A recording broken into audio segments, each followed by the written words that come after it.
aquest apropament polític i social, en aquest cas a una temàtica com aquesta, sigui un apropament des del coneixement. Però això no transformarà només les narratives, perquè estem en un moment on tot el que és el llenguatge s'està intentant utilitzar també per situar els temes de migració en temes de por, de defensa, de pèrdua d'identitat, parlàvem ara, i per tant jo crec que la transformació de narratives també significa estar molt atent i molt atenta a tot allò que guarda relació amb determinats conceptes que ja ens predisposen a tenir una mirada als allaus, amb regularització, crec que era allau el que deia, aquest allau, l'efecte crida, totes aquestes expressions que al final el que fan és intentar cercar una defensa, fortificació d'allò que entenem que és propi i exclusiu i que a més entenem que pot constituir, aquesta diversitat pot constituir un risc i no una riquesa. Jo crec que tota la batalla també és una batalla conceptual, és una batalla ètica i és una batalla que té efectes amb les emocions. I li dic batalla no perquè el vulgui situar aquest tema en termes bèl·lics, però sí que crec que hi ha una qüestió vinculada amb la fermesa i el no donar cap pas enrere pel que fa a aquest tema. Jo, finalment, per acabar, crec que les ciutats són un espai d'acollida. Aquest espai d'acollida ha de tenir una translació i una traducció en polítiques concretes. La ciutat de Barcelona, des d'aquesta perspectiva, n'ha fet una aposta des de fa molts anys amb serveis com el SAIER, que avui tenim part de l'equip de migracions aquí, i ha fet una aposta darrerament molt clara també per fer una estratègia d'acollida a la ciutat de Barcelona, que es hereva d'una estratègia anterior i que finalitzava ara el seu termini, per tant l'hem volgut actualitzar i està en fase de participació. I aquí també sortirem clarament amb una posició molt ferma i podríem dir contundent i crec que hem de dir valenta, perquè necessitem ser molt valents amb aquesta temàtica i fer-ho sense cap tipus de complexa. Per tant, amb aquesta estratègia d'acollida ens posicionarem de forma molt clara. I crec que també és important que estretem tots els vincles de cooperació i que cerquem amb altres ciutats models, complicitats, que ens permetin veure com s'està avançant amb cadascuna d'elles, quines són les pràctiques que estan funcionant, quins són els reptes que tenim, que els podem parlar en clau de confiança.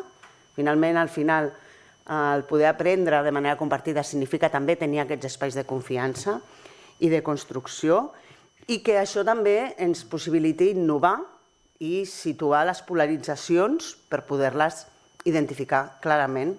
I a vegades no és fàcil. A vegades hi ha discursos i polaritzacions que són fàcils d'identificar i d'altres que són subtils.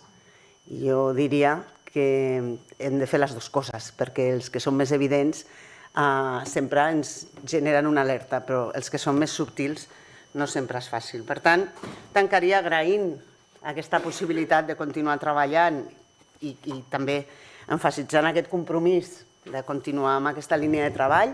Possiblement és un dels temes on hem de treballar més i hem de poder comunicar més i millor, sortir clarament en tots els espais que puguem a situar molts temes que després en parlarem, ja amb l'Albert Sales que presentarà tot el tema de l'observatori, veurem com aquestes dades el que mostren és la voluntat de totes les persones que cerquen oportunitats per poder viure de forma activa i contribuir de forma activa i no viure dels serveis públics o no venir a saturar o a col·lapsar, que són els termes que dèiem abans que s'utilitzen per generar por i rebuig. Per tant, a disposició per continuar i creiem que aquest serà un tema que no només hi hem d'aprofundir, sinó que hem de fer moltíssima pedagogia. Moltes gràcies.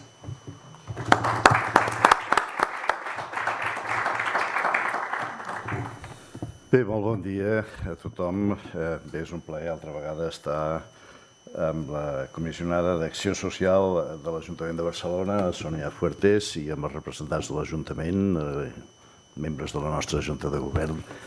I doncs és un plaer començar i superinteressant aquest simposi sobre les noves fronteres en la implementació de dades sobre migracions i governança urbana. Com que veig que hi ha gent que està mirant que té problemes amb la traducció simultània, per anar una mica repartits, jo continuaré més aviat en anglès en benefici dels que Veig que em diuen que sí perquè si no tenen una mica de dificultat i a més perquè he vist que la major part dels ponents parlaran en anglès perquè no crec que parlin les llengües locals. Okay, so it's my pleasure to welcome you to the European Institute of the Mediterranean for this symposium on the new frontiers of data implementation for migration and urban governance. I have to begin by thanking the Barcelona City Council for its collaboration in the Mid-Urb project and its vision of synthesizing cutting-edge research with proactive and bold policy making, to which Commissioner Sonia Fuertes was referring just now, as a already long experience in the city of Barcelona, trying to implement always new policies to accommodate people coming from many different areas. It was before for many years from other parts in the peninsula, from Andalusia, from Aragon, etc., and now from other countries. And so we are very grateful to have the general support of the City Council for many of our initiatives here at the Institute. It's a fruit of a key partnership in our work, especially related to the development of sound policies for inter-city cooperation as well. Today's symposium, as it has been said, is a part of a larger project, Migration and Urban Governance, an agenda for cooperation known as Mid-Urb, which aims to build and strengthen an alliance of Mediterranean cities committed to bettering and making better migration governance. It is guided by the idea that urban governments and actors can establish regular knowledge-sharing practices, identifying common goals, and facilitate constructive dialogue on the policy reforms that are necessary to obtain a more cooperative and a more humane management of migration. Mediterranean cities face, and I doubt there are many other Mediterranean cities, but more than Barcelona, difficult to find. So at least it's as much Mediterranean as any other, if not even more. So, but Mediterranean cities, and so, but Barcelona is a good example of that, face multifaceted challenges and pressures. The quickly changing global dynamics of migration place a strain on limited urban governance capacities. Nevertheless, the core aspects of receptions, residence, and human mobility of migrants are still left up to the cities, which have become laboratories for resilient strategies and innovative public policies in order to maintain urban systems and create new spaces for coordination, both among themselves and with other key actors. All these while promoting at the local level the fundamental inclusiveness and tolerance that make a city truly Mediterranean. At the root of the matter lies the shift of unofficial responsibilities, or official as well, toward urban centers without the corresponding resource allocation, which is always needed and not always assured. As we highlighted in the Mid-Urb seminar last month, public discourse can also serve as an impediment to proper urban governance and of migration. Xenophobic parties and the incentive of short-term election cycles facilitate the creation of easy narratives that spark hostility and eliminate nuance. This political landscape increases the urgency of integrating clear, data-driven insights within the policy-making process, and this is why Sonia Fuertes was referring so properly to this aspect. In addition to last month's seminar, the symposium follows on the heels of two previous milestones in the Mid-Urb project framework, which resulted in a detailed roadmap for the next decade. The first of these events was a new urban narrative of migrations, which took place on July 24 in Casa Mediterráneo in Alicante, with participants from many different professional sectors and origins and geographical origins. And the seminar made evident the need to guarantee an important change in public discourse in order to construct inclusive narratives for migrant populations.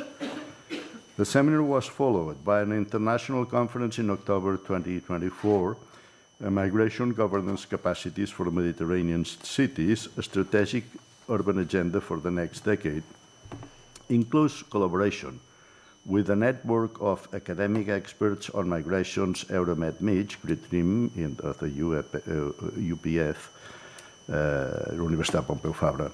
More than 35 experts participating, drawn from both the city networks and municipal governments from Tangiers to Marseille or Istanbul, held a productive and interesting debate on the role of Mediterranean cities in migration management and the generation of a common urban agenda on the project.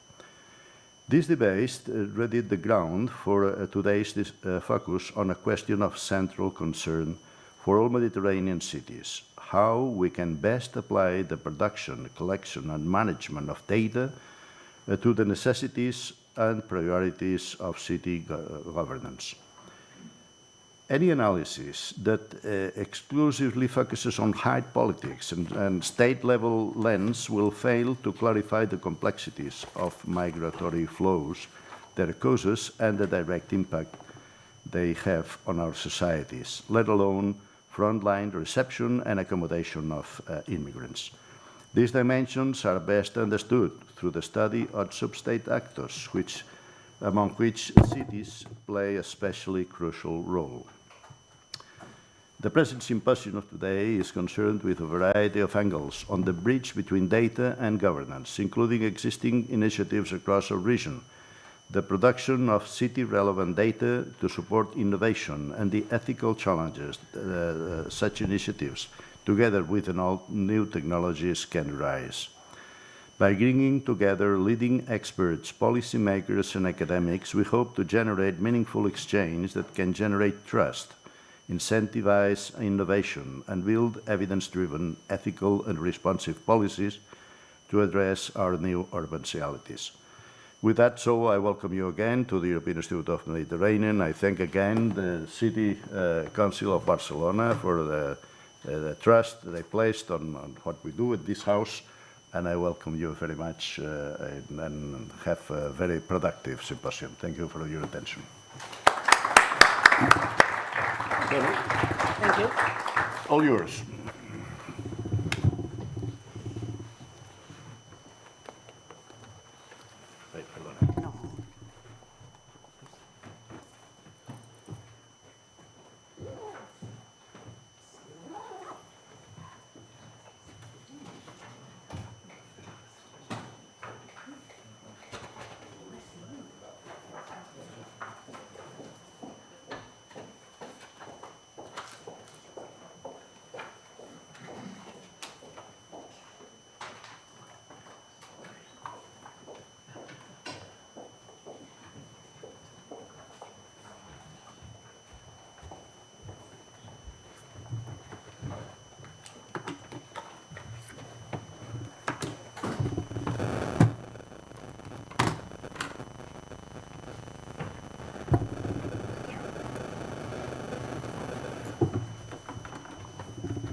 Doncs bé, si us sembla, continuem.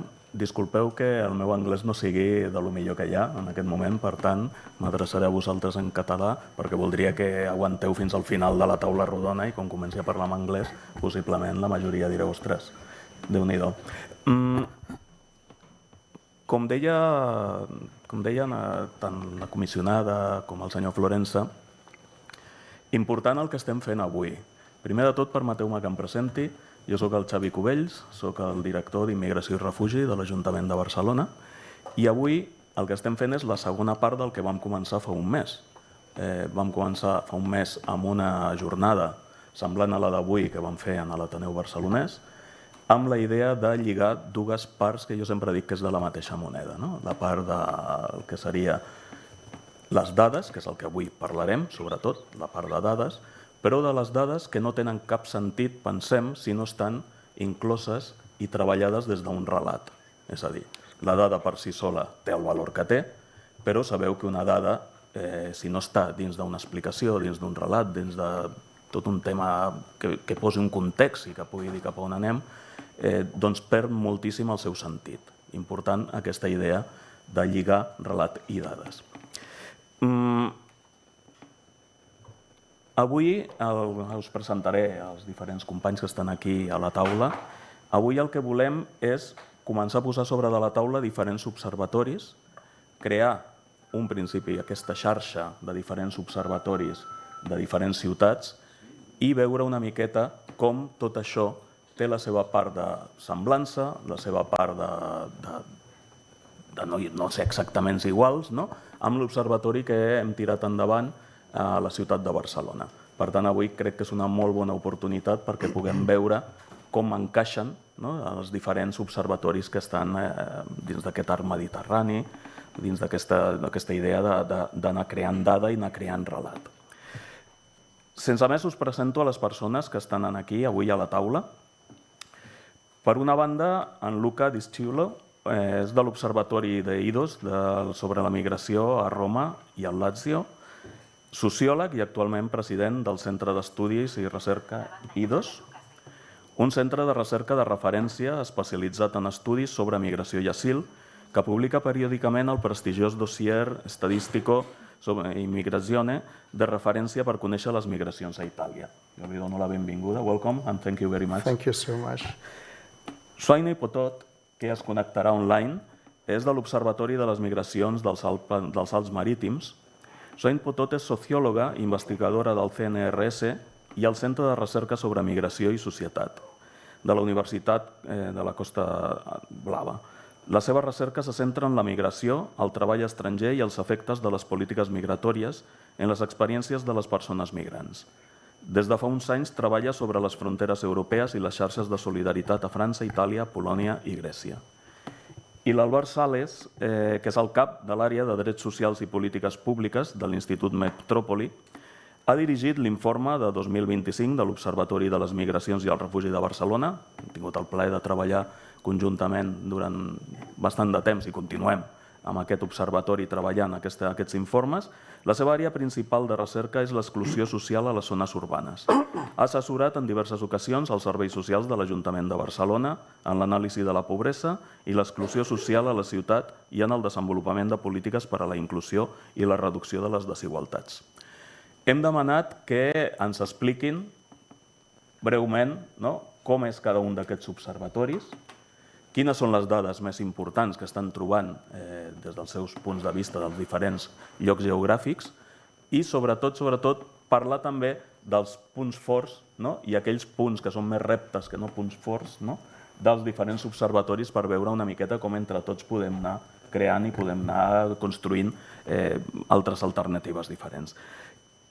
A nivell metodològic, jo crec que són uns 20-25 minuts per cada un de vosaltres. Jo, quan faltin 5 minuts, us aviso, més que res, perquè la nostra idea, sobretot, és que després tinguem un torn obert de paraula amb els diferents que esteu aquí a la sala i algunes persones que parlaran de diferents aspectes que seran complementaris al que anirem veient en aquesta taula. Per tant, Luca, tens la paraula i endavant. Moltes gràcies. Thank you. Good morning, everyone, and thank you very much for your kind invitation to this very interesting symposium. And as I was kindly introduced, my name is Luca Disciulo, and I am the president of an Italian independent research and study center on migration called IDOS. And among its activities, IDOS also produces an annual report on immigration in Rome, which, as its title suggests, is Observatory on Migrations in Rome and Lazio, serves as both a regional and city observatory on this phenomenon. So IDOS was founded in Rome in 2004 by a group of researchers who had already begun working together a few years earlier, in the late 90s, to produce an annual social statistical report on immigration in Italy called the Statistical Dossier on Immigration. And this national report systematically analyzes all the most relevant information about the foreign population living in the country, such as structural demographic characteristics, nationalities, territorial distribution, and typologies of residence permits, and so on. And this national dossier is quite well known in Italy, especially for three reasons. First, it has been the first Italian statistical report on this topic. Second, it is the most widely spread across the country, with more than 6,000 copies published every year and distributed to participants in over 80 annual presentation conferences in all the 20 Italian regions. And third, each year it provides the most complete and updated statistical picture of immigration in Italy at all main territorial levels, to the extent that has become a key reference tool even for public authorities and administrations. And so on the basis of this solid scientific experience, in 2014, IDOS decided to issue a similar report specifically focused on the municipality of Rome. And not only, but also for its internal areas, its surroundings ones, and all the entire region in which the capital is located, Lazio. So in this way, for the past 20 years, IDOS has been publishing a second annual social statistical report, currently funded by the Institute for Political Studies San Pio Quinto in Italy, and to a small extent also by a few local organizations, such as regional offices of some national trade unions, which support this research project as sponsors. The current head of the Department for Social Policies of the Municipality of Rome greatly appreciates the IDOS Observatory and usually hosts its annual presentation conference free of charge in a beautiful conference hall within the municipal building. But however, despite the fact that the observatory remains the only report on immigration in Rome, the city administration does not provide any financial support for this project, mainly due to the extremely complex bureaucratic procedures required to access public funding, and even for the generally low level of interest among public administration in financing research, especially nowadays when it concerns immigration, as you know, probably. So the observatory is usually coordinated by two senior IDOS researchers who select the topics. Some are structural and therefore constant, while others change each year depending on what has been the most relevant in the political and public debate on immigration in Italy. And the coordinators then compile an index organized into thematic chapters and commission the authors, selecting them from both IDOS researchers and also external experts, including academics. And finally, review all contributions and prepare the final draft for publication. Every year, IDOS organizes a presentation conference for its reports, where participants receive a free copy and where authoritative and distinguished speakers are invited to explore some selected topics in greater depth after the general presentation of the research by the coordinators themselves. And the working method of IDOS is the same for all its main reports. First, every year we collect the most updated available data on both the native and foreign population living in Italy from a wide range of official administrative sources, depending on the specific kind of data needed, of course. The National Institutes of Statistics, of Social Security, and insurance for work accidents, and also the ministries of the Interior, of Labor and Social Policies, of Education, and Foreign Affairs, and so on. And for the observatory in particular, we also collect data from the Statistical Office of the Municipality of Rome and other local sources.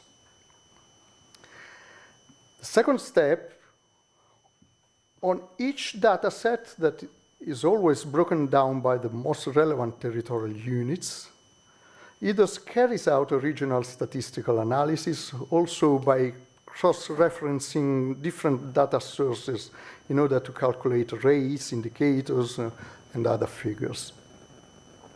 And at this stage, IDOS interprets what data tell us about the living conditions of immigrants, both in absolute terms and in comparison with native population for every main topic.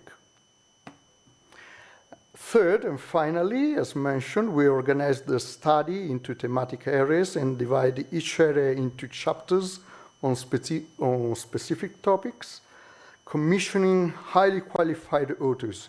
And in this way, the studies are quite collective and plural works that bring together different analytical approaches, perspectives, and backgrounds, and in this way, enriching the understanding of such a complex phenomenon.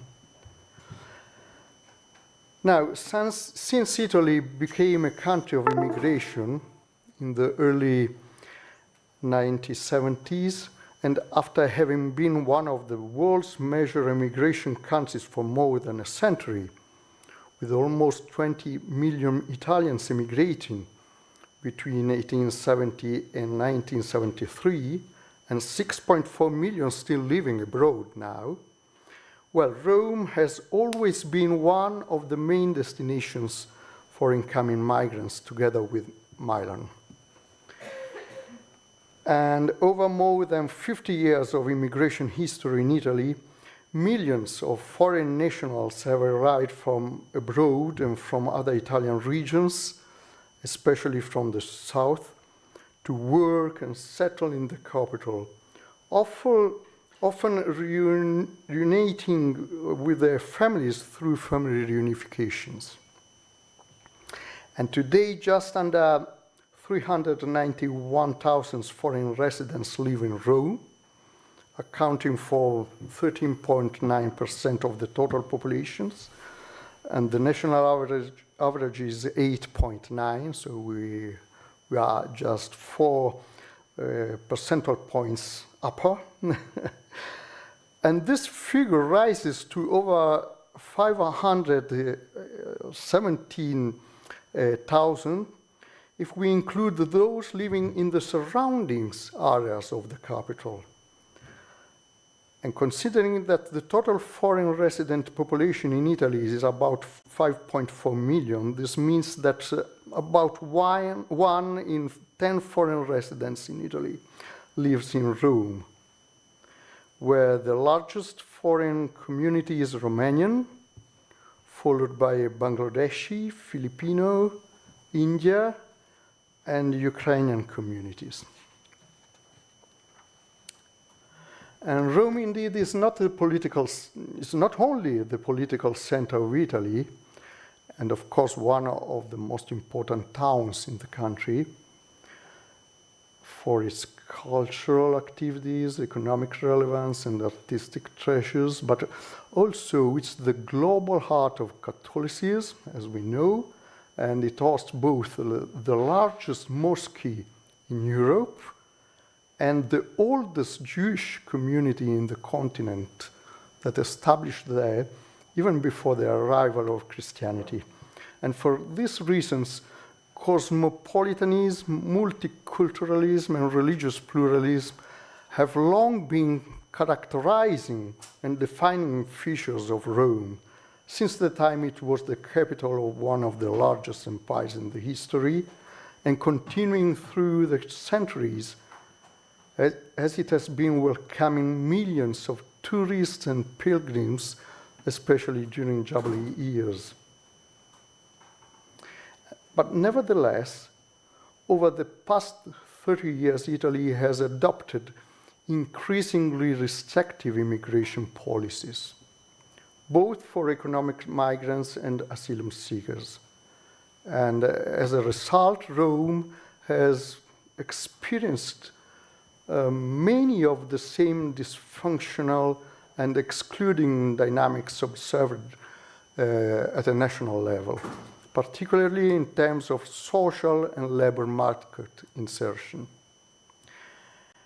And these challenges are often even more pronounced in a large metropolitan context like Rome, where dynamics of urban and social marginalization are not only stronger, but often appear earlier than in the rest of the country. Indeed, one specific feature of the capital in Italy is that trends observed here often anticipate the developments that later emerge at the national level. And this is why Rome represents a particularly valuable case study also for understanding the future national trends in migration. In particular, in Rome, we have observed the early emergence and consolidation of two models of migrant insertion that have gradually spread across the country. The first model concerns social integration, that we can understand both as an active participation in collective life and as an equal access to key welfare services and goods such as housing, education, healthcare, social protection, and so on. And in this regard, we have identified a model that we defined of social subordination. Long before slogans like National First became widespread, as we all remember, unequal access in Italy and in Rome in particular was already a reality. Housing in Rome, for instance, is significantly more difficult for migrants than for natives, not only because of high costs, but also because many landlords expressly refuse to rent to immigrants or impose to them higher prices or informal, illegal arrangements. And similarly, banks often require additional guarantees from migrants when granting mortgages, limiting their access to home ownership. And finally, many times migrants also face stricter conditions in accessing public housing. And as a consequence, many are forced to move to peripheral areas or nearby municipalities where housing is cheaper, of course, but services are more critical and suffering a greater isolation and long daily journeys to reach their work and workplaces and then go back home. At the same time, a second model has developed in the labor market, which we defined of occupational segregation. Data show that even after 10, 15, or 20 years in Italy, many migrants remain in the same low-paid, precarious, heavy, and low-skilled jobs, the same they got when first arrived. And this reflects a structural pattern in which foreign workers are concentrated at the bottom of the occupational hierarchy, with limited opportunities for upward mobility. And over time, this has led to a strongly segmented and ethnical labor market in Italy and in Rome, of course, where jobs are strictly linked to specific nationalities. So as the guide principle might be, tell me your nationality and I'll tell you what's your job. And a particularly concerning risk is that this pattern may extend to also to the so-called second generation, that is, young people born in Italy to foreign parents. And in Rome, although two-thirds of foreign scholars are born in Italy, they are up to 4 times more likely to experience school dropout, delays, or non-attendance. Even in this case, data are quite clear. The higher is the level of education, the smaller is the foreign students' incidence. That goes from around 12% in primary schools to about 5% in university. And without access to higher education, we know there are chances of entering high qualified jobs and skilled professions are quite reduced, increasing the risk of reproducing the same patterns of occupational segregation as their parents. So, in light of this overview and based on our long research experience, I would like to conclude highlighting some strengths and weaknesses of the observatory on migrations in Rome. Among its strengths, the first is its continuity over time. Only through long-term observation it is possible to identify structural trends and models of insertion like those mentioned above. In this way, providing policymakers with valuable insights for a more effective strategic management of migrations. Secondly, the observatory combines academic and statistical analysis with contributions from associations, NGOs, and local organizations working directly with migrants. And this integration of theoretical knowledge and field experience offers a more comprehensive and realistic understanding of migration dynamics in the capital. On the other hand, there are also some weaknesses. One is the increasing difficulty in accessing data. Many public institutions have become more restrictive and also jealous in sharing information, often providing data late or incomplete form, even despite legal obligations.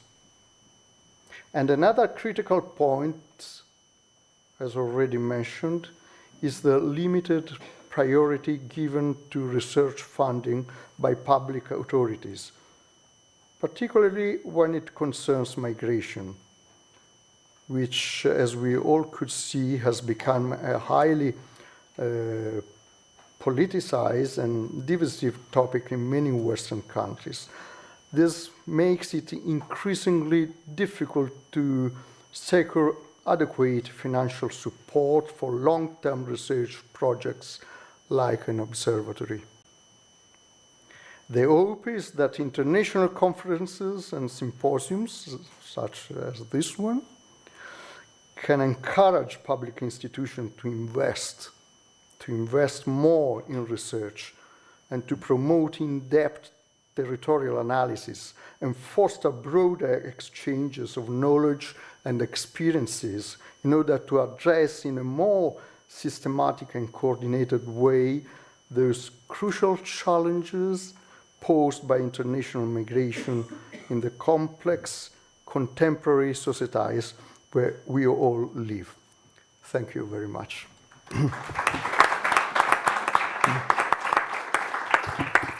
Thank you very much for the job and the explanation. Now is the time to hear Swaini Potot. Yes, your time. Thank you. Hello? Can you hear me? Yes, yes, yes. Okay, good. Thank you very much for inviting me. May I share my screen?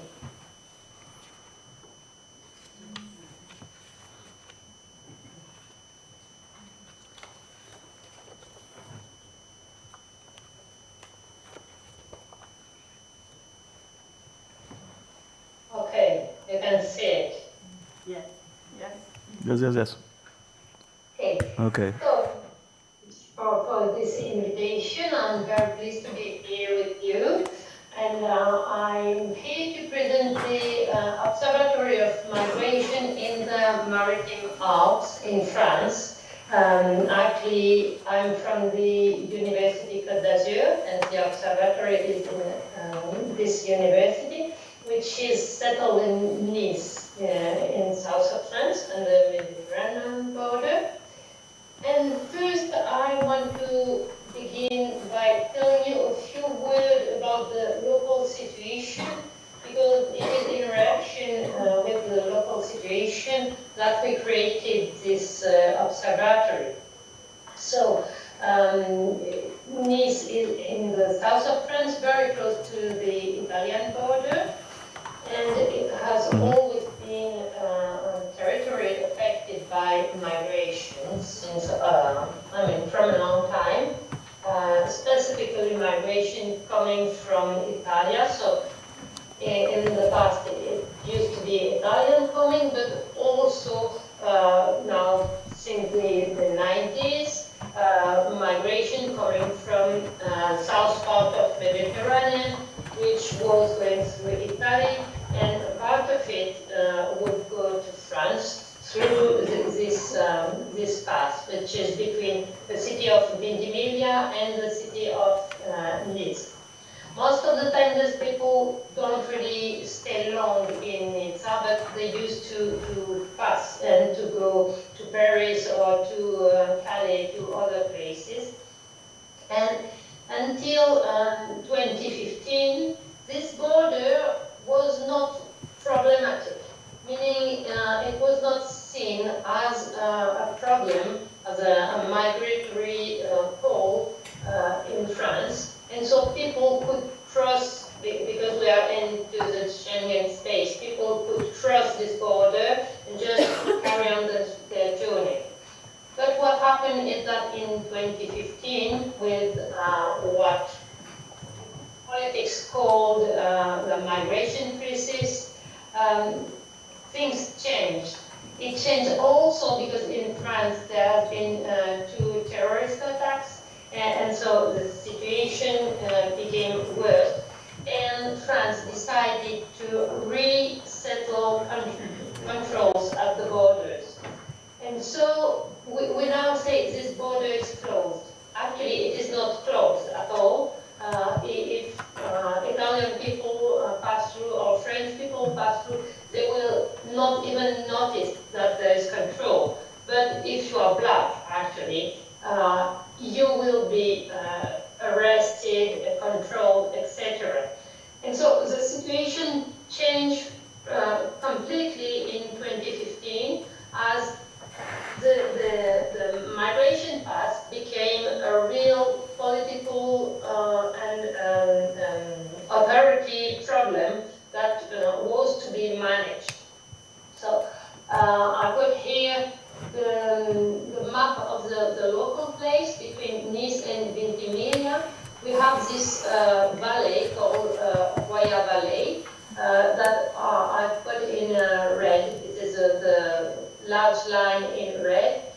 This valley is shared between France and Italy. So when people arrive in Ventimiglia, people who are on the move, they want to go to France, they have 2 two possibilities, because there is mountains on this border, and so they can cross by Menton and the Riviera, the southern part, or they can go to Bray-sur-Royal, the Royal Valley. But when they are there, they are quite trapped because it is mountains. It is quite easy to block, for the police to block the main road, and people have no other possibility but to stay there. So it is like an enclave. And so the French government put control on the border, which became very visible and very important with police border, but also with the army. And here I put some pictures. The first one is people who are who want to migrate, to go on their journey, that they are near the sea. It is at the border between Italy and the city of Menton, which is the first city after the border, after the Italian border. And you can see the people there and the Italian forces around them, surrounding them, so they cannot move. The second picture is in Ventimiglia, because at the border has been closed, people were stuck in Ventimiglia, and so we saw in Ventimiglia camps and people living in the street, etc., which was something quite new, because before they were just passing through and not stopping in this city, but this city of Ventimiglia became suddenly very much affected by all these people who were stuck in Ventimiglia. The third picture is taken from the Italian side of the border, but in front of the village you can see is the city of Menton, which is in France. And so these people would like to cross, but they are stuck at the border. And down the first picture, well, you see it is the kind of interpellation you can see there. So it's to say something about the violence and the importance of the phenomenon in the area. And we can see, well, military controlling the trains, etc. So that was to tell you something about the situation that gave birth to the observatory. So in 2017, with few colleagues from the university, we work into a laboratory which deals with migration, but not specifically on the local situation. And we decided to curate our view on the local situation. And so you can, is it okay? Okay.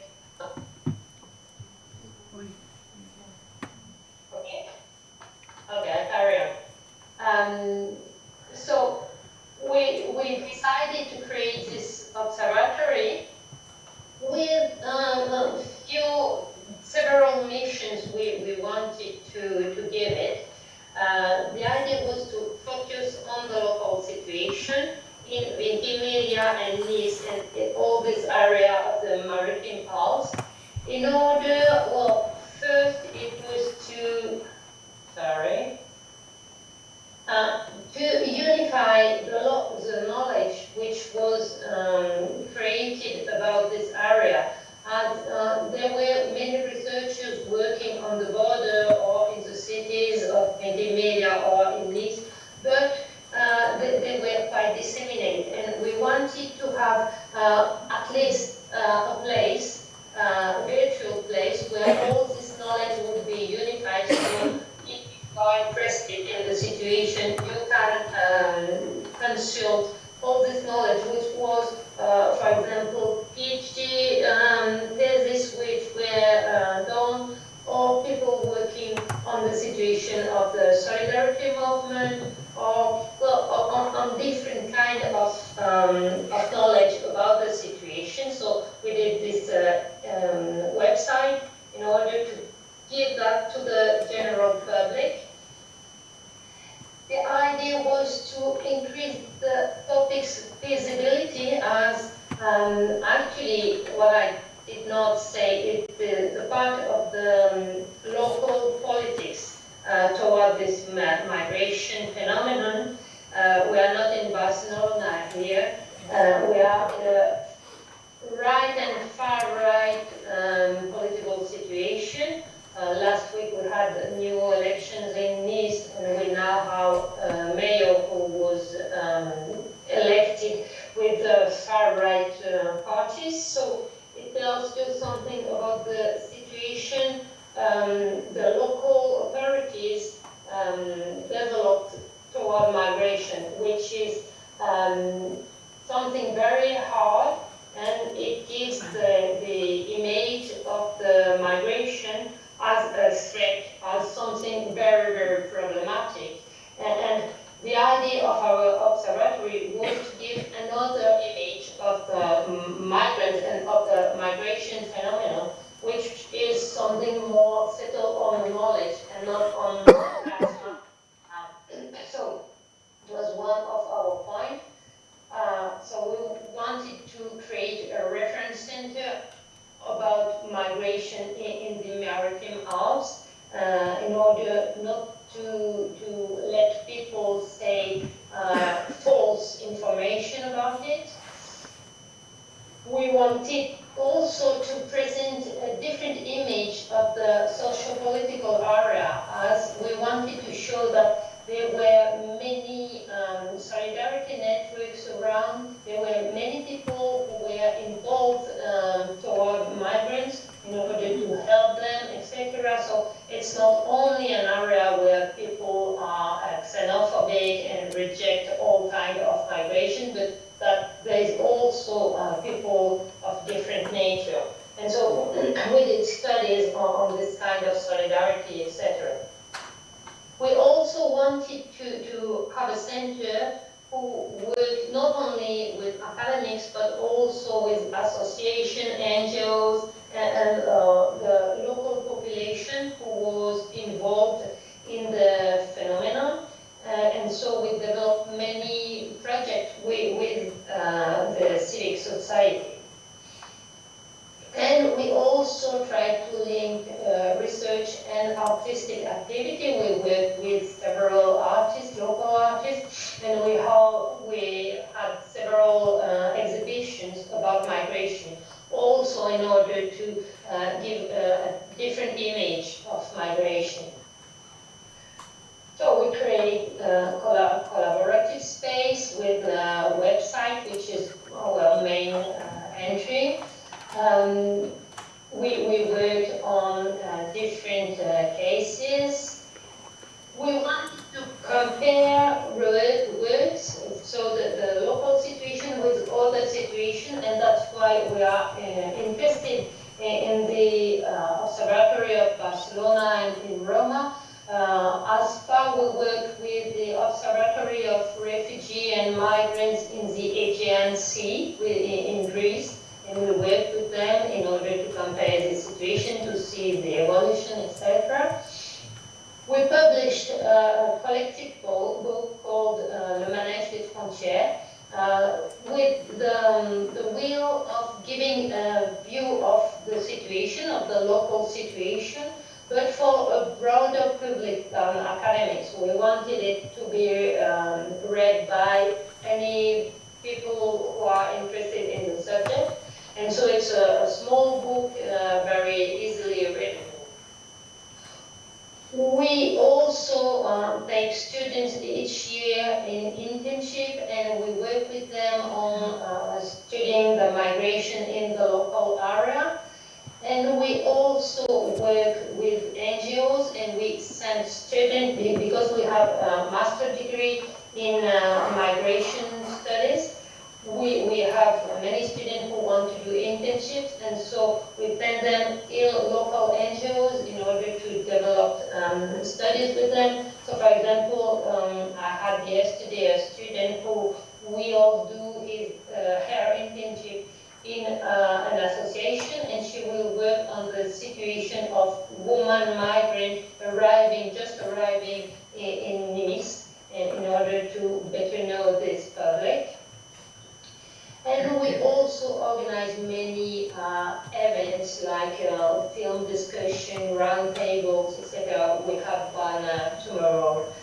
So it's something we do a lot in order to have exchanges with the local public. So here is an example of one of the studies we developed in our observatory, which aims to count the immigration in the maritime arcs, and in order to better know the situation of the immigration. We also have a special focus on the Tunisian population, as it is the first immigrated population in the maritime arcs. So all these kind of studies are done with at least one researcher and one or two students each time. So we have this observatory this website where we try to diffuse all the knowledge and all what we do. And just to finish my presentation, I want to say 2 words about this festival, which is now currently going on, which is called Le Printemps des Migrations, in Nice, the Spring of Migration. It is a festival, a yearly festival, which lasts 1 month, and the observatory is part of it, of course, but it's not only an academic festival. It came from the civil society who wanted to show another picture of migration, and so it was natural that the observatory get into this team, and we worked together. And I put here only a small part of the program, as the program is very deep. There is many events around migration, with sometimes round tables where we can discuss the knowledge we produce on it, but also many other kind of events. And voilà. Okay. Thank you very much. Very interesting job. Yes, very interesting job.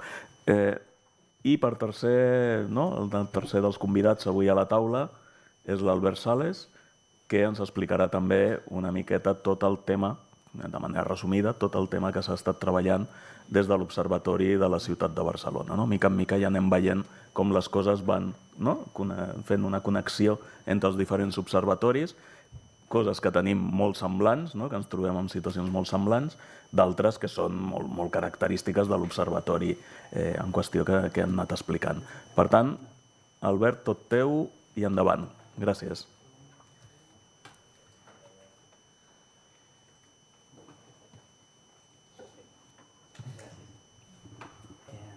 Bon dia, good morning.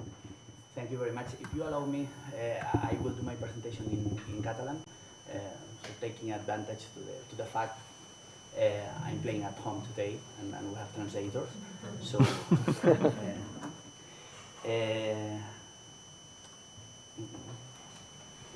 no soc massa amic de les presentacions, però voldria centrar la presentació en idees molt concretes i donat que tenim una limitació de temps important i la feina ha estat bastant gran, crec que ens ajudarà una miqueta a centrar l'atenció. L'Observatori de Migració i Refugi de Barcelona neix per la iniciativa de l'àrea de drets socials de l'Ajuntament de Barcelona.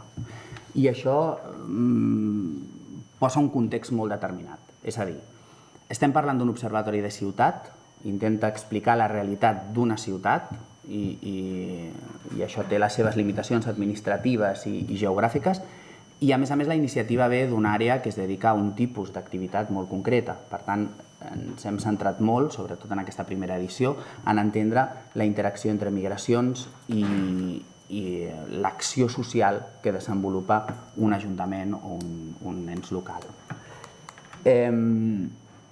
A nivell de governança d'aquest observatori, l'inici, l'impuls, és, com deia, de l'àrea de drets socials i, per tant, és un encàrrec que realitza cap a l'Institut Metròpoli. Nosaltres som una institució de recerca aplicada, és un consorci d'administracions públiques i universitats i fem recerca per les administracions públiques per millorar la presa de decisions i per tenir una diagnosi més acurada de la realitat social a l'hora de desenvolupar les polítiques públiques. Per tant, està en un pla en aquests moments molt tècnic i d'interacció entre la pròpia administració i nosaltres com a institució de recerca. La intenció en el futur és obrir aquesta participació en el desenvolupament de l'observatori a altres actors i, sobretot, obrir-la a nivell interadministratiu dins del propi Ajuntament de Barcelona. En la definició dels objectius i del propi índex de l'observatori també van participar altres departaments i àrees de l'Ajuntament a través d'una taula interdepartamental que lidera la Direcció de Migracions. Llavors, en aquests moments, la governança és incipient, s'està construint, els objectius finals de l'Observatori també s'estan construint i el que ens hem dedicat sobretot és entendre les dinàmiques migratòries a nivell de ciutat a partir de fonts estadístiques que ara us comentaré. Els continguts i la metodologia de treball.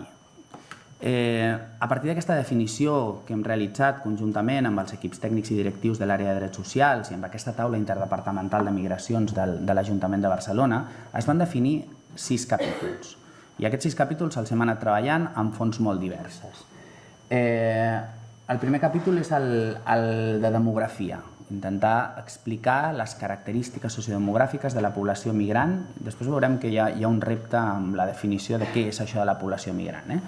Però, d'entrada, intentem definir la població migrant de la ciutat de Barcelona a partir de les múltiples fonts disponibles, de les múltiples fonts quantitatives disponibles.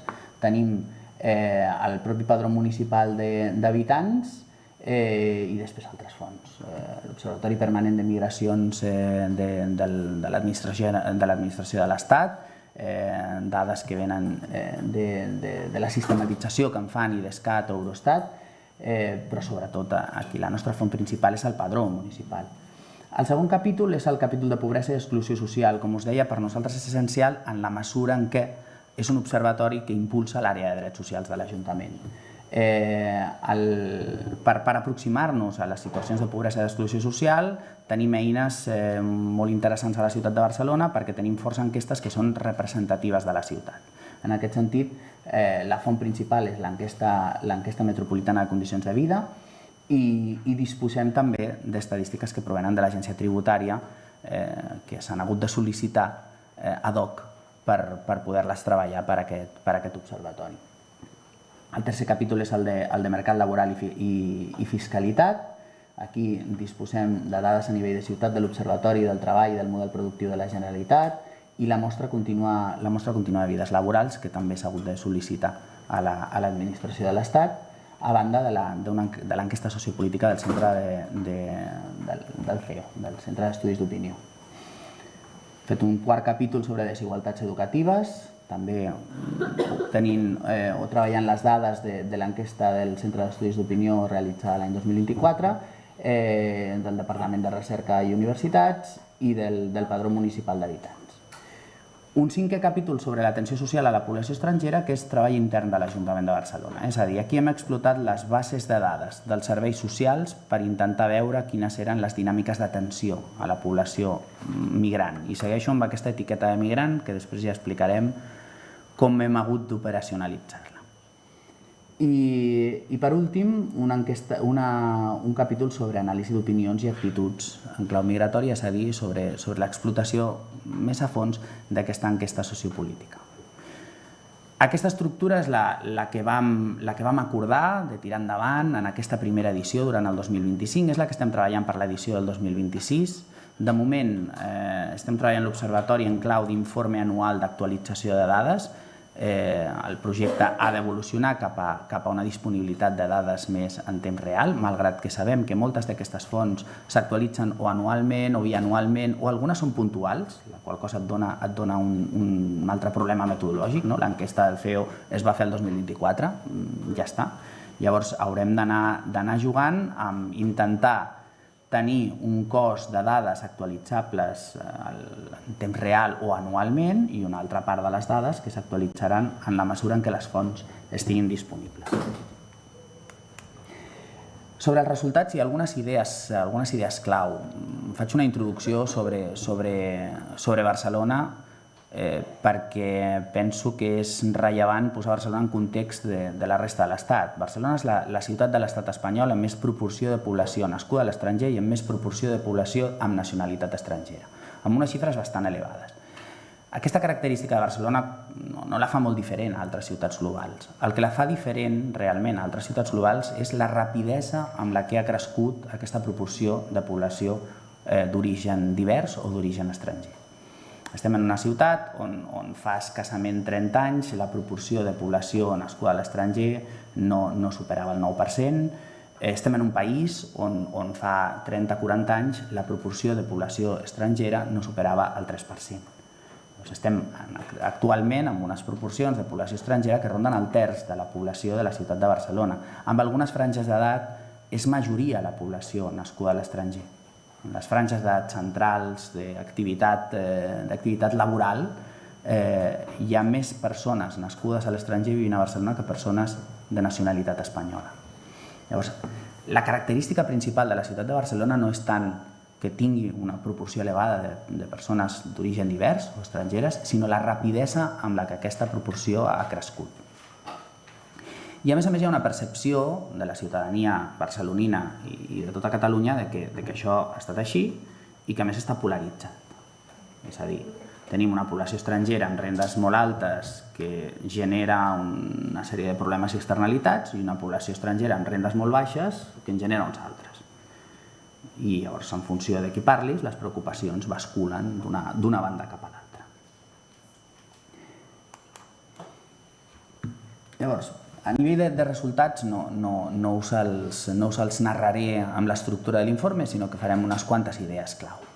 La primera, les migracions transnacionals són el motor de creixement demogràfic de la ciutat. Tenim un creixement demogràfic que si no fos per la població estrangera seria negatiu.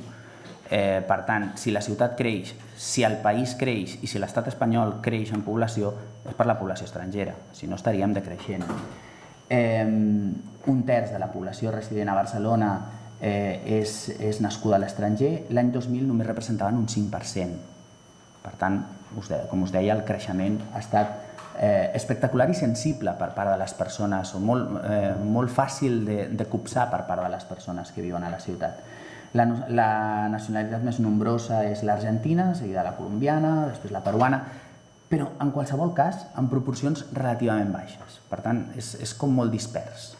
Hi ha moltíssimes nacionalitats, és evident per qualsevol que visqui a Barcelona que l'Argentina està molt present, perquè la italiana també està molt present i en molts casos estem parlant de persones argentines amb nacionalitat italiana, per tant hi ha molta presència, però hi ha molta diversitat de nacionalitats. La concentració de la població estrangera ens indica que aquesta percepció de que hi ha persones de rendes molt altes i persones de rendes molt baixes, la realitat és que és més una percepció que una realitat, perquè la major part de les persones d'origen divers o d'origen estranger tenen rendes baixes i es situen en barris on els habitatges són, no va dir barats, però això és impossible, amb els barris d'habitatges més assequibles i alhora més precaris. Al centre de la ciutat, Ciutat Vella, una petita part de l'Eixample, litoral a Sant Martí, però no als barris més de moda, per descomptat, i a nou barris és on trobaríem més proporció de població d'origen estranger. La segona idea, la immigració és essencialment força de treball, i si veiem les piràmides de població i comparem la distribució de la població autòctona, la distribució autòctona amb nacionalitat espanyola, aquí estàvem parlant, perdó, és que ho he deixat pel final, lo de la nacionalitat espanyola o el nascuts a l'estranger, però us faig un apunt. Hem utilitzat les dues variables, la nacionalitat i el lloc de naixement. Per què? Doncs perquè hi ha vegades que les fonts no et permeten utilitzar el lloc de naixement i només tens la nacionalitat. I en altres ocasions disposes de les dues i optàvem pel lloc de naixement perquè ens descriu millor el que seria el procés migratori. Ens ho descriu millor. És una opció metodològica i és absolutament discutible, perquè, com veureu després, la complexitat a mesura que passen els anys cada cop és més gran. El creixement ràpid de la població d'origen estranger fa que, en el nostre cas, el recorregut sigui molt curt. I estem parlant d'una diferència petita entre proporció de persones de nacionalitat estrangera i proporció de persones nascudes a l'estranger, un 20 i molts i un 30 pocs. Però a mesura que la gent va adquirint la nacionalitat, el problema o la distància s'incrementa i ja no podem utilitzar les variables de manera indistinta. I això serà un repte de futur perquè moltes fonts no recullen el lloc de naixement i sí la nacionalitat. Llavors, perdoneu-me si de vegades no soc precís perquè me'n vaig d'una expressió a l'altra i m'he de fixar bé en què és el que hem fet en cadascun dels anàlisis estadístics. Llavors, com veieu, des del 2000 fins al 2023 el que ha crescut de manera molt sensible és la proporció de les persones en les franges d'activitat laboral, sent majoria en les franges centrals. És a dir, en les franges dels 25 als 39 anys hi ha més persones nascudes a l'estranger a Barcelona que no pas persones nascudes a l'estat espanyol. L'anàlisi de gènere, i aquí faig una introducció molt breu perquè si no ens allargaríem molt, també ens indica que els fluxos es mouen en funció de les oportunitats laborals. Perquè en funció dels nínxols laborals que la nostra societat reserva a les persones migrants procedents de diferents orígens, veiem si hi ha més dones o més homes que han fet aquest procés migratori. No entraré en detall perquè ens detindríem massa estona, però veiem que els orígens més feminitzats són aquells orígens on el nínxol laboral més freqüent són les cures i el servei domèstic. Tercera idea, la població estrangera registra salaris més baixos en general.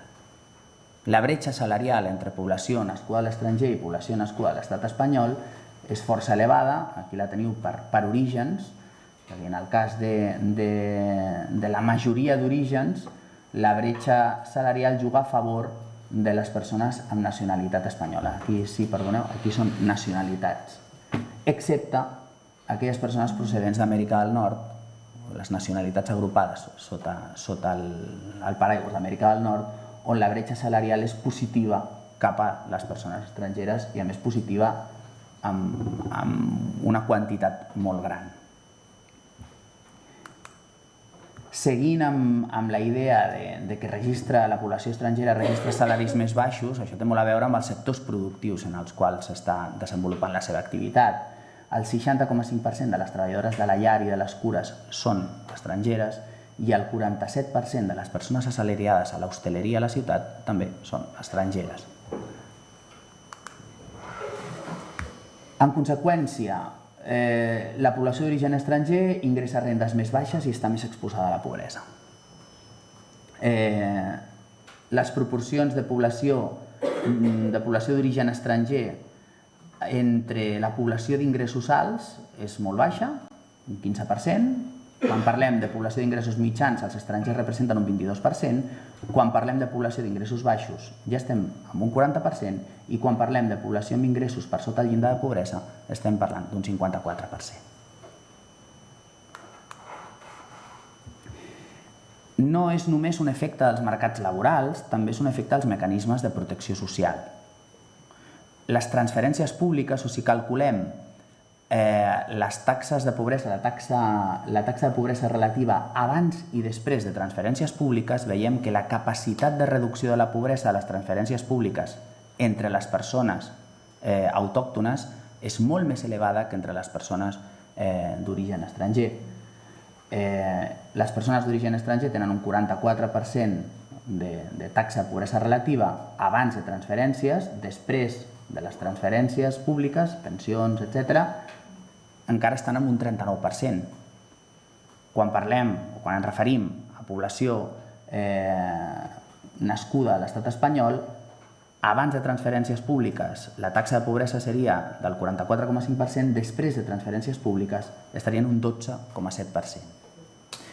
I això té a veure amb la configuració dels programes a l'estat espanyol. Els programes més potents de reducció de la pobresa estan en mans d'un organisme que es diu Instituto Nacional de la Seguridad Social, que és qui ens cobreix en cas d'atur i qui és qui fa que les persones a partir de la jubilació no estiguin en situació de pobresa. Per tant, aquí la capacitat de cobertura és baixa, també està condicionat per l'edat, pel fet de que tenim poques persones d'origen estranger jubilades, però si aquestes transferències no cobreixen o no aconsegueixen combatre la pobresa entre les persones d'origen estranger, la pobresa acaba a les portes d'uns altres serveis públics de protecció social amb molta menys capacitat, que es diuen serveis socials. A més, l'habitatge en una ciutat com Barcelona és un altre vector de creació de desigualtats i de perpetuació de les desigualtats. De mitjana, les llars d'origen estranger destinen un 41% dels seus ingressos a les despeses d'habitatge i les llars autòctones un 18%. Un 41% està bastant per sobre del terç recomanat per les institucions europees. El 70% de la població migrant viu en habitatges de lloguer. Només un 20% de la població autòctona viu en habitatges de lloguer. I el lloguer s'ha convertit en un mecanisme d'extracció de rendes molt poderós en aquesta ciutat perquè els pisos de lloguer són extremadament cars en proporció al que podrien ser els pisos en règim de compra. Això té una conseqüència amb la sobrecàrrega, però també té una conseqüència amb la capacitat, i permeteu-me que això ho avanci perquè no ho hem pogut treballar amb les dades de les que disposàvem, però amb la capacitat que tenen les llars migrants d'estalviar per en algun moment saltar d'aquest règim de lloguer, que és pura extracció de rendes, a un règim de propietat en el que tinguin una mica més d'estabilitat. Quan tu estàs destinant 1.500 euros a llogar un habitatge, és pràcticament impossible de tenir una renda molt alta per poder estalviar el suficient com per finalment acabar passant a un règim de compra. A nivell d'estudis, i no entraré en les xifres per anar una miqueta per feina, a nivell d'estudis la població migrant o la població d'origen estranger té un nivell d'estudis més elevat que la població autòctona, també està molt relacionat amb l'edat, amb les franges d'edat, però malgrat tot hi ha un nivell d'estudis més elevat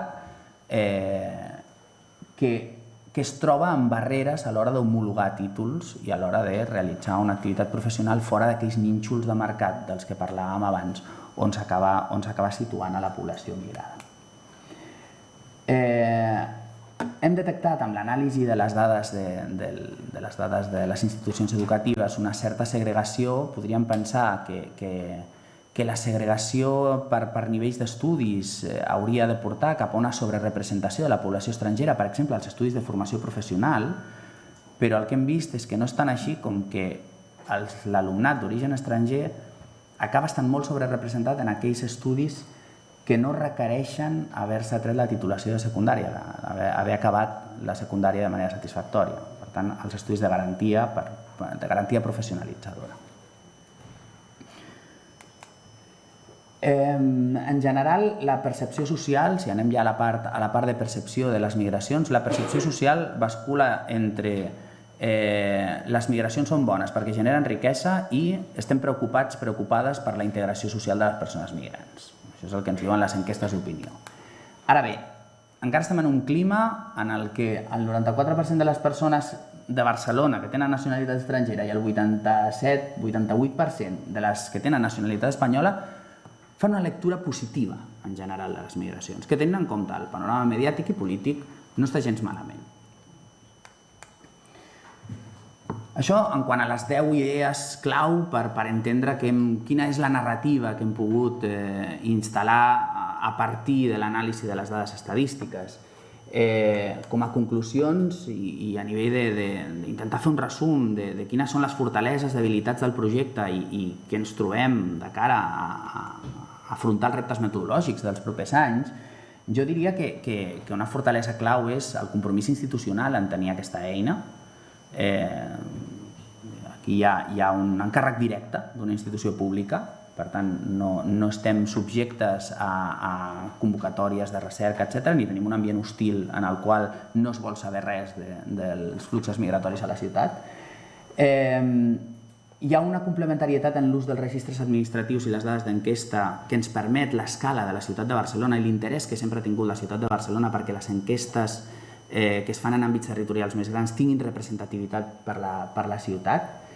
I llavors a nivell de debilitat, jo diria que tenim un gran problema de governança d'aquestes dades administratives o dels registres administratius que generen les institucions públiques.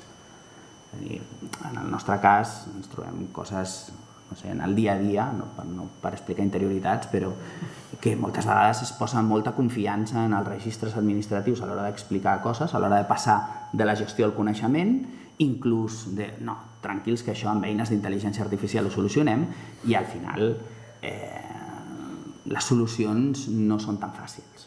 O sigui, la feina que hi ha al darrere de cuina de les dades és molt, molt intensa, perquè la qualitat de les dades i després la governança, el saber a qui les pots demanar, com ens les poden subministrar, en quin context, com s'anonimitzen, tot plegat està encara molt, molt, molt indefinit i molt verd.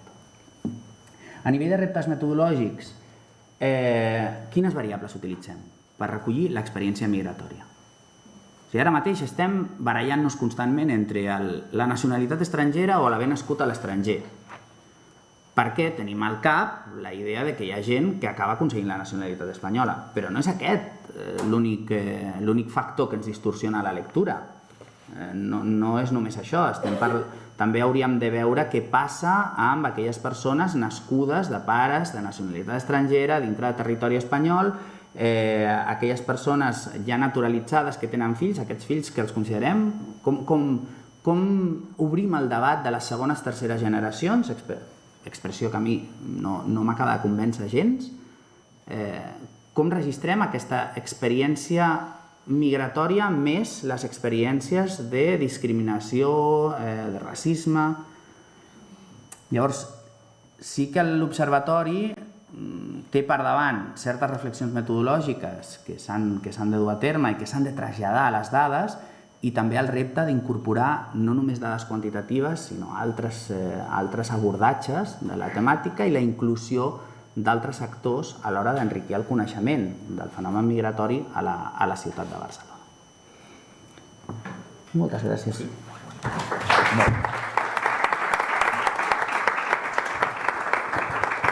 Bé, realment m'ho feu molt fàcil perquè heu clavat els temps, amb la qual cosa es nota que a més de la part social us dedicava al tema de les dades, perquè realment a mi em doneu un micro i puc estar no sé quanta estona parlant. Per tant, jo crec que és molt positiu que puguem obrir aquest torn del públic. Jo crec que és el que ens pot anar afegint diferents aspectes en el tema, i primer de tot sí que volia donar-li la paraula a Demetra Santagati, que està fent el doctorat a la Universitat Pompeu Fabra i l'està basant en l'índex de resiliència urbana i governança de la migració. Crec que la seva visió, de manera també molt resumida, serà molt interessant perquè puguem acabar de completar el que estem parlant en aquesta taula. I després, evidentment, tothom que vulgui aixecar mà i podeu parlar, reflexions, preguntes, el que vulgueu. És un luxe, tenir avui aquests 3 observatoris aquí a la taula, per tant, anem a intentar treure-li el màxim profit possible i anem a veure com tirem. Endavant. Moltes gràcies per convidar-me. Parlaré en anglès per facilitat i perquè tothom em pugui entendre. Thank you for inviting me to this extremely enriching symposium. As I was kindly introduced, I'm a PhD candidate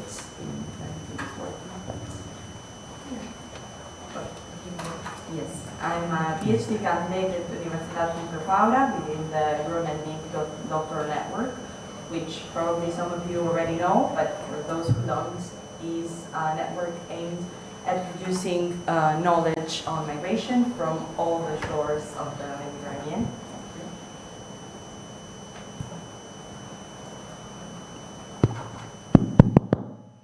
Thank you so much.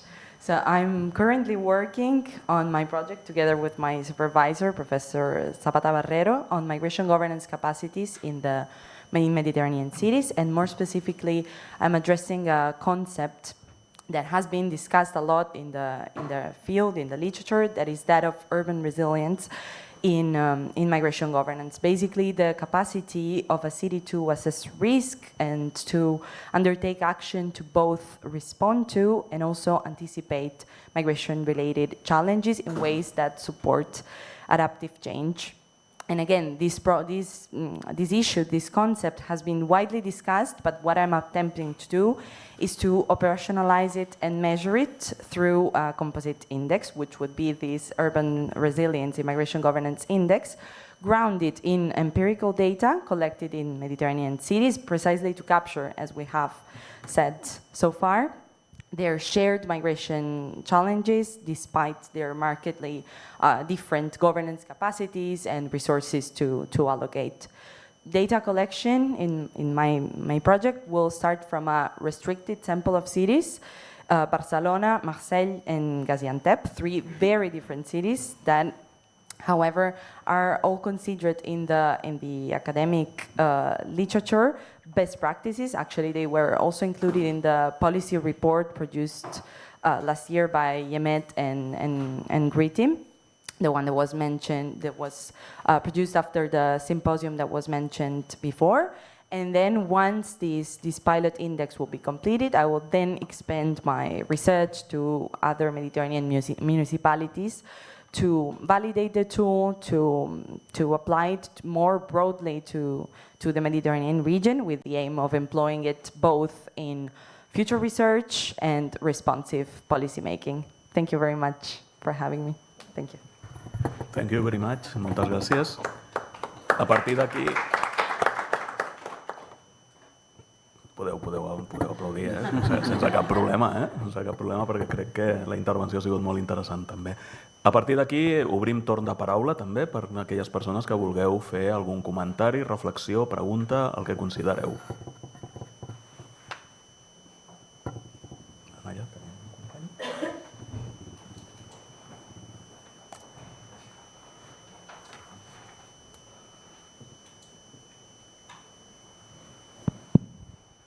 Hola, buenos días.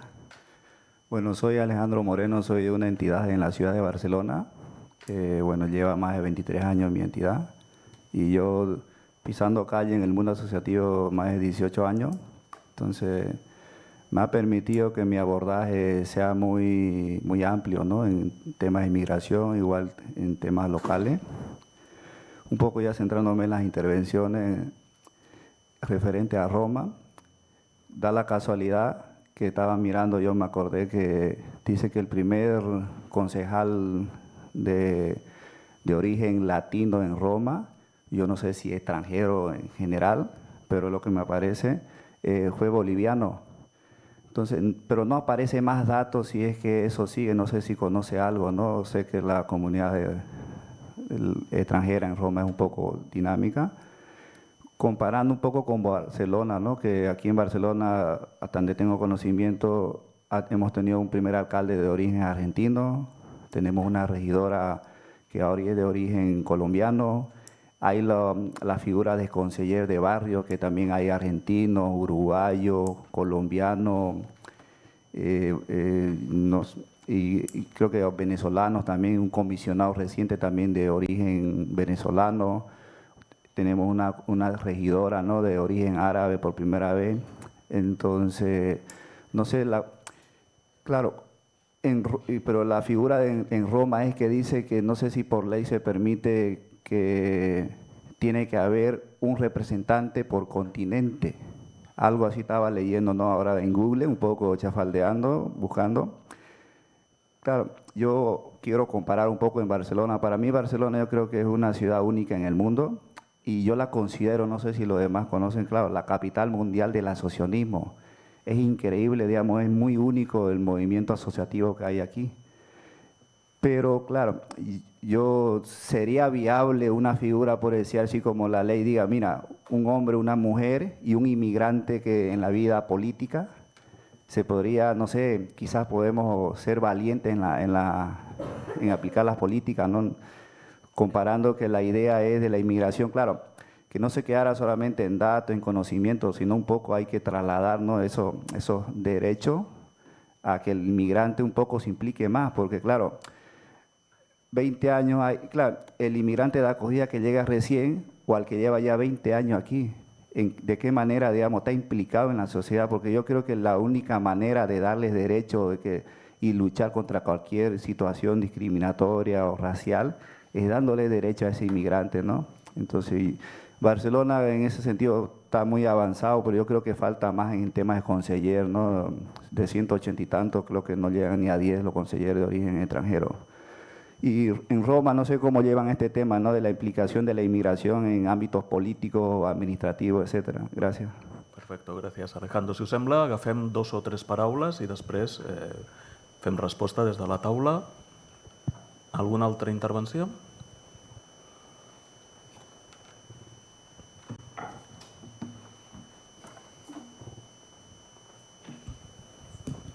Bon dia. Moltes gràcies als tres per les vostres intervencions i les explicacions de la diferent feina que feu amb els 3 observatoris. Tinc una pregunta sobretot per l'Albert Sales. M'ha semblat molt interessant la overview que has donat de la situació a Barcelona i tinc una pregunta sobre la part de recollida de dades i la metodologia. Com heu intentat homogeneïtzar les dades que venen de datasets i de fonts molt diverses per representar el que has explicat en breu i pel tema que has comentat al final sobre, diguéssim, més la vessant de la percepció de la temàtica del racisme i del microracisme que es pot estar vinculat a una explicació d'una dada contextualitzada, si heu fet recollida de dades en tema qualitatiu i si heu inclòs col·lectius que s'encarreguen, que treballen sobre, diguéssim, la representació a dins de l'espai públic, per exemple, o si teniu pensat fer això en la futura edició. Gràcies. Moltes gràcies. Hi ha el Ricardo que també volia comentar. Bueno, és per animar una mica el debat, però estava pensant també a partir d'aquestes intervencions, suposo que les que tindrem després també, fer-li una mirada mediterrània. Em preguntava fins aquí, l'objectiu dels observatoris és observar, és un objectiu molt intern de necessitat, perquè tot ajuntament necessita observar per poder actuar, això és evident, però també hi ha contrast entre observatoris. També hi ha aquest enfocament del contrast que hi ha entre 3 observatoris és el que em planteja preguntes. Hi ha algun organisme que us posi en contacte? Esteu interessats en posar-vos en contacte? Dialogueu entre vosaltres, observatoris? Perquè crec que també aquí l'IMED podria sortir una iniciativa.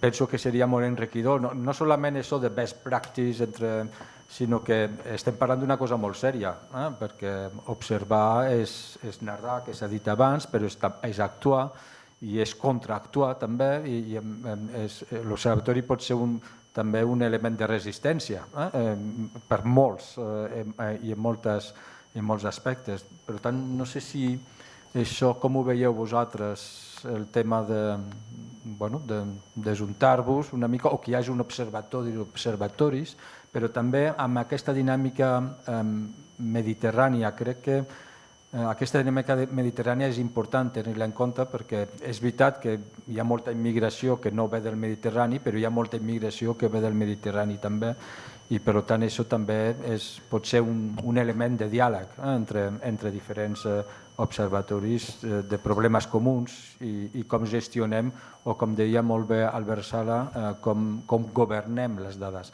La governança de les dades és molt important. Molt bé. Si us sembla, donem resposta en aquestes 3. No sé si... Do you want to answer, Luca, the first one, of Alejandro? Yeah.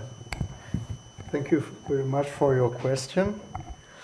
And it's about the political participation of migrants in the town of Rome.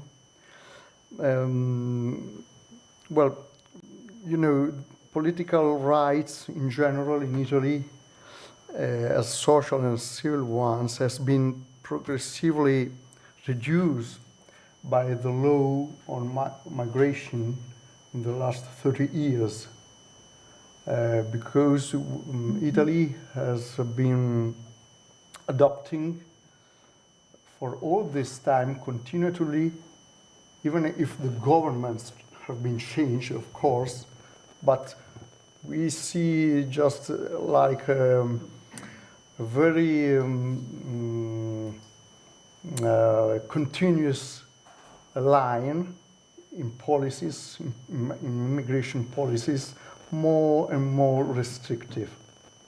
So all the rights in general have been reduced, and some structures, institutions that in the past allowed migrants to participate in political debate, even at local level, in the towns, in the municipalities, are not active now.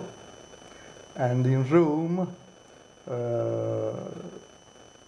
have been working for a long time before stopping a consultant institution composed by representatives of migrants that worked for a long time with the municipality just to be a consultant body about policies and so on concerning migrants, refugees, and so on. And all these representatives were democratically voted by the associations they have been belonging to, but this doesn't work now. And the general climate is not positive for this kind of participation at the moment, because we have not only this government but also the past ones who have just like transversal and unique thinking policy about migrations. So they hope that we can change the climate, the general climate, and then restart with this kind of participation.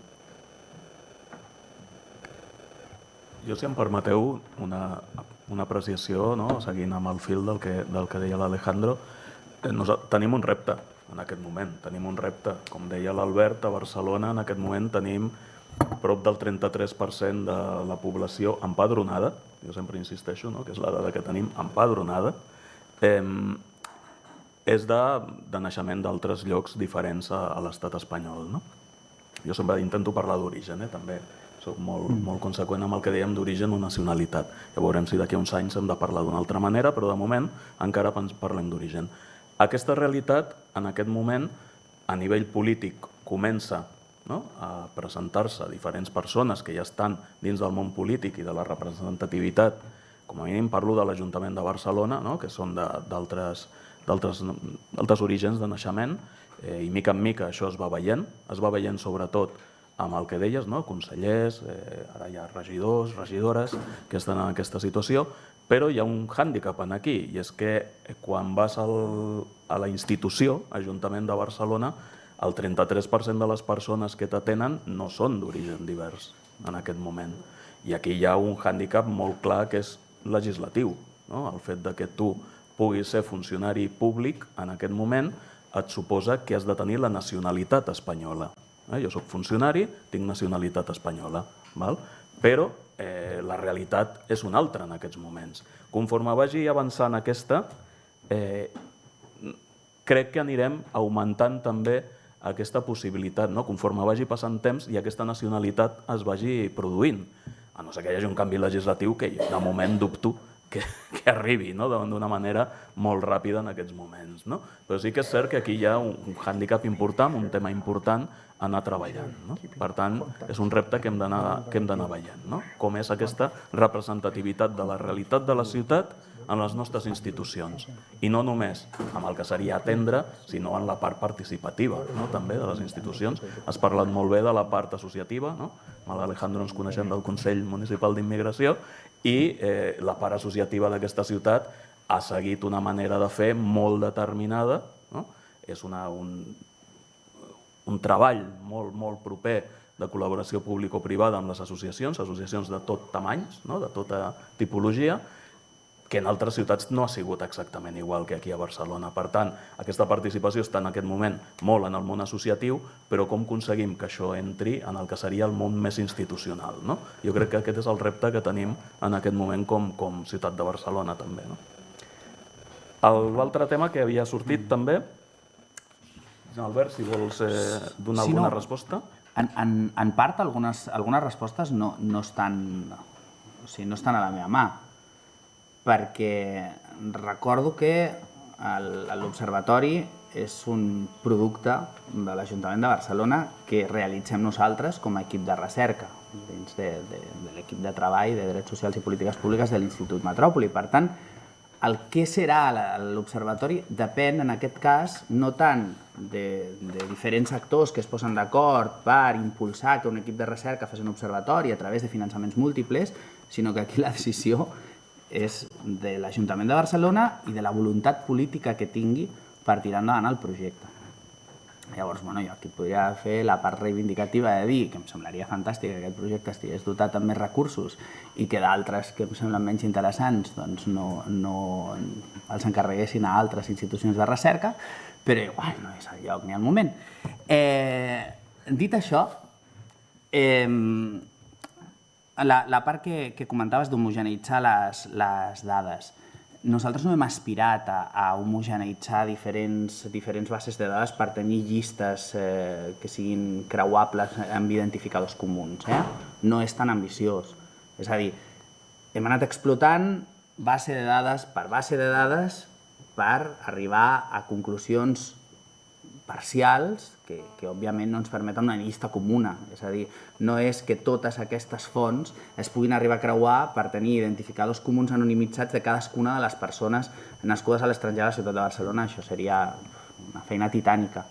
Llavors, hem anat analitzant enquesta per enquesta, la mostra contínua de vides laborals, el padró municipal d'habitants, etc.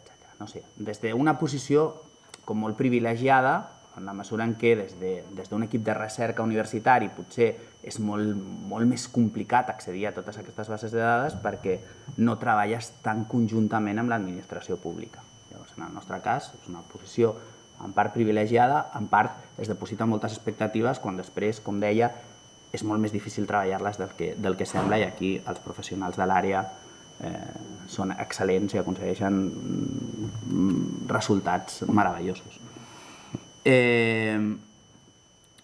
Després, en quant a la part de percepcions, etc., l'hem incorporat perquè hi havia una enquesta del Centre d'Estudis d'Opinió sobre migracions.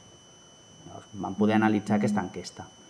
No hem tingut els recursos, el temps, per treballar des de la lògica qualitativa, tot i que l'Ajuntament està en d'altres projectes, com per exemple un projecte sobre autoidentificació dels grups, dels diferents grups poblacionals de la ciutat per intentar establir categories que ens permetin explicar les experiències de racialització, per exemple. És un projecte que porta una altra direcció de l'Ajuntament on hi ha implicat un altre equip de l'Institut Metròpoli. Llavors, es tracta d'intentar anar donant coherència i anar avançant en la mesura en què l'aposta política per treballar des de la recerca aplicada amb les polítiques públiques de l'Ajuntament doncs tiri endavant. Respecte a la part d'estar en contacte amb d'altres observatoris que comentava el professor Zapata, clar, en el nostre cas és complicat. Nosaltres estem representant, en certa manera, una iniciativa de l'Ajuntament, però, òbviament, que ens encantaria per poder enriquir l'anàlisi. I no només això, crec que tenim una posició privilegiada per explicar algunes qüestions que en d'altres llocs potser és més difícil d'explicar. I aquesta posició privilegiada ve del fet d'estar fent molta recerca a la ciutat de Barcelona sobre altres qüestions que tenen a veure amb l'àmbit social i amb les polítiques socials. Per tant, tenim una posició molt bona per poder explicar com impacten sobre la població, les poblacions migrants, els fenòmens relacionats amb l'exclusió social i la relació amb les administracions públiques, les entitats del tercer sector, etc., perquè sempre ens trobem el factor migratori en tots els estudis que fem. I quan parlem d'exclusió residencial o de sensellarisme, que és un altre dels àmbits en els que tenim molta intensitat de recerca, la qüestió de la població migrant, la presència i no només, l'efecte del procés migratori en aquests fenòmens és molt intensa. Okay, thank you. Luca, you want to answer to The professor? Mr. Zapata? Yeah, thank you so much. Very briefly, thank you for your question. It's interesting. But I confess my will and my secret mission today in this context was also to check this possibility. To connect our experiences and to check the possibility to work together with many observatories, especially in the Mediterranean area. It would be wonderful. This you know, I think each state, especially for the Mediterranean area, faces many same matters about the ways to manage immigrations in general, but each one manage these matters with different policies and local laws, and this makes quite complex comparisons, you know. And also, my experience tell that each state have also different ways to collect, but especially to conceptualize immigration, and so to collect data, to organize data. And it's not so easy, it's not even easy to make comparisons between different contexts, because data themselves are quite different in their conceptualization. But the challenge is very interesting, yeah. This was what I was thinking. I was thinking about we need comparison between cities. Yeah. And the observatories could be a mechanism for comparison, but we need some kind of common data. Yeah. Yeah. And I think this is the challenge. This is a we challenge, have yeah. in this moment. I fully agree, and I candidate to the Roman Observatory for this kind of exchange. Mediterranean Observatory. Yeah. Thank you. Sí, jo m'afegeixo el que està dient. Evidentment és un tema interessant. Per això avui estem aquí, també, perquè posàvem aquesta primera pedreta, d'alguna manera, en el que era aquest treball de veure què està passant més enllà. Jo estic molt especialitzat, sempre faig, ara el David de Cooperació ha marxat, però jo sempre faig un petit acudit, que sempre li dic, és que jo sempre estic molt especialitzat en de les muralles de Barcelona cap endins. Per tant, i ell està molt especialitzat de la muralla de Barcelona cap enfora. Per tant, ens complementem molt bé. Per això avui estem cooperació i immigració aquí parlant de tot aquest tema. Hem fet una feina molt interna en aquest moment i, evidentment, per això avui també volíem explicar-la dins del context d'altres observatoris, perquè és el que té, al final, una certa gràcia important en tot aquest tema que estem treballant des de diferents òptiques. Han anat sortint diferents temes de fortaleses, de febleses, que jo crec que molts estan compartits. Les tipologies d'observatori també veieu que és diferent. Tenim diferents visions i diferents maneres d'entendre el que és la idea d'observatori. Nosaltres en aquest moment estem molt centrats en el que és l'informe anual, perquè aquest era l'encàrrec que vam iniciar des de l'àrea de drets socials i, evidentment, molt mediatitzats perquè som l'àrea de drets socials. Per tant, és normal que també el que nosaltres expliquem vagi molt orientat cap a aquesta línia. La idea de futur és, evidentment, això, veure com podem ampliar-ho, com podem treballar-ho des d'altres òptiques. No sé si hi ha alguna altra paraula que vulgueu fer. Fem una segona ronda ràpida. Aquestes dues paraules, contestem i ja haurem d'acabar. Acá, una pregunta rápida para Albert. Mencionaste al final algo sobre datos en tiempo real para complementar, si entendí bien. No sé qué tienes en mente, datos de telefonía móvil o otras innovaciones. No. De momento nosotros no estamos ahí. Estábamos pensando más con Xavier y con la dirección de traspasar, o sea, de pensar en clave disponer de los datos a medida que se van produciendo. Y eso significa que cuando tienes una encuesta no tengas que esperar al año siguiente a presentar el informe anual y que en lugar de ser un informe PDF que sale anualmente, que sea una página donde se pueda consultar el último dato disponible. Eso ya sería otro tipo d'inversió. Aquest és el repte, ara també és aquesta idea de no fer un informe anual, sinó veure en quins moments la informació ja està disponible, i també un tema que a mi l'Albert em sent sempre dir-lo, i que estem allà veient a veure com ho podem fer. I aquelles coses que van passant a la ciutat de Barcelona, com podem treballar-les i donar resposta també des de la dada de l'observatori.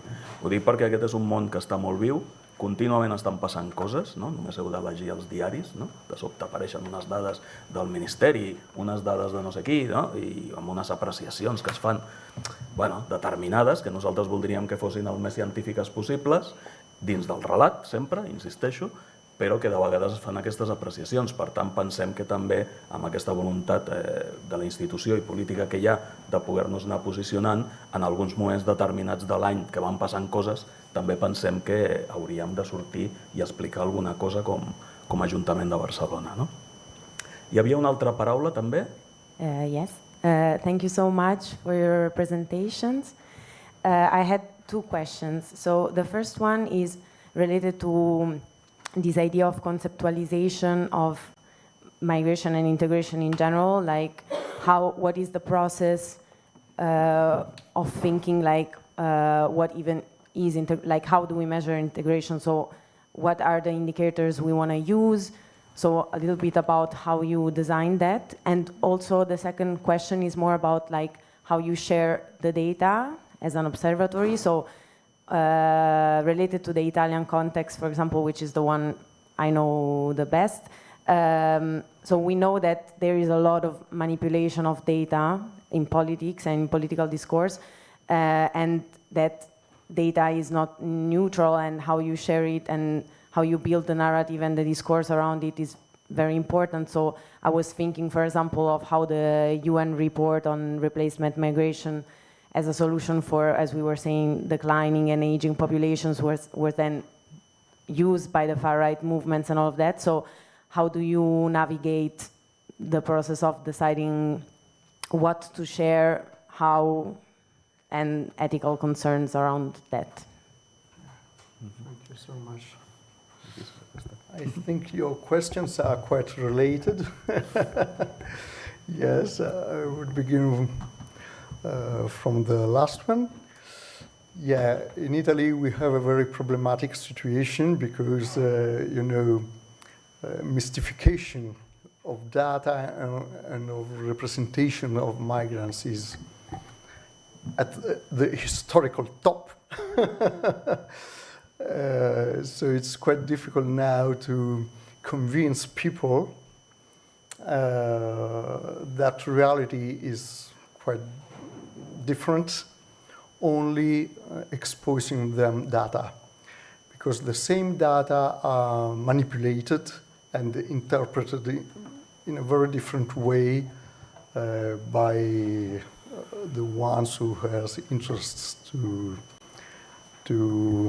go against integration reasons and so on. We are trying in the last years not only to provide and share data, because we realized this is not enough at the moment, but to show how different data contributes to make a complex picture of immigration that is more complete than single data taken by themselves only. So to show how different data contributes in a very harmonic way to complete this picture. And this is I think is a very positive way.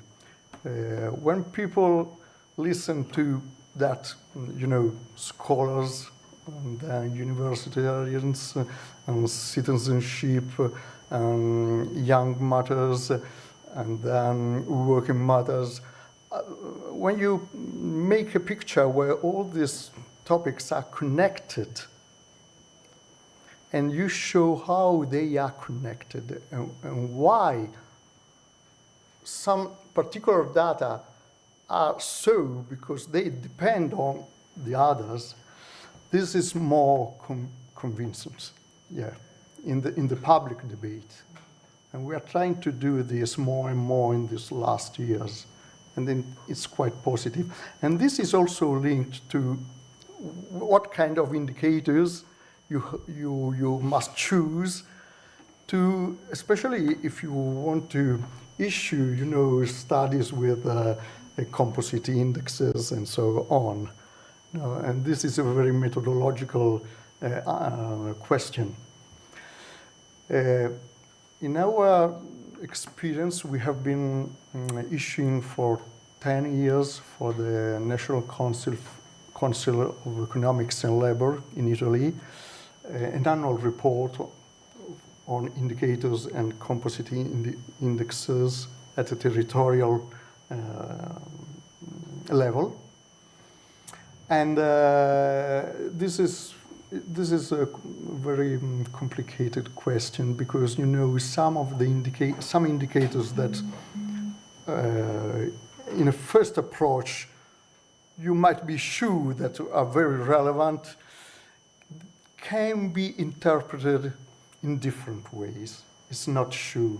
For instance, what's the value, what's the meaning of citizenship? It's not clear. Is it a real indicator of integration or not? We know that many migrants in Italy acquire citizenship because they want to go abroad. So they're interested to become Italian because they become European citizenships and then they want to leave Italy. So it's quite, complex. And the best thing is to really debate indicator by indicator about the real value, the real meaning of each one together, and then put them together for more complex analysis. Thank you. Okay, thank you very much. Suani, do you want to add anything to the questions? Any answer? Well, the idea of being more connected with the observatory, I think it's very interesting, and we have all everything to see. But I must underline the differences between the observatory and the observatory of Rome and Barcelona, which are of different nature. Actually, we did this observatory in order to produce knowledge, let's say, against local politicians who just, say anything on migration. And so we are more like the difficulty with the local authorities, while the Council of Rome and most of all Barcelona are deeply involved in the topic of migration and its public, which will be shaped. So I think it is not the same kind of observatory, but even though the idea is still to produce knowledge on migration, our observatory is more addressed to the general public in order to its migration. I think it's a big difference. Ok, thank you very much. No sé si voleu afegir alguna cosa més, perquè el tema dona, el tema dona com per estar molta més estona, però sí que hem d'anar acabant.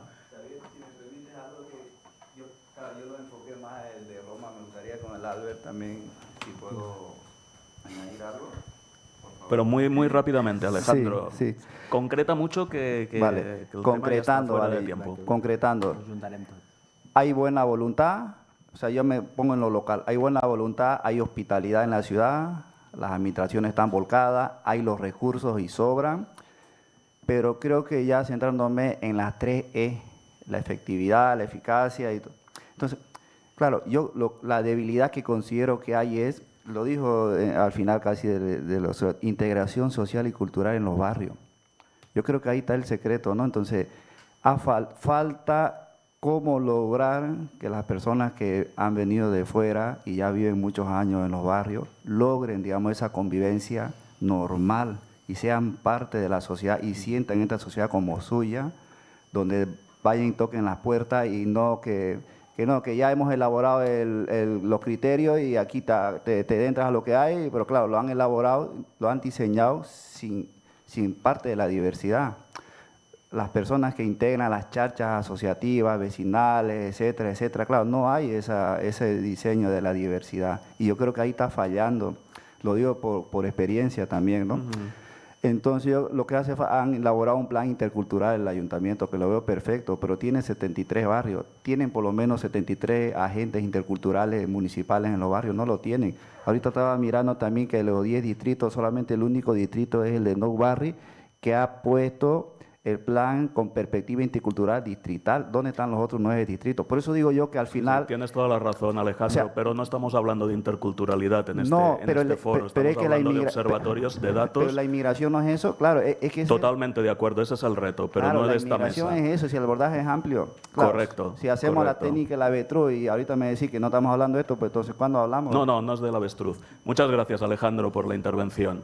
Ho deixem aquí, si us sembla bé. Ara sí que hi ha un cafè aquí a la sala del costat, ràpid, perquè tenim molta feina i tenim moltes taules que jo crec que són molt interessants. Deixeu-me fer només un esment.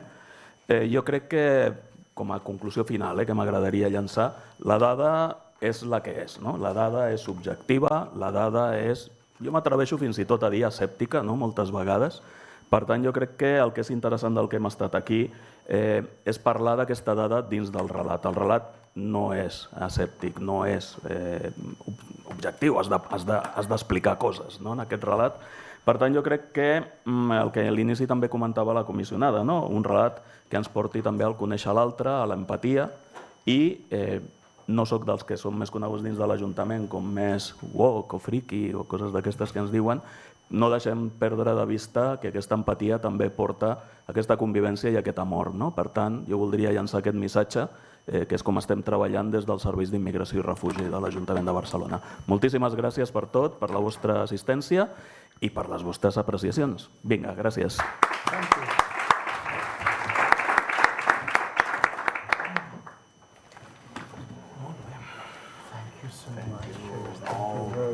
Very interesting. Your explanations. Thank you very much. Thank you. I was a little anxious, before this, but I'm more calm now. Vam estar fent uns quants talls de la situació d'aquesta. Jo vaig estar parlant amb el Sílvia, t'ho explicaré. Vaig explicar una mica. Vaig ser molt clara amb ella, són molt maques, la Lara. La Lara i la Sandra, i amb Macalla. Bueno, barrejant, jo ho entenc,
very complex for research and is hyper complex also for those that have to manage it every day. Also, I would like to incorporate also another reflection about counting and indexing and the role of observatory. Maybe to incorporate some thought from the first round. We might challenge also the idea that data are only numbers. Data need to be also qualitative analysis on the why and how behind the how many. We need also to indexing, to benchmarking, to compare cities, and these allow also to compare also governance capacity, but also I will say observatory cannot be only an entry point of data, but require also research, as we have seen there, and there are many things that we can do. An observatory could be a mechanism to produce counter narratives, but fact-checking and also help to produce evidence-based policy. There are many use of the data in this sense. And then the fourth reflection is related to the narrative. I will say within this multiverse disinformation where we are, it is very important because it is, we have to incorporate, we are in a digital age. And then we live in an era of competing narratives, multiverse where migration is often most contested terrain. Frequently contaminated by fake news, stigmatizing rhetoric, and in this context, the data becomes a very important, reliable tool for resistance. And it allows also for fact-checking and I will say also for constructing alternative narrative, rooted in empirical facts and so on. And then I think all these issues need to be addressed. I am sure in one way or another we will address that through the two speakers that we are the opportunity to have today. Let me just finish with another reflection that I always transfer to my students from the very beginning.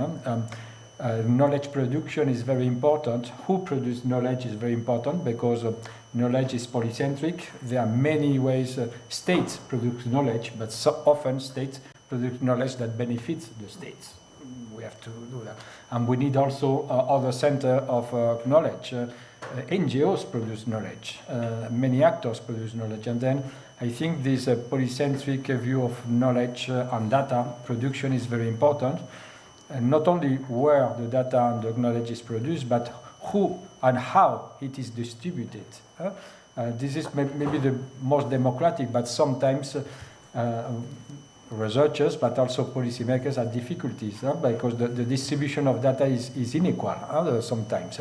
There are some people that have the benefit to have data.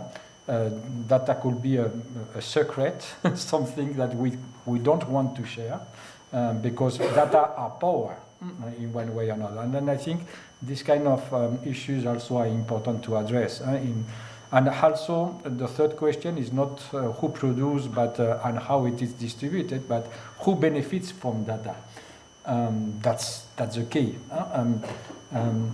And then I think from this point of view, from the point of view of the outcome and who benefits the data, I think maybe we are reaching the third roundtable this afternoon, the ethical issue.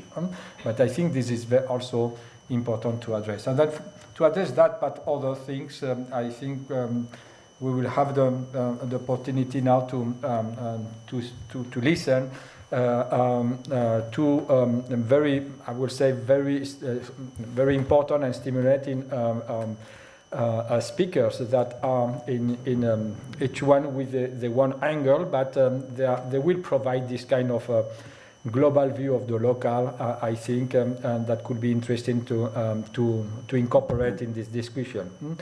Dennis Kildans will begin. He's a consultant, United Nations Statistic Division, research affiliate in COMPAS. And we researchers, we know the importance of COMPAS, which is the Center of Migration Policy and Society in Oxford University. visiting academic also, Institute of Economics, Geography and Demography in Spanish, in CSIC, the Spanish National Research Council.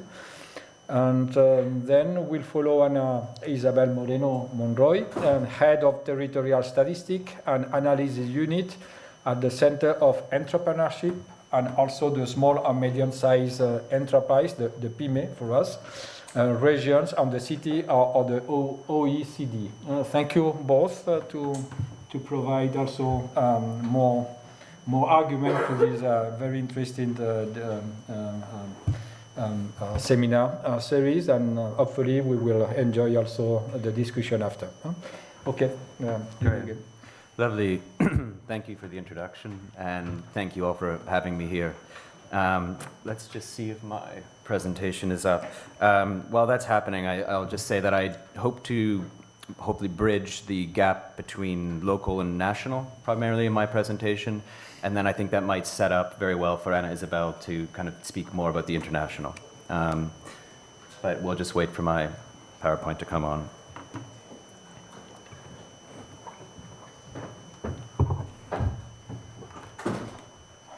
Invisible.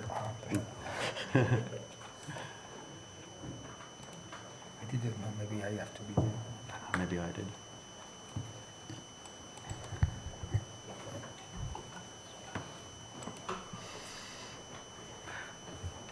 Yes, there we are. Great. So in this presentation, basically, I want to take you through what I see as the central challenge in the space of migration data at the local level and link it to what's happening at the national level.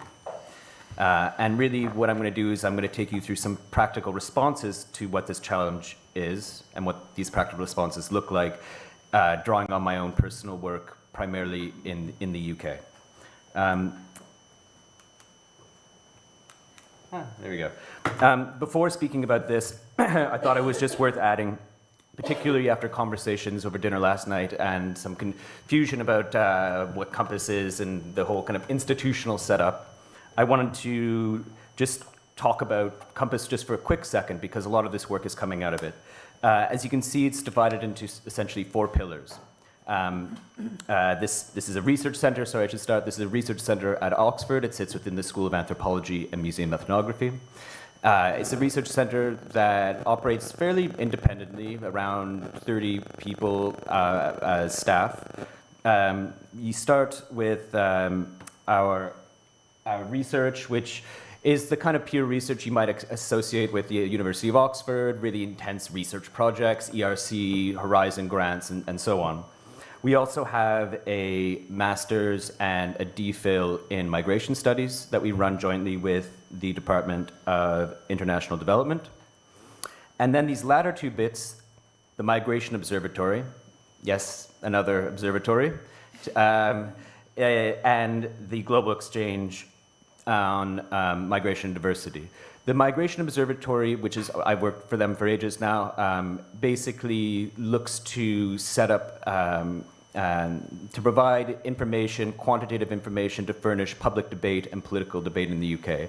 And that means putting out lots of different statistical materials and explanations and syntheses of these, as well as going on to BBC and other less reputable news sources and speaking about these issues.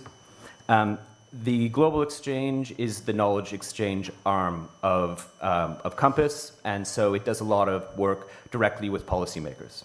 And I'll be touching on 2 initiatives coming out of these 2. So let me start with the basic governance argument as I see it. Migration policy in most countries, including the UK, is set at the national level, but of course the effects of migration are felt locally. It's in cities, it's in towns of all different sizes that newcomers find housing, enroll their children in schools, register with GPs, look for work, fail to register with GPs because the GP's offices are too full. It's all of these sorts of daily bits of life that migration actually comes into being.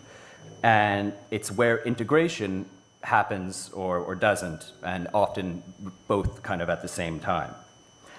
Yet the data systems that describe the migrant population were really designed for national purposes, to count flows at borders, the number of visas granted, to report sometimes to international bodies, and to inform broader national policies. They're updated in such a way that they are, set aside for this type of policymaking as well. Visa and border data are typically updated on an almost real-time basis, where the more characteristically based data that are set at local level are very rarely updated. And this really reflects priorities. The result of this is what I call a persistent mismatch between information supply and governance demand at the local level. Cities are really expected to plan and deliver services for the populations that they can't adequately describe. And that's really the problem that I want to explore. The first problem is fragmentation. In the UK, and we've heard a little bit about other places today, which has been quite interesting. Data on local migrant populations are scattered across multiple sources. So the census gives us the most comprehensive picture of who lives where, but of course it's conducted every 10 years. It's already out of date in the UK for most intents and purposes. Administrative records from tax ministries, labor ministries, interior ministries, higher education statistics, they're more timely, but they only really typically cover a slice of the population and often don't go to the local level. And in the UK, the data that's produced at the local level is actually quite poor. We don't have registration data in the same way that many European municipalities have, and so it's quite piecemeal. Each source, I guess we can say, uses different geographies, different definitions of who counts as a migrant, and different time lags.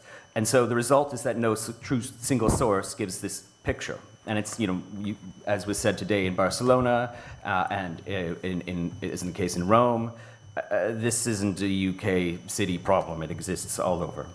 And it's really a feature, not a bug. It's how the national statistical systems were initially designed. They don't really account for cities as key governance actors. At the same time, that's exactly what's being asked of cities more and more, to take on more and more governance.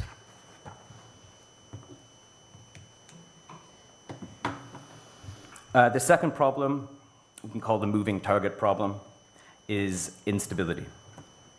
The migrant population isn't static. People move between regular, precarious, irregular statuses without physically moving. People also physically move. Meanwhile, the tools used to measure migration keep changing too. In the UK, for example, the declining response rates surveys generally, have weakened the labor force survey and the annual population survey, which were previously really how we understood characteristics at the local level quarterly, have degraded it so that they're not usable at the local level anymore. The International Passenger Survey, which is a survey that was used to calculate the net migration in and out of the UK, has been cancelled, fine. It was pretty bad for the last 10 or 15 years anyhow. But since then, since all these things have happened really around COVID, the official efforts to rebuild the evidence base have not been entirely successful. And what they've produced is gaps. They've produced breaks in time series. They've produced revisions when data are released. So data may be released for one quarter, and then in the next quarter, it will be revised up or down. We have issues now of trust creeping in to official statistics. And so for people who've been working on this, let's say at the local level, even when the question stays the same, even when they've mastered the data to try to inform their practice, even when they're asking the same questions about the same population groups, the data available to answer it has changed, and they can no longer do that, and they have to update. So this shifting groundwork is a major problem.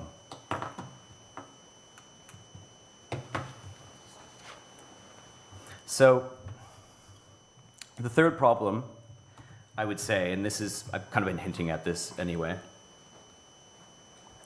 is the gap between international and national ambitions and local realities. And so before I turn to the UK case specifically, I just want to place it slightly in a global context. The UN Statistical Division, as you may know, published revised recommendations on statistics of international migration and now of temporary mobility, just this past year. And this is really the most comprehensive international framework on migration since 1998, when the last recommendations have been released. To say this is just one of the several global frameworks on statistics that cycles and floats around. But I'm speaking to it as I'm working on that project directly and developing training materials for countries implementing the standards. The recommendations are very clear that local authorities around the world do need timely data for planning, housing, healthcare, social services, schools, all that stuff that we know. They say that, of course, subnational disaggregation is recognized as a really legitimate goal. And all this really does matter. They've standardized definitions and groups, and this is all really, really good stuff. But the recommendations really are written for national statistical offices. And subnational geography is listed as an optional secondary disaggregation dimension rather than a core requirement. So again, we see this, the priorities really kind of rising to the surface. The framework really does set the right aspirations at the national level, but it doesn't really talk about how those standards should flow through to the local practices. And I will say as an aside, nor do the training materials we've been developing reflect the need for capacity building at the subnational level. So that translation is largely largely missing. And the UK example is a really good way, a good illustration of this gap between top-down goals and then the reality on the ground.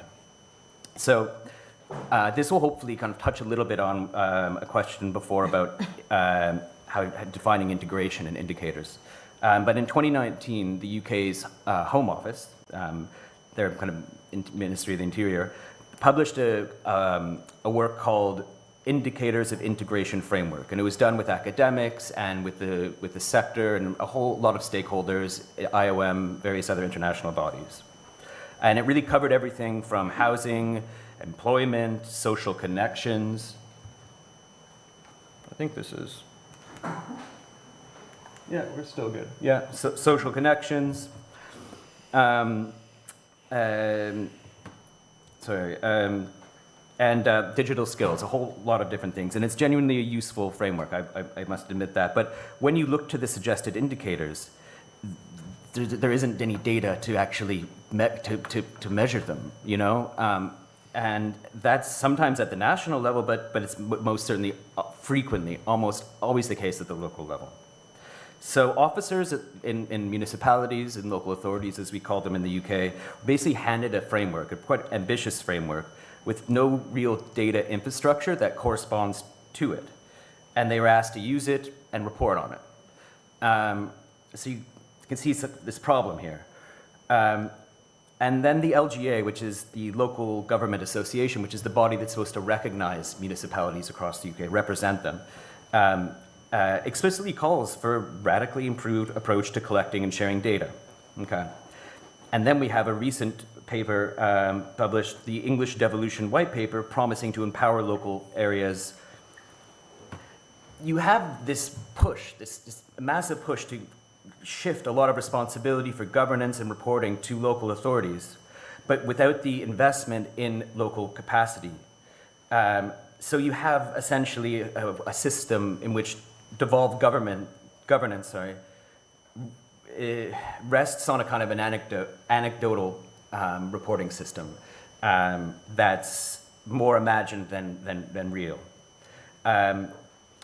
And so it's been up to, because a lot of these local actors have no hope of being able to report on this and don't have the time or sometimes the skills, certainly the capacity, it falls to a lot of other actors to pick up the pieces and report on this. And you've seen this with the different observatories that they're kind of taking the place of what maybe cities would like to do and maybe are expected to do in some cases, certainly in the United Kingdom.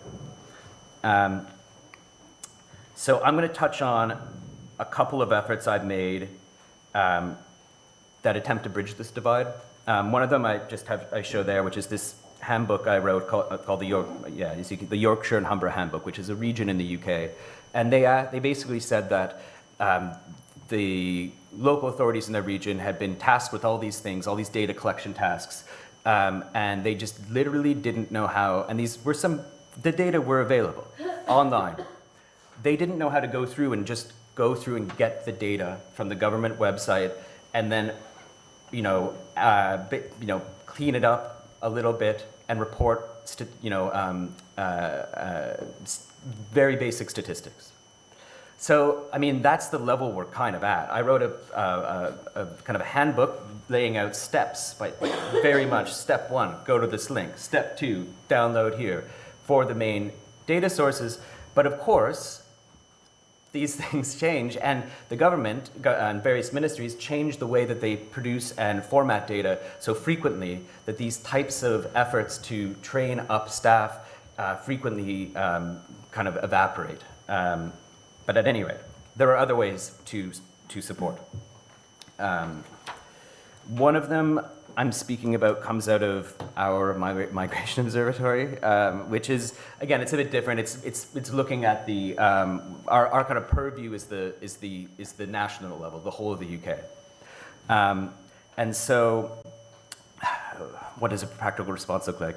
So we've developed a local data guide, and really it's freely available. It's kind of an interactive tool that brings together the data that are available in all local authorities across the UK, covering sort of 6 main dimensions: population composition, employment, migration flows, asylum, resettlement, and so-called humanitarian migration, so things like schemes for Afghans to come and Ukrainians, international students, English proficiency, population projections. So yes. And it's drawing on the census, it's drawing on tax records, it's doing a lot of the stuff that that Albert was talking about, what he was doing for Barcelona as well. But I think more limited because we are trying to address this across the whole of the UK. And the local kind of data sources are not excellent. So at any rate, it's being updated. Currently, I'm doing that, and really the point of it is to be used by practitioners, interested members of the public, NGOs, city officials, in addition to the kind of typical researchers who might want to pull out some of this information. And the way that we've organized, I'm just going to sort of say this because there's been a lot of talk about kind of stories and making sure that people understand the context of the data, that they're this is good, right, still? Okay. We have set this up in such a way that for each chart, we explain the data source, we give kind of an example of a story that it can tell, we give links to the raw data so that people can download it, and we present the data not as absolute figures, but as kind of rates. So there'll be a denominator, for example, would be the foreign-born population, or would be the total population. So we're able to kind of present, hopefully, a kind of a comparative view where different cities can look and see where they stand in relation to other cities in their region and in their nation and across the whole of the UK. And you can see a picture of kind of what that looks like. This chart shows the foreign-born population as a share of the total population by local authority, and it's using census data comparing 2011 to 2021. And you can really see the variation. In some rural areas, we have foreign-born share under 2%. In parts of London, it exceeds 40%. And the composition differs just as sharply. In some areas, it's very, very EU born dominant. And these are places that are linked to food processing often, to agriculture, to hospitality, whereas others have predominantly non-EU born populations, which we see, and they have different migration histories and different needs, population needs. So again, we're trying to get across by telling a broad national story that it's not really a national story. It's hundreds of local ones, and this is why really the national averages mislead. We're trying to give cities a kind of an insight into their own picture.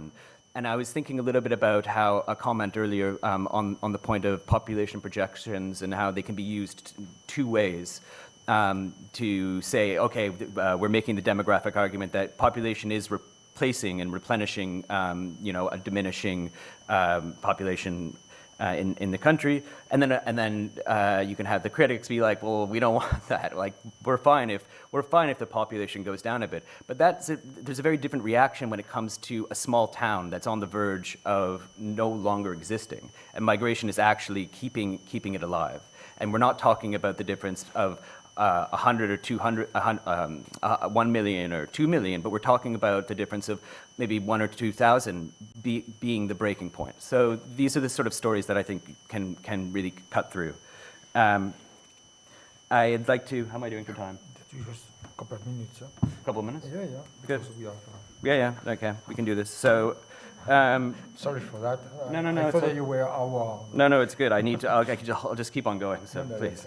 I have a watch here, but I haven't looked at it once. So, this is just to point. This is another chart which shows foreign nationals in employment by local authority, and it's showing the percentage difference between 2014 and 24. I guess the only point I'll make here is that this data wasn't available until very recently, and it was only made available because an MP made frequent Freedom of Information Act requests and bugged them so much that they eventually released it. And it really tells you something important about the state of the data infrastructure, that you do actually have useful data. This is timely, this shows like really interesting breakdowns, to point, but it's just locked inside of national systems, and it requires so much effort to extract, and then even with this, to be able to format into something usable and understandable. It still has limits. There's still limits, but nonetheless, it's good. I'm going to make a quick little point then, that data are necessary but not sufficient. And I ran a network in the UK called Inclusive Cities, which was 12 cities working on integration governance. And there were really consistent findings across the 12 cities that yes, data matters, but cities really need a framework for acting on that data. And a lot of this has to do with sustained resourcing, with peer learning. And key to this, like 100% key, was political will. So it was really great to hear from Barcelona about the fact that the city is really behind them and backing them on this. So very pleased about that. I'm just going to move on to the next slide, in which I bring it back to Barcelona in a way to say that there's a similar pattern in some respects in a different context. So I acted, I basically had the chance to work as an external advisor on a project led by the Barcelona Provincial Council, by DIBA, and implemented by Save the Children Spain's Impact Lab. And it really looked at equal opportunities, piloting different things for children and young people with migrant backgrounds. And what emerged actually felt really similar to the problems that we have in the UK, which was just a lot of multi-agency complexity with the data that was very hard to unpack. Fragmented services, a very limited evidence base, and difficulty defining the population that they're actually trying to investigate and learn about. So again, I guess it's a challenge that's not limited to the UK. I'd say the positive sides was that, again, there was really political will to address this. And to finish, to end, what would better look like? That's what access. This was made, I believe, this point was made, to improve access. There's so much data that do exist. It's locked inside of national systems, and we and it requires so much effort to extract. And really, this is honestly relatively low-hanging fruit.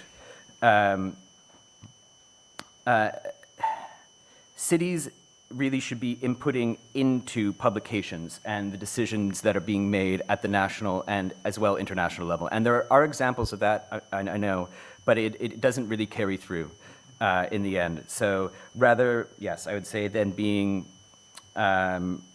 rather than being kind of passive recipients of data, there needs to be an actual relationship that is built in which both the sort of bottom and the top are both feeding in.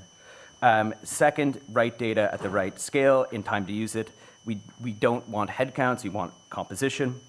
And so we've tried to do a little bit of this with the local data guide, but it's really beyond the capacity of any single observatory. I think everybody will agree here to supply all of this for everybody all the time.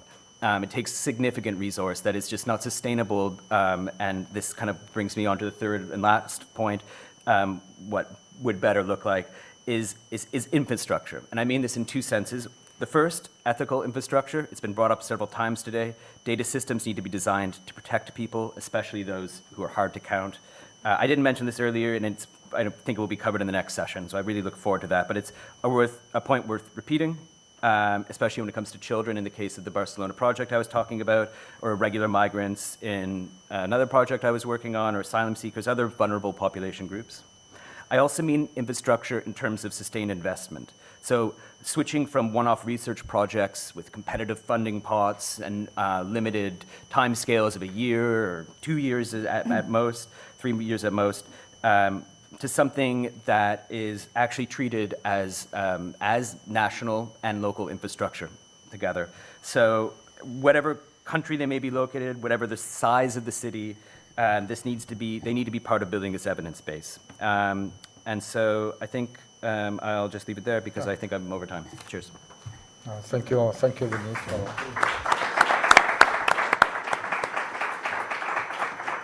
Thank you. I'm sorry for the time, but as we can have a half an hour and then half an hour to interact with the public. That's great. Which is 1 hour and a half. And then we give the floor to Ana Isabel Moreno.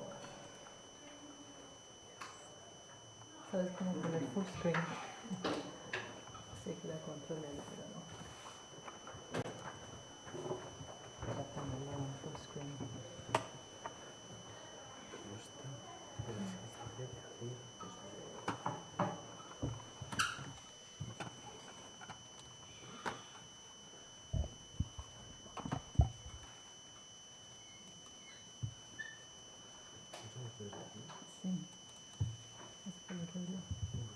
It's working?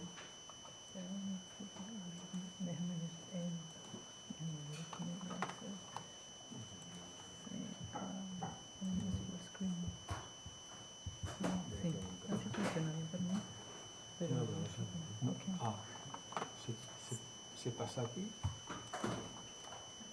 Voy a preguntar a esta gente.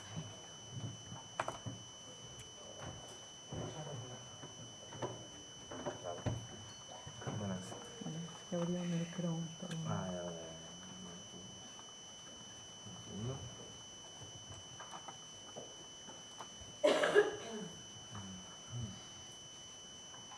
¿Es esta? Sí. Pues vamos a ponerlo que está ahí, ya está. Sí. A ver, pones full screen.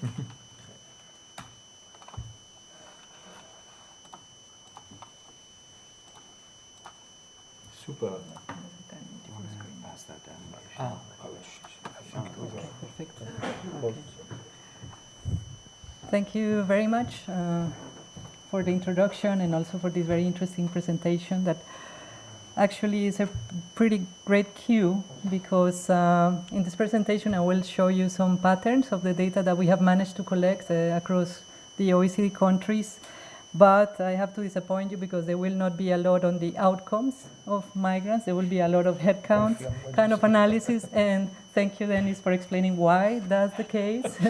This data is not often produced, is sparsely produced across countries, then when it is produced, it might not be comparable across countries, and it's not systematically kept.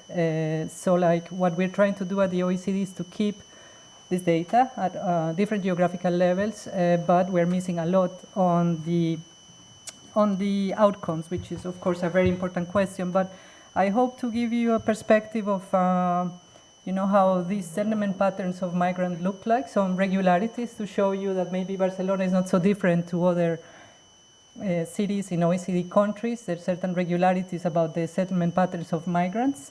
And for that, I will first give you an introduction of the kind of geographies we use at the OECD to be able to compare cities with each other and regions with each other.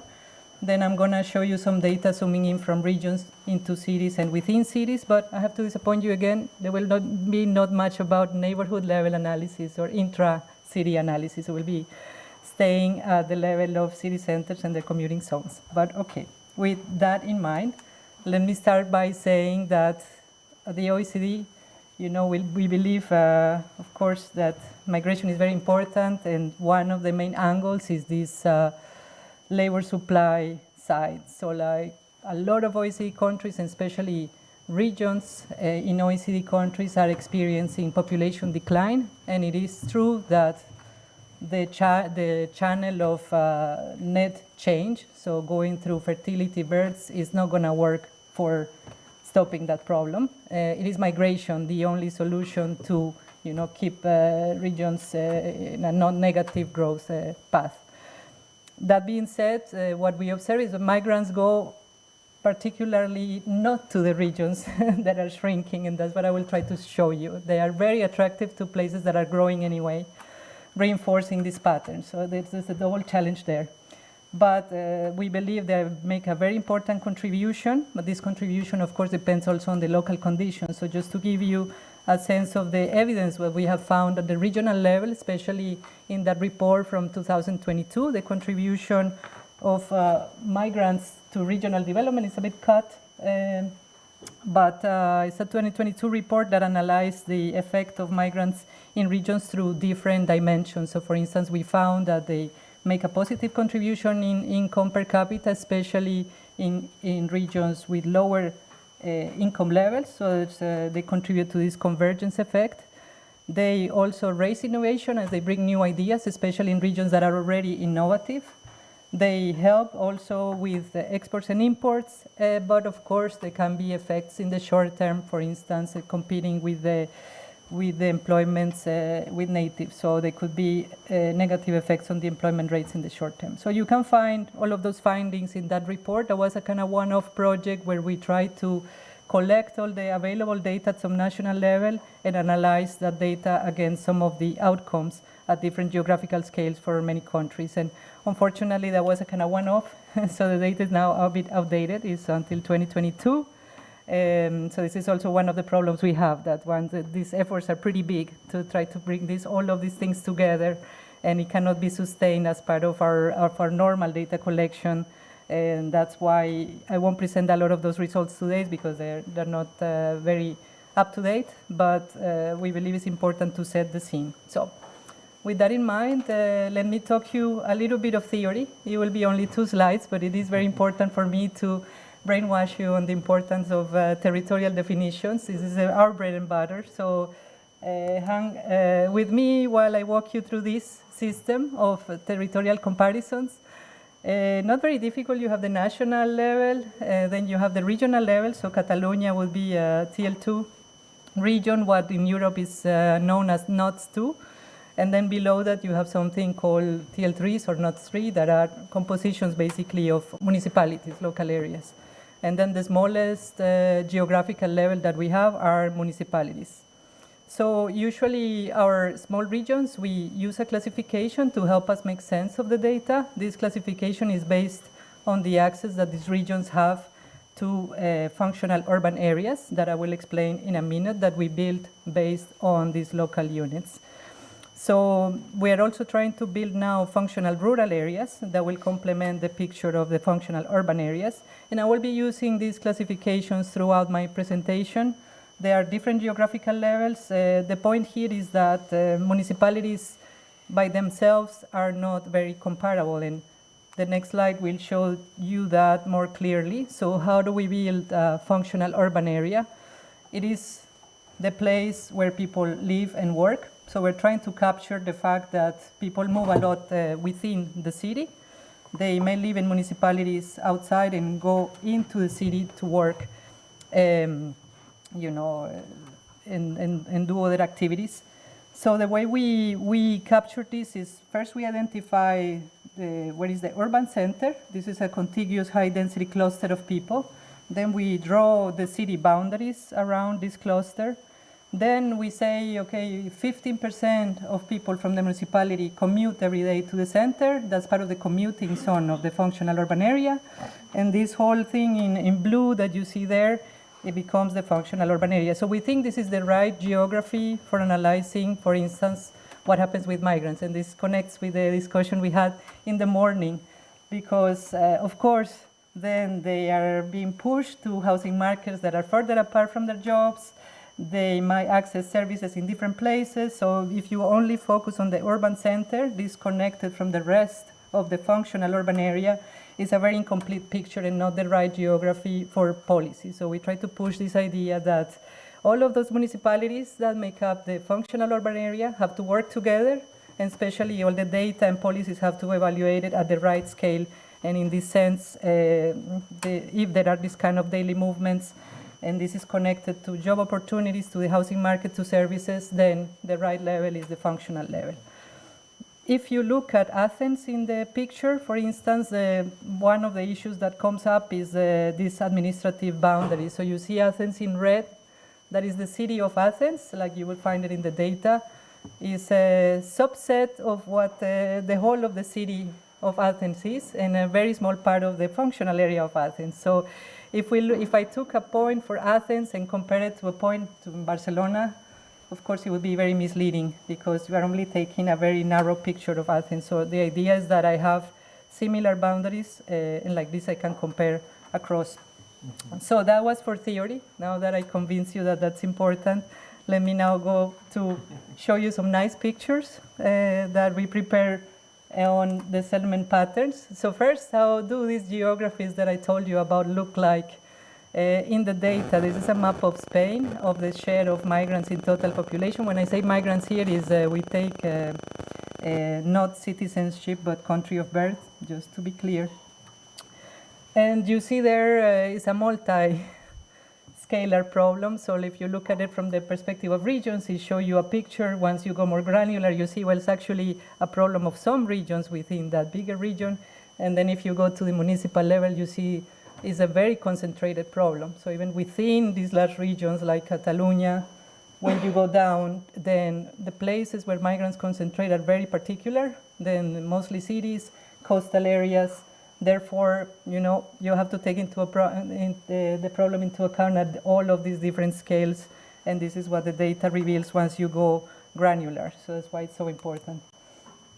Then, if I move to my next slide, this is if I take the TL3 regions and I compare what is the share of migrants across countries, so those are the points in blue, but also within countries, that's the minimum and maximum shares in countries.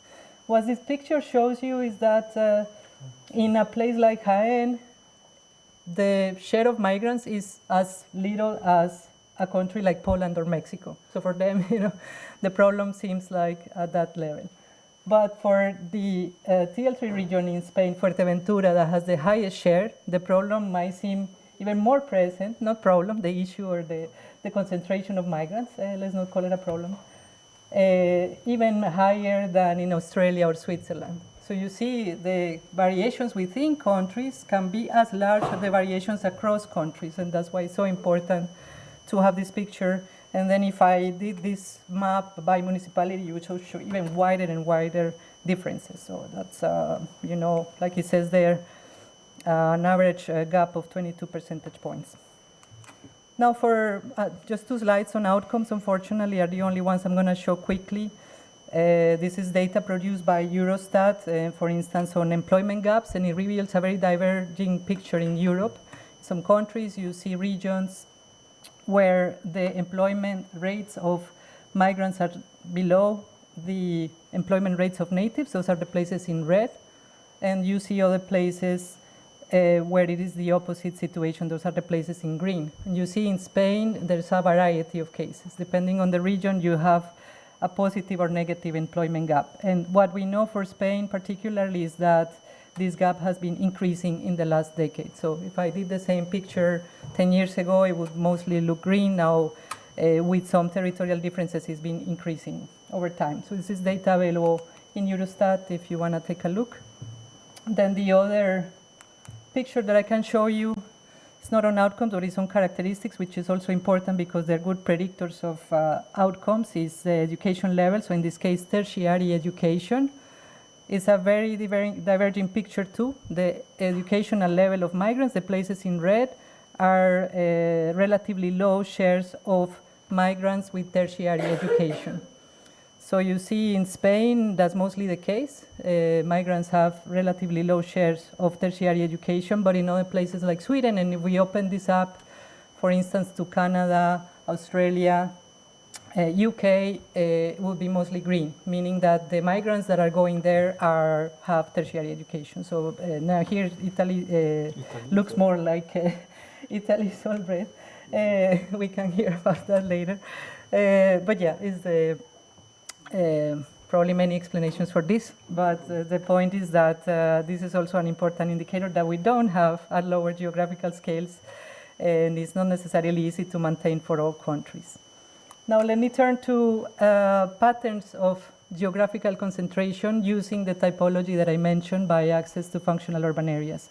It's a very nice gradient. I didn't make it. It's actually from the data. It looks like this gradient where the share of migrants decreases as regions become more rural. So the largest share is in metropolitan large regions, 15%, and it goes down all the way to remote. But then this is an OECD average story. For Spain, it's actually quite different. You see that you do have this effect of metropolitan large and then going down a bit, but you have a substantial proportion of migrants in the total population in remote regions. And this, of course, is linked to the economic activity, agriculture, tourism, etc. So it's not that all countries go through that, but it's a certain regularity that we see with the concentration even in the largest cities. If we look at it from the point of view of changes, you see there is a divergence because the places that are already attracting more are also growing more in changes. So there's no convergence, there's divergence. So like the places that are attractive continue to have the highest growth rates in the net international migration in total population. So again, Spain, I'm sorry, it's cut off, but you see more or less there the remote metropolitan again. So the two that are more attractive have become more attractive over time. Then let me move to the next one. That's a picture of the share, but now the share of in total population. But now if we look of all of the migrants, where do they live? It becomes very clear that they mostly concentrate in metropolitan regions. So if you look at it, OECD is 81% that live in metropolitan regions. And the point of the comparison here is that a lot of people live in cities in OECD countries, but migrants are more proportionally present. So if cities are attractive to people, they're extra attractive to migrants. And in Spain, it's a similar story than OECD with some nuances because of this settlement also in remote regions. But still, there is a positive difference between the share of the migrants that live in cities and the share of natives. It's 79% versus 72%. And one last picture to convince you, this is if you use the full range of functional areas, so going from the very large cities to the most rural places, you see the gradient showing up again. And in Spain, what this granularity of the rural now reveals is that this larger concentration of migrants is mostly in the functional rural areas that have, for instance, a town or are relatively urban within what's considered rural. They are not locating in these highly rural, functional rural areas that we know are the ones facing the biggest challenges with population decline. So they're attracted to very specific places and mostly urbanized rural areas and not going to the very, very rural areas that need them the most in this sense. Now I'll show you that picture. Let me zoom in the functional urban areas now. We can decompose this into the city centers, the commuting zones, and outside. And when you do that, what you find is that this concentration, I told you, migrants like going to functional urban areas, and within these functional areas, they particularly like going to the city centers of the functional urban area. So they locate more than proportionally in those places compared to the natives. And there is some differences with Spain again, with maybe a larger proportion of migrants living in the commuting zones. This is a very interesting topic for analyzing, for instance, housing market dynamics. You would expect that because access to housing is more difficult for migrants, there would be more proportionally in the commuting zones, but that's not what we find in many countries. So it's really a puzzle. It could be the heterogeneity of the profiles of migrants that we're not capturing here. So of course you would like to do a chart like this, but taking into account the socioeconomic status of the migrants to draw a completely different picture of how and where people live within the city. This is what we cannot do currently with the data, but we hope with some good work, bottom up, we can one day get there. Then if we look at it in a map, more clearly, maybe for those of you familiar with Barcelona and then Madrid, also for Dennis, who's living there, he can tell me if this is accurate. The picture shows clearly a larger concentration in the city center, the central parts of Barcelona, and then decreasing with smaller proportions within the commuting zone. And then you see the drop once you leave the functional urban area, the shares become much, much smaller. So like it really captures the fact that this is the right unit to analyze the migration patterns. Then you see some concentration along the coastal areas. In Madrid, it's a completely different story in the sense that you don't see such a clear pattern, and there's like higher shares in a lot of the municipalities around. So we can talk about that maybe during the discussion if you have ideas, but just to say there is not a single profile that fits all cities, but it's very interesting to see the data at this local level, but also using these reference geographies that will help us compare them with each other. Now, if you look at the map of municipalities of Barcelona, but over time, is this story of divergence again. So the places that had the highest share initially also have shown the largest. So if you had an initial high share, you also had an initial a larger change. So there is divergence. There is no convergence. So the migrations rates have increased a lot. We know now it's 30% of the population, but this doesn't mean that there is a divergence process now where migrants are, leaving the city centers and going out. It's still reinforcing. It would be nice to see how this looks with more recent data, but that means that the process might not be over of the concentration in these central parts.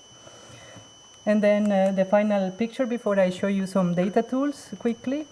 This is how you can relate two outcomes using the data and using the geographies. The picture on the left shows you the difference in the share of migrants in total population relative to national, showing that what we already saw, that in the urban center is usually above the national average, and then like outside the FUAs and in the commuting zones is below. The differences are not so wide for Spain for the reasons we discussed. You can relate a pattern like that, for instance, with a pattern of how do the housing prices behave within the functional urban area and outside.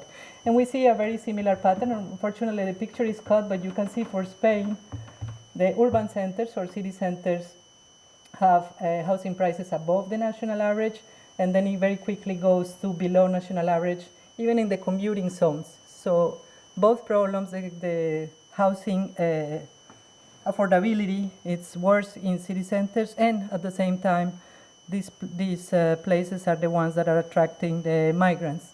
So some politicians, like we talked about the communication data interpretation, can take this picture and say, well, it's the fault of the migrants.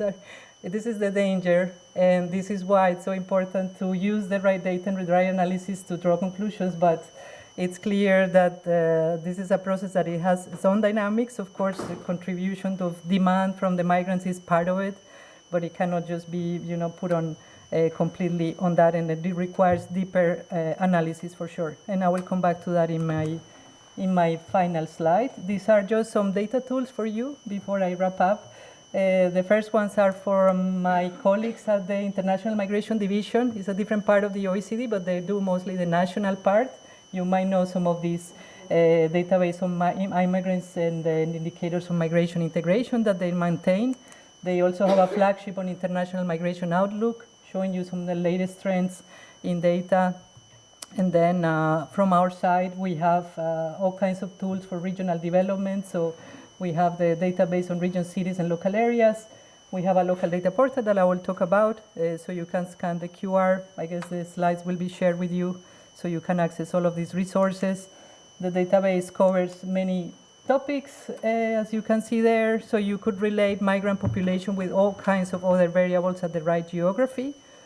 And then if you want to go more local, there is the local data portal. So here we are trying to collect data from as many municipalities as we can, from as many OECD countries as we can. So currently we have 220,000 in 41 countries. We have 100 indicators in 10 domains. As you can see there, again, demography is one of them.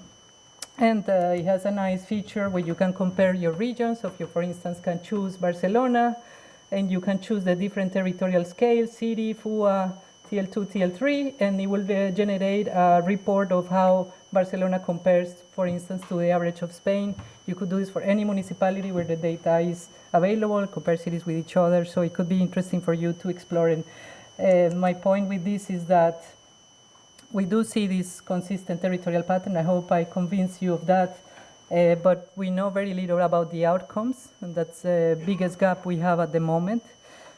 The way to properly do analysis, for instance, on employment outcomes of migrants, their housing patterns, and the settlement patterns would be to use a panel of linked administrative records. So, of course, these governments are working on integrating the microdata, so you have all kinds of the picture attached, and the right also micro unit, for instance, the family, to follow over time.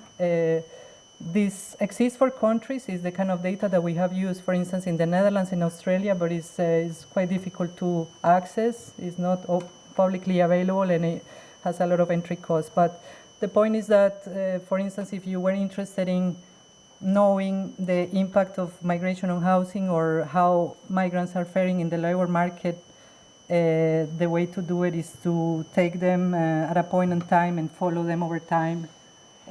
Even the residential patterns, so like if they move to different neighborhoods, if they change jobs, and how does that compare to natives. And this is very different from just doing correlations from the aggregated data that will show you just that, a correlation. Nevertheless, there is a low-hanging fruit here, which I think it's taking all this data that we have built at the municipal level, putting it in the right geographies and comparing with each other. And I think this connects to the discussion about the three observatories talking to each other, etc. I think there could be a lot of potential for comparisons, definitely starting from this base. So happy to discuss more of that in the Q&A. Thank you. Thank you.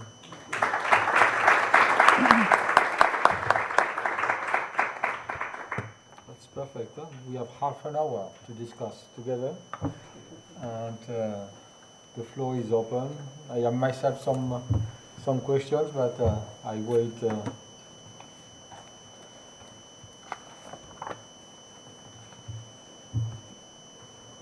Okay. Okay, maybe you can introduce yourself for others. Also, you want to? We can take more. Yeah?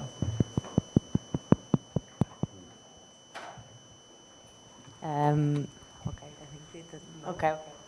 So I'm a student from the Migration Governance Master here at UPF. I was interested in what you were saying about the relationship between local and national level, in terms also that you mentioned about the dialogue between sort of data and policy making as well.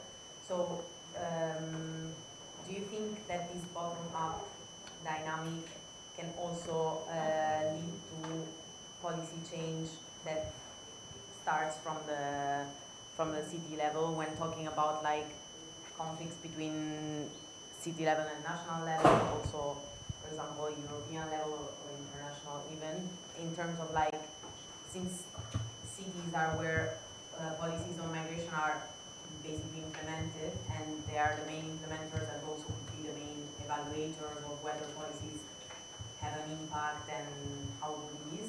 Do you think this bottom-up dynamic could also go into policy making? Okay, maybe we wait if there are some others on questions.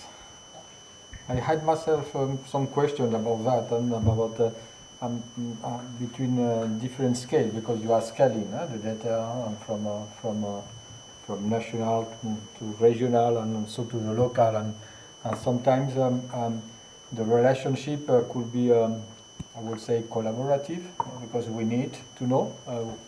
That means that we share the same view or the same need of data, but sometimes this is not the case. Sometimes data from the local could be in tension with other scale or other level. I remember myself, okay, it is not there, it is in Tunisia, but that the city hall have some data about, okay, I would say irregulars. All migrants in Tunisia are irregulars.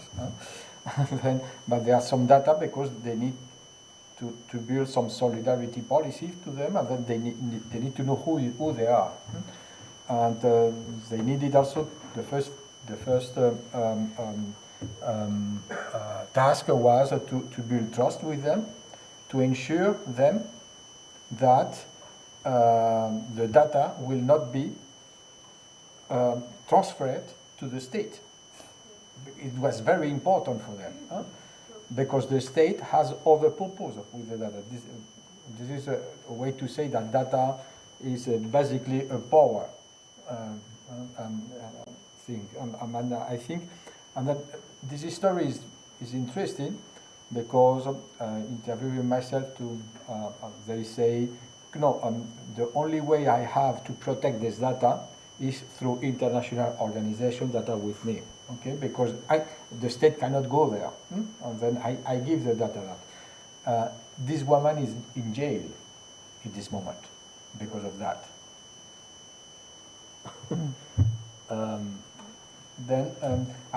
I'm not putting that, I want that the people know what is happening. Also, in the data are not innocent. There could be very tension between scale. Here it's not the same, but there are tensions also. Some data, when the city has a different narrative for the state, then the data could be a tool, a weapon among them. This kind of thing, I will say, the picture that you, it's very academic, which is good, but the reality, I think, you probably need to introduce tensions among which is also very important, because the premise is that cooperation is not always the picture. Just to address some to be provocative for the debate, and for you, I would say I was just wondering, because I want to take one of the issues that Albert Sales has said this morning, that okay, the difficulty, because okay, I can quote Sartori on comparative politics and so on, but when we do comparison, we need to be sure that we are comparing the same. And what you have there, okay, you are probably mixing expat and other migrants, and then the picture could be different if you fragment what is migrants in one way or another. And I think I am very pleased because the OECD also offer a very good picture, but I think For instance, in Barcelona, we have 20% of expats. And the rising price of houses is not migrants, it's expat, okay? How can you picture that with your data? Huh? I think this is very important to have a much more realistic issue. And migrants are not the same in France and in Spain. The definition of migrant are not the same, and I wonder how you process these differences, these conceptual differences, which is a very big challenge from a methodological point of view. Just to be a bit provocative and to provoke also a debate. You want to address? Sure. Should I? Yeah. Okay. To your question, which is it gets to the heart of this whole local turn that's been discussed a lot in academia and also I think in policy making. I think on the point of integration policies that there is a lot of room on this.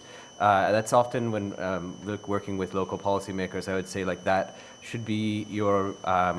It already is, but they should make it the focus of their kind of battle if they have one, because there's a lack of leadership on integration across in most countries, and you have certain countries that do have national frameworks for integration. Many do not. This is something that is being made up as it goes, and the national government or devolved governments in the UK don't typically actually want to even take responsibility. So that I think there's a lot of room there to actually have cooperation and to have consultations and to feed into something that might actually be like more of an infrastructure than something that's just iterated upon almost on a kind of day by day or term by term basis. But on migration, I doubt it. Yeah, I think that that's a competency that's going to be like very much kept guarded by any national state. But I mean, you do see some obvious exceptions, like in Canada, you have some migration policy devolved to Quebec, but that's like obviously it's Quebec, and it's a bit of an exceptional case in many respects. And then on to that's sad. Yeah, I agree that there's a tension between the desire to collect data and potentially further stigmatize on one hand, or lose the trust of communities that you're supposed to be looking after. Firewalls that have been promised in the past have only had some limited effects. So in a lot of cases during COVID, there were firewalls put up in different countries at first point of health access, saying that, look, we will absolutely not give your data to the government, but that trust is already broken to such a degree in many countries, certainly in the UK, with vans driving around saying go home, that is not a meaningful thing, and that doesn't change behavior. So yeah, I agree that there's a tension there, and that by asking people for information, you can in fact make them worse off, even if your intention. Yeah. So I agree on that tension, but I think that's just to point that out. Yeah. And then the idea, I guess, more so about how the data can be used and data being power. Yeah, I agree. I'd say perhaps, and this isn't, I don't think, a cynical take. It's kind of following this this academic Christina Boswell, and so her kind of view on it, and it's been followed by many others. Sort of divides the use, how data kind of can be used, and it can be used substantively. So actually taking the data and kind of making use of it and following the kind of insights from it. But it can also be used symbolically to broadcast to voters where you stand. Another way that she frames it in a later paper is operational. So on one hand, you're using it for kind of programming purposes. And I'd say that's really where my focus is when I'm speaking with not just policymakers as well, with officers, people who are going to be there term after term and are riding out administrations that they may not like, and trying to act neutrally across them. So versus the more political grand setting in which you can, as you know, it said, have kind of evidence-based policy or policy-based evidence. And so that again, the tension exists, but you can focus on the more practical elements, I think. Thank you. Yes, so thank you. We basically collect this data from the municipal data, I mean from public records, so like whatever we can fetch from what countries put out there. So yes, ideally, you know, countries would put out a lot of disaggregations by characteristics, so we would have the information by gender and country of origin and all kinds of things, but usually they don't, so that's why. But yeah, I mean, if this information exists and is available for many countries, we can include it.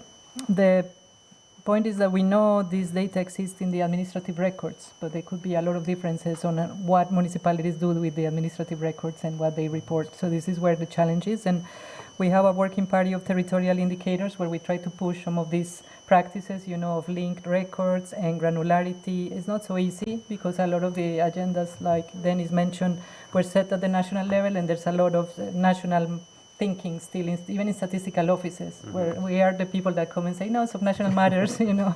But you see that varies across countries how much that's taken into account, and, you know, to have the right kinds of disaggregation is a matter of just work, because the data is there. It's just a matter of processing it and publishing it. So there has to be also, you know, demand from the public to have this data maintained and released publicly. And that what you mentioned about, you know, data for UK, these kind of cases are very important for us to advance these agendas. Otherwise, you know, you have things like the census that, you know, we build some of the data on, but those are every 10 years, and then like there might be changes in the census questions for political reasons that, you know, they might hide some populations by changing what they ask and what they publish, and this is tricky, of course, because that's our best source of information, even if it comes with very long lags, but at least there we can be sure that we can do statistics for different groups at very granular levels. So it's also a matter of preserving the integrity of censuses, that, you know, they advance into this agenda of having things ever more granular and with different characteristics, so we can do the right comparisons. Yeah. Thank you. Okay. Just introduce yourself, just to know who you are. Federica Giardina from MedCities, which is a network of Mediterranean municipalities going across the whole Mediterranean. So thank you to the two of you, and also to Professor Zapata for the introduction and the connection between your two presentations.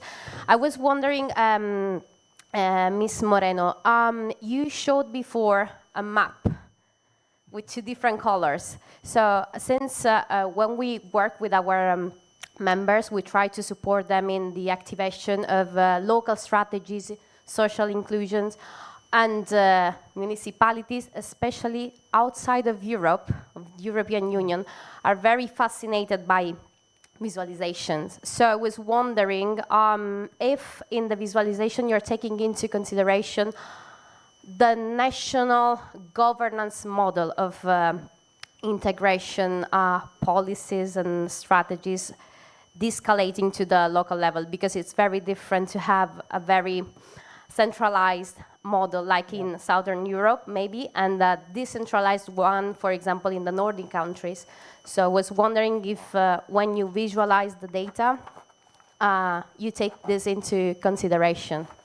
And for us, since we work also to show best practices like Barcelona, for example, it's very important to make them understand what we mean when we have this kind of graphics. And the second question I have, at the end, you showed the different, let's say, sector demography and transport, for example. It is very connected to what Professor Zapata said about the difference between migrants and expats. In a sense, yeah. For example, the peri-urban area, the metropolitan area, we know that the people with low socioeconomic background, which are foreigners leaving the peri-urban areas and go to the city center. So I was wondering how you're analyzing this in your data. Thank you. Sorry to be very long. No, that's fine. We have time. So thank you for those. Some more questions? You want to? Okay. Will not say to introduce yourself. Yeah, I have not to introduce myself. Okay. Thank you so much for your interventions. And I was thinking that in Italy happened something very singular. About 10, 12 years ago, some central authorities, you know, some ministers, Ministry of Interior, for instance, of Labor, and so on. Some of the most relevant representatives, you know, directors, general directors, and so on, expressively said that it was the moment that the central authorities produce themselves and by themselves statistical reports on migrations. And what happened after was that ministries made formal agreements with many administrative sources, with the National Institute for Statistics, for instance, or for the National Institute of Social Security, and so on. And they began to issue every year a very institutional report. But the matter is that when private and independent centers ask these sources data for their own reports, they answer that they cannot provide data to us before they have provided the ministries. So it's, you know, it's a very subtle way to not democratize data, on my point of view. So I would like to ask you at this light, if something similar happens also in the UK, and if the OECD reports are interested to have a stronger dialogue also with private bodies like independent centers and so on, and in which extent, because in Italy happens that when the OECD have to present some reports, some very interesting report, always does it making agreements with ministries and so on. And you know the frame of the presentation is very institutional, and you know the level of the presentation is very conditioned. Thank you. Thank you. More?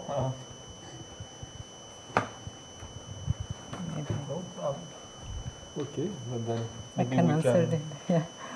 So we begin with Anna Isabel. And, so thank you for those questions. On the first one, on the governance models, that's a very good question. Usually we manage to do this type of analysis for thematic reports, so like where we also can link the data to the policies. And there's a bunch of studies that my colleagues in the center did for the local integration of migrants. So I would urge you to consult those. There was a wave of studies in regions and cities of different policies and comparing these policies across countries that could be.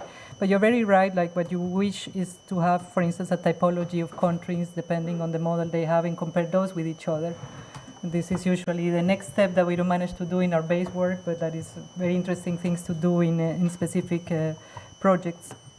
Then on your question on trusting governments, it's a very good one. And There we have some data from our program of trust that is in another directorate, but they share with us the data in regions.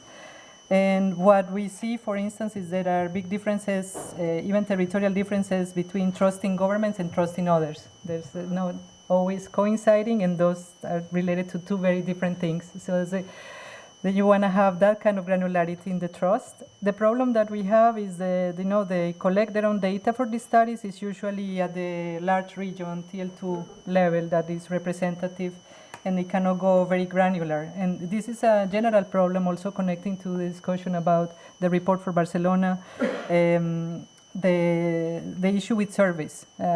We hear more and more that, especially after COVID, response rates have dropped. It's very expensive. Nobody wants to pay to maintain surveys, and surveys are key, and you want surveys that are representative. So here we have a double challenge. You have to go to the neighborhood and ask to the right people, right? So doing that takes a lot of money, and we have less and less willingness from governments to pay for those surveys. You want those surveys also to be timely, so you want them to be repeated over time, and this is where these things fall a bit through the cracks. So then you're left with maybe data and trust that is for Catalonia, but what can that inform in terms of specific neighborhood in Barcelona if the variations are so strong in the composition and the perception? So this is the big challenge we have, and then you wonder this kind of data that is so soft, in the sense that it's opinions, it's perceptions.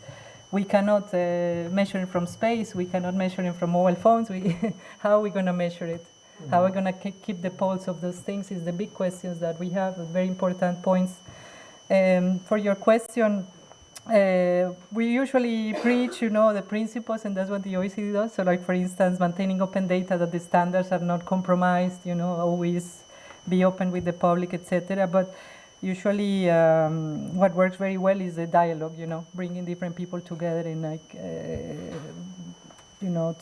working towards common standards. So even if they have different perspectives, so that has worked really well in the past. So we're happy to have a conversation also with my colleagues that have worked on the policy side, how we can, as OECD, support this conversation between the different observatories, different cities. We're very happy to do our part.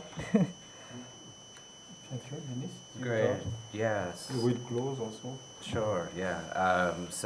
In terms of bureaucratic logjam, which is I feel what you're sort of discussing. Yes, that's a very common thing when it comes to data in terms of ministries blocking access and using bureaucratic excuses in a way. It hasn't really come about in the UK as a result of kind of a cross-ministerial alignment or sharing or anything like that per se, but it has been more and more frequent in terms of the freedom of information requests, which have become a really key tool used by researchers as well as local authorities even, and CSOs and NGOs. This FOI process gained power under the Blair government. He's actually said that he regrets parts of this because it's now inconvenient in ways. So, there's a kind of a large email list. For example, in the UK, it's all the CSOs, NSOs, all these people. It's, anyway, we all share the kind of FOI results and that we put in. And there's a website dedicated to the FOIs as well. And and this is not a scientific study, but people have been complaining, and we've been receiving at Migration Observatory and stuff, more and more lack of response, delayed response, responses that say that the cost exceeds a certain amount, that it's not in the public interest, that because that they're actually planning on publishing something similar at a later date, so it doesn't matter. So these are getting rolled out more and more. So yes, bureaucratic logjam, they've just found a different mechanism in the UK. And I just wanted to, can I just say one thing? I was thinking, just to respond to you about the census and we really need to maintain this as well as surveys. Well, the census, right, is the kind of ultimate survey. And I was really pleased when way back, it was before Justin Trudeau came into Canada, there was a proposal put forward, actually it happened briefly under the Conservative Harper government, to move to a short form census, and like Canadians like really pushed back against it. It was one of these things that somehow united the country in a very weird way, and we've gone back to long form census. But there is this push in many countries, the UK included, to move to administrative based censuses, and I was just curious your views on that. Yeah. I don't know if we have time, but we can also discuss. Yeah. I wanted to. You want to ask something to him also? I don't know. Maybe. No, I think, sometimes I don't know if because we I have have the time, but possibility yeah, to- probably catch up with him at lunch. There's a lot of things to Okay. discuss, yes, Okay. and probably people are hungry too. Okay. Then I think we should close now, and I have advised that you are invited to have a lunch in the same place where the coffee was, and enjoy also the conversation among us. And this is also the opportunity to meet each other and to discuss and continue to discuss. Thank you for the presentation, and Thank you. And thank you for the audience also.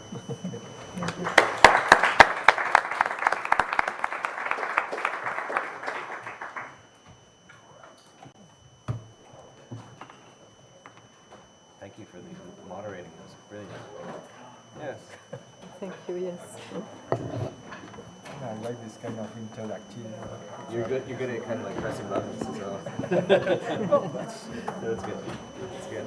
I mean, bringing out the kind of tensions. But what I say about Tunisia is true. I mean, that's what. It's a horrible story. It's horrible. Because the state asking for the data, and she said no. Yeah. There are many things that we should know what is happening in the countries about data. Data could be a very important issue. Yeah, and I mean these like the data protection and sharing laws that exist are so they're at such a low level, at such a baseline. But yeah. Now I am worried because I invited her to come here to explain that and so on. And then she got arrested. So you're. You have some. No, it was not because of that, but in any case, she had this kind of international movement and so on, explaining the example of Sousse. This is in the city of Sousse. That's awful, yeah.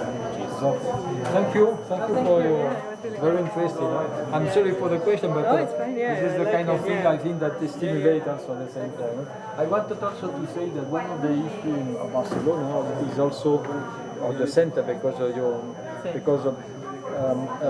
the center of Barcelona is where migrants are, and then there is a mixture between tourists and migrants that is very interesting to explore. For instance, in Paris that don't happen because all of them are outside.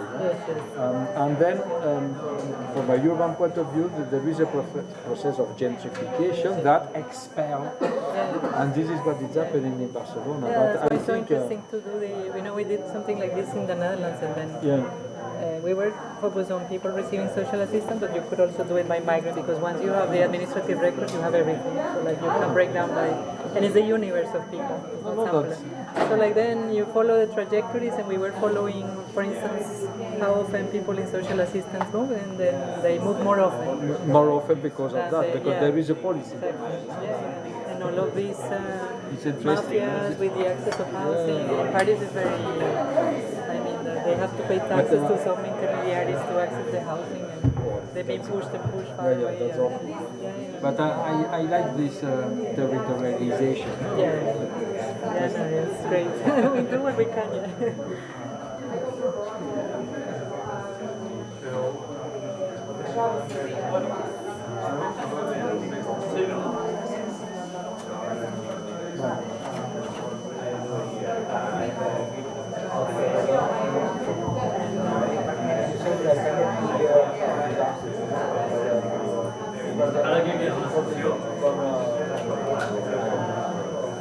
Sí, esta.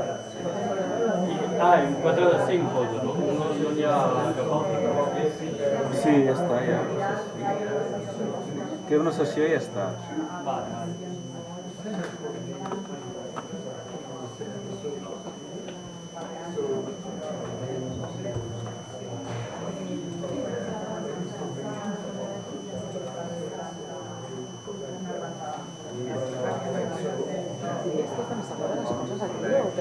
Sí, no, perquè tanquem i si hi ha el vídeo de també.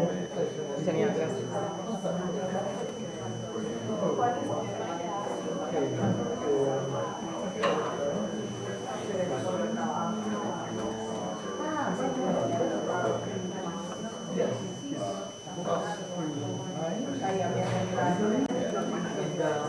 Xavi, creus que em podré escapar? Sí. Sense compromís. Ho dic perquè... Sí, perquè va tot molt bé.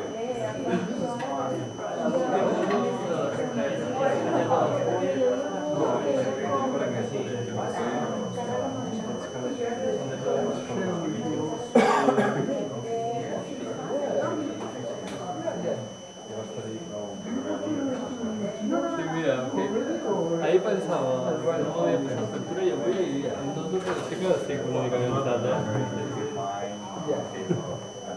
No, però ja va valer la pena. Share all the other information. Wonderful. You can count on us. Don't worry.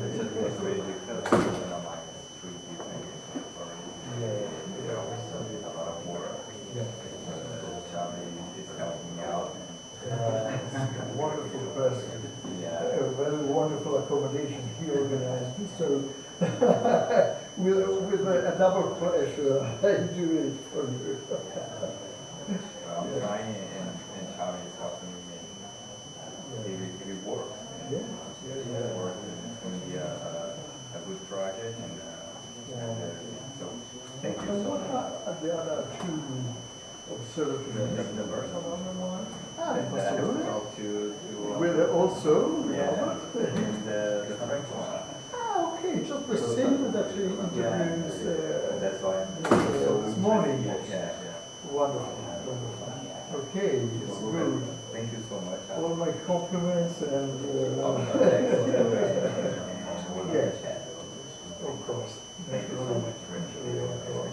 I'm very glad. We can meet later sometime. I don't know. No, maybe here in Barcelona or we want to come along just to, something to use. If you need something, contact us. Yeah. I don't live in Peru. I moved, yes, I moved 80 kilometers on the north in a little town called Viterbo in the Lazio region. Then performing road in the first 32 years of life. Last year I went to Ciutats to visit a lot of cities. I don't remember the name. Palermo, in all the border cities. I'm going there on Easter. Really? Yeah. It's awesome. With my family, just to have you. I really like to visit all the cities and Italy. Yeah. So you have to come to visit Rome now. You cannot consult loss in your experience. I want to visit Rome and visit the observatory. One. To talk to everyone, see how it works. Okay, we will welcome you the best way.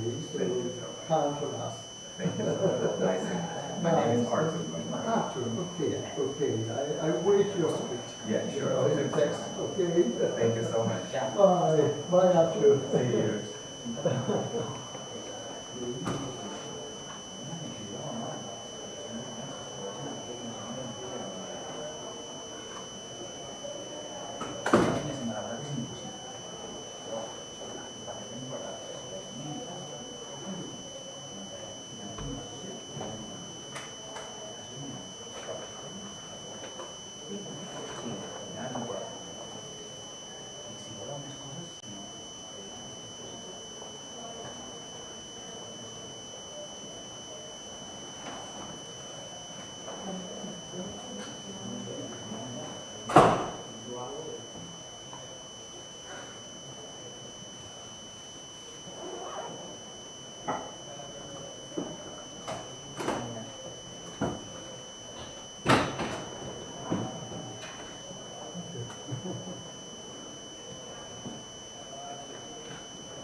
had a very brief.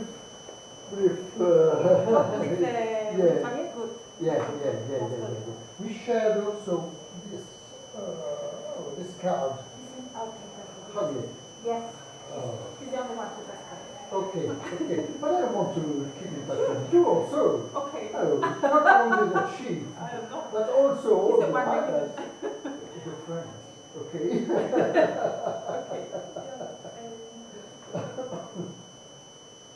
If you want my telephone number, we can keep in touch.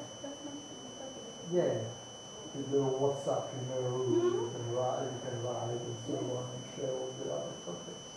D-I-S-C-I-U-L-L with double F. Vidos, if you want.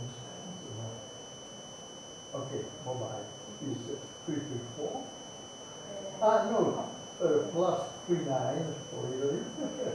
And then 334. 34 again. 12 093.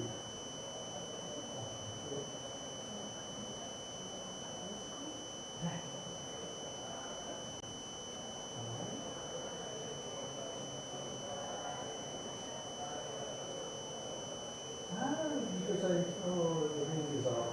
This is yours, okay? España.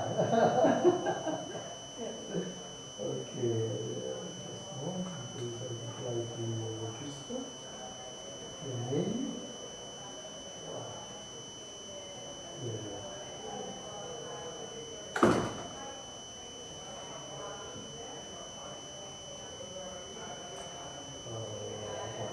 The name?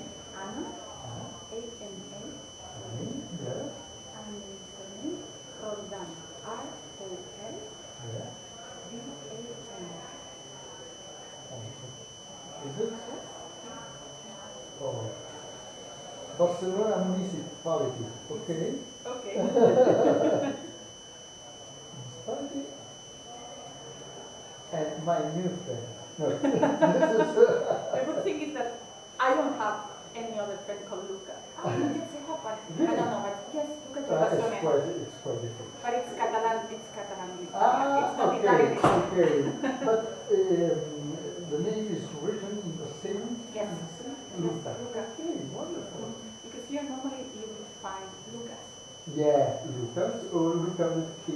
Yeah. You No, know. Luca, I don't know anybody. Yeah. Yeah. Wonderful. Now you have two friends with Luca.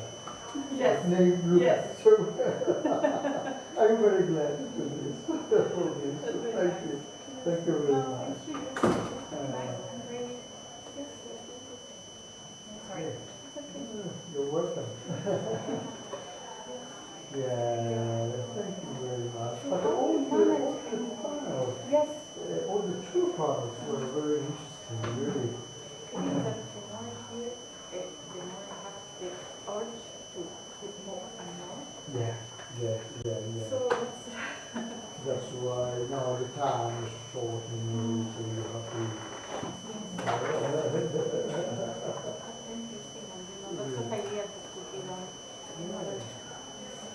Yes, we're talking now with this she was mentioning the possibility of funding. Yeah. And they've done this.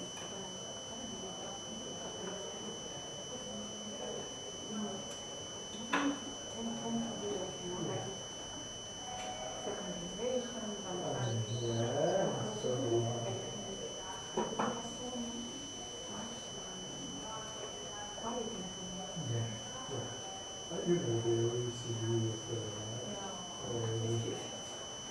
structurally because it's intergovernmental body. But, you know, very similar thing of the OECD is that they have interviews. In each country they would like to draw the reports. Yes. But the report itself is written by themselves. They do not commission, centers or others to talk about their own country. Yeah. they would like to, they want to draw up by themselves this national report. Never understood why. You know, I didn't know. I thought it was like a kind of inviting. So if they report about Italy, Yes. with them, and then they would write I first understood this, but I realized it's not so. like this. It's not so. Because I know this because once they came to have an interview with us for the national and but they do explain in this clear way.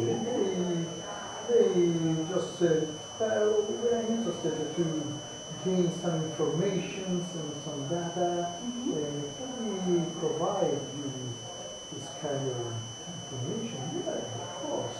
But I understood. I asked him to draw up a national report. Instead, they received all the information, received all the data they were interested in, and then bye-bye. No feedback. No feedback at all. And after 2 months, we presented the Italian report where the user also, not only us, but also our data. It's quite strange. It's really a single way to work. Maybe they have care not to write. Why? It's always just to acknowledge. But you know governance control that. Because I knew that before publishing and before presenting, the government has to read the national report and make remarks and so on. So they know this. So every time I'm going to write in a different way. Not to disturb governments, you know.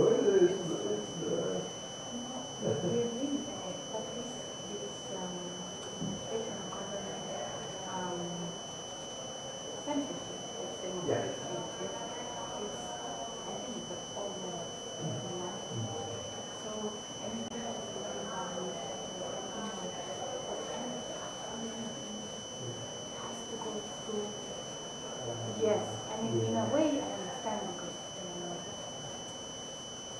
you need to be careful on what you say, how you say it, how people will receive it, and what will be the consequence of anything that we do. But for me, there's always this tension. When what to look like, what to say, what to do, what is approved and what is allowed. And I have a good friend who works in the National Institute for Statistics. Okay. In Spain? You know, they provide data for ministries and also issues on the board, like she can't expose things to actually. Every time she reads our reports, always says to me, oh, this is what I decided to say, but I can't. So it's a little... Well, choose the other side, no? Yeah.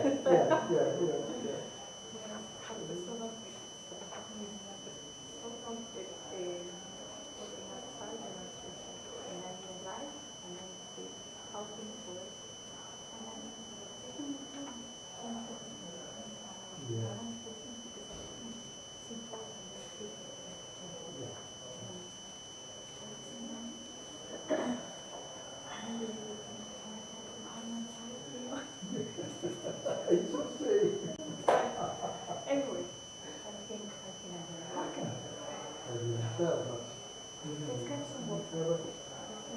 Yeah, thank you so much. The Ministry of Interior, we have now began, thank you so much, began a war against words. We have been doing a report linked to project the Ministry has funded. And when the report was ready, we delivered it and we asked to be printed to the prisoners and colleagues. And the report was already by the printer, ready to be printed, but the ministry person wrote an email and said, please stop everything. What happens? I have to read all the report again. Read all the report, and it takes 1-2 months. The deadline of the report, the project and the grades and so on. Who's that? Every time you use the word NGO, you have to change with association of the civil society. You cannot use NGO because the NGO is associated with the boats that go in the Mediterranean and migrants and so on.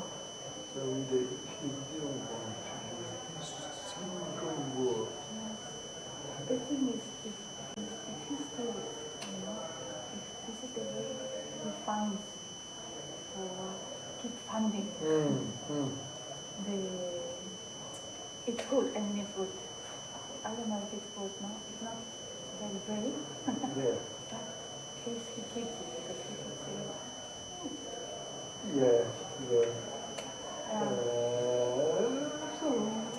so then everything was changed. Everything was changed. Everything was changed. Everything. And then We had to reread another time all the report and change and so on. It's not similar, but it's not the same, because an NGO is not an association.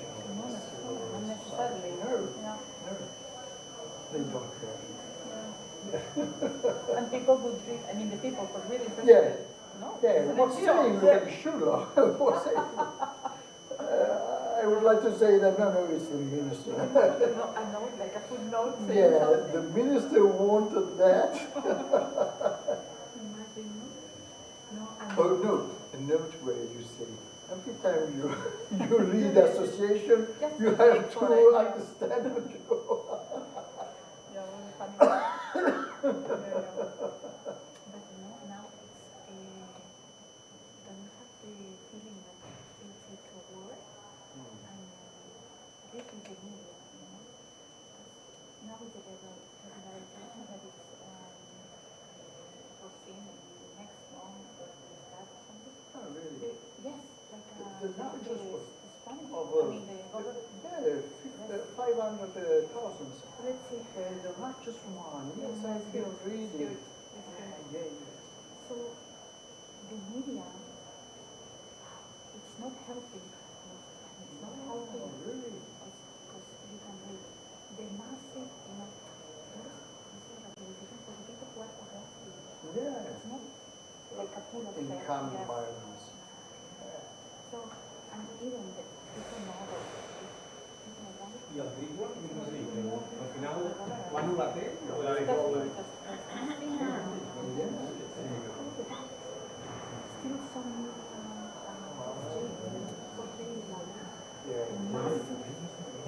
Invasion.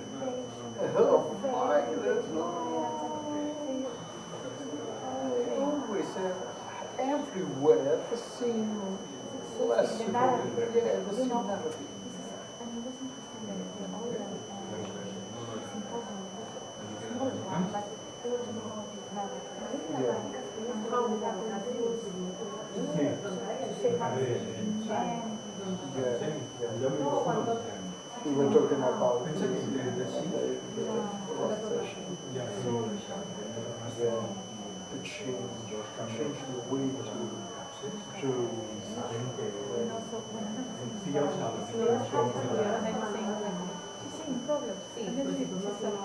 the issue.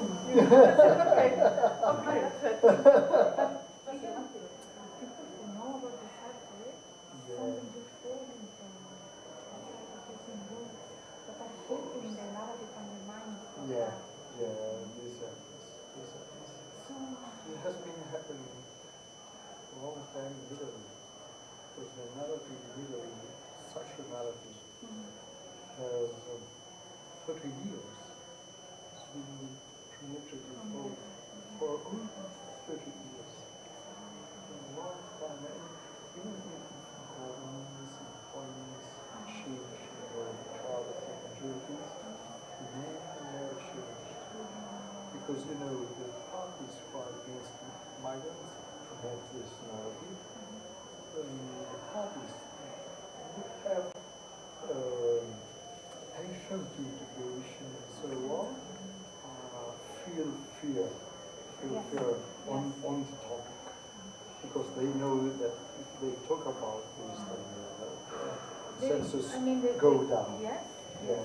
The vote and selection are Yeah. it's going to go down because of this issue. Yeah, so they don't touch the topic, never, and don't touch the roads.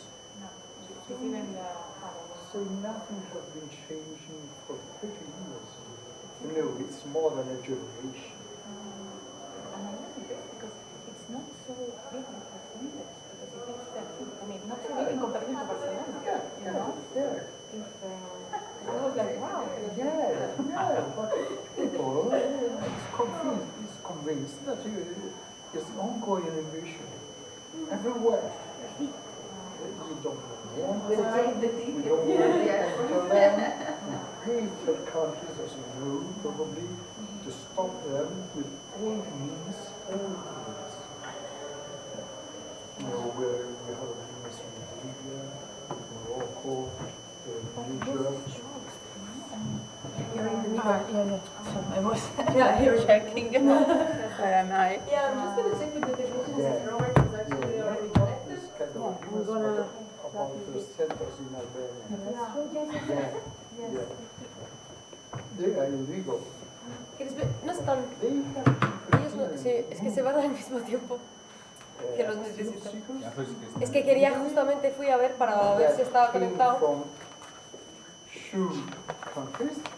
Yes, the 11 countries that the European Union Yeah, said, and was Albania one of them, right? Yeah.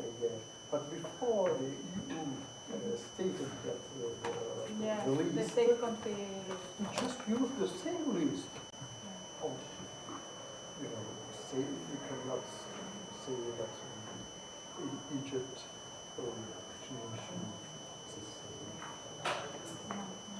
No, especially for somebody. Exactly, for somebody who's an activist, you cannot say that's the opposite. They just they go straight on and do not listen to anyone.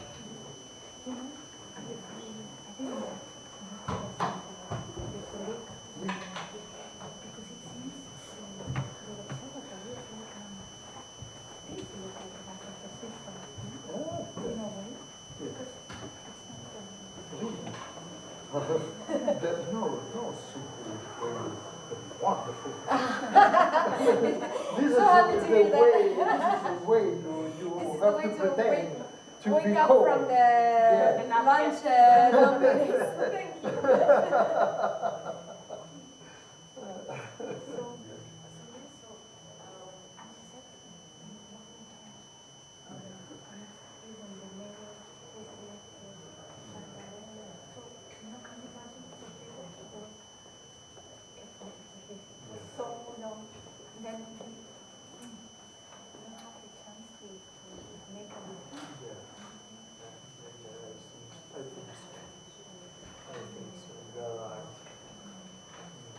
This is the situation. Yes, it's very cool. It's very cool. And this is why this kind of symposium are very well.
Thank you for having accepted our invitation and for coming to Barcelona. And definitely stay in touch with for one of these, but also for other projects. Exactly. Okay. Yeah. Especially for your life. Exactly. I will write to introduce we have. Okay. Yeah. If you agree, I share with my colleagues, my project colleagues. Okay. Your Sure. Absolutely. We will stay in touch. Amazing. Okay. Super. Thank you very much. Yeah. Thank you. Thank you. Thank you. Thank you. Thank you very much. All the best to you.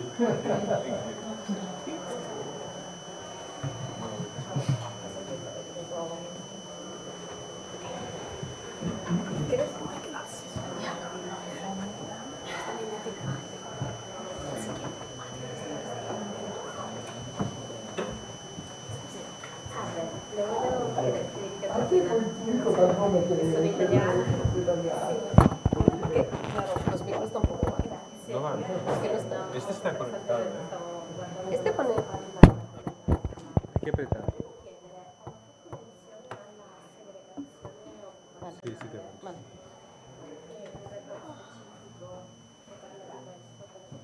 Yo pondré el de este.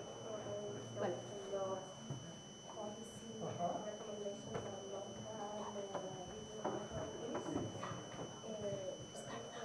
Yeah, okay. Yeah, we're waiting for technicians to come to put Robert online, but meanwhile, since you have to leave sharp, start sharp. Yeah, no, my presentation is fine. Yeah, Toby is gonna take care of it. Perfect. We don't find it anywhere. So, no, because I saw this, but then I didn't see the slides there, so.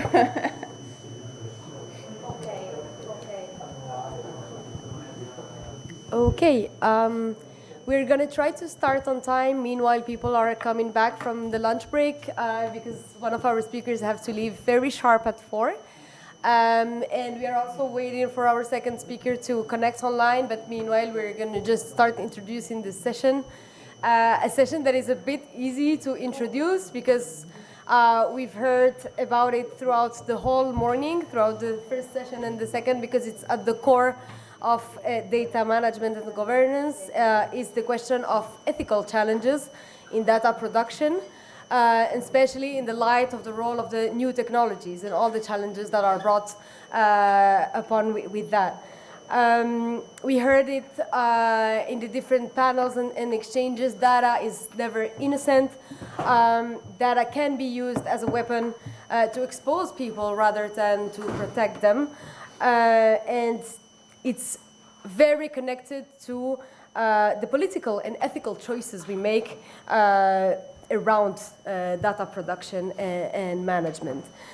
So during this session, we'll be discussing these different questions: the question of consent, the question of the impact that it has on migrant, the political decisions that are behind that, and also the role of the new technologies in these questions. We heard Albert Sales this morning mention the use of AI in the production or the analysis of data in the context of migration observatory. So we'll be discussing all these different elements with a very interesting panel, because they have, the two speakers have very complementary but different approaches. We'll be hearing from Elena Ambrosetti, that comes from a more academic and research field, and then as well from Robert Thrigwell, that will share with us his perspective online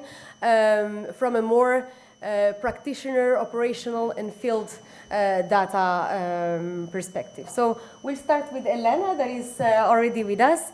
Elena is a professor of demography at the Sapienza University of Rome, where she focuses on Mediterranean and European migration and fertility transitions. And since 2022, she also has served as Secretary General of the Italian Statistical Society. So a vantage point that gives her a unique perspective on the governance of data itself.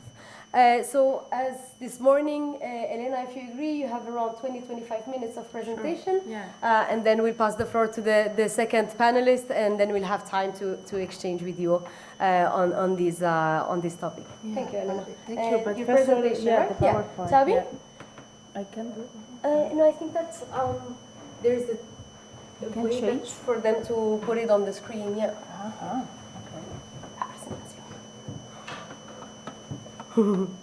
Thank you. Eso.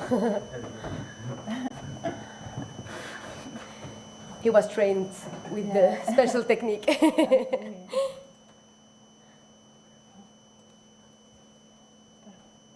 Yeah. Good afternoon, Robert. I see that you're now with us. Happy to see you. I don't know since when you've been connected, but I was just mentioning that Elena will start with her presentation, and then we'll be very happy to hear from you as well. Thank you. Lovely.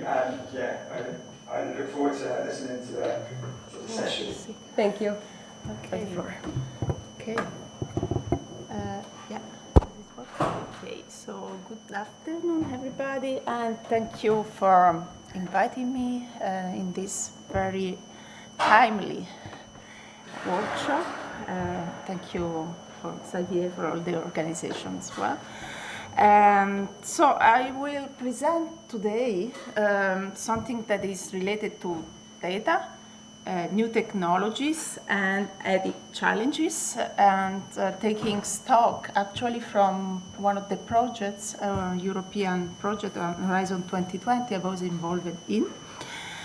And but briefly, before starting to go into the core of my presentation, is it working? Yeah. Perfect. Okay. Yeah. So, yeah, I will start introducing, because till now we didn't talk much about the data revolution and the new technologies, and what does it imply for what are the implications for data producer and for data user as well, not only, of course, in the migration field, but in all the academic fields and on our daily life.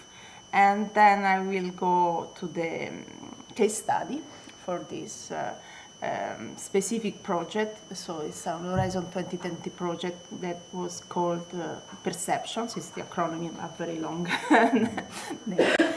And yeah, so what is the data revolution, and what are the actually opportunities and pitfalls of this data revolution? Of course, the spread, as you may be well aware, since let's say roughly 20 years, it depends also on the technology, on the data, has had an implication from the accumulation of also data that are related to individual.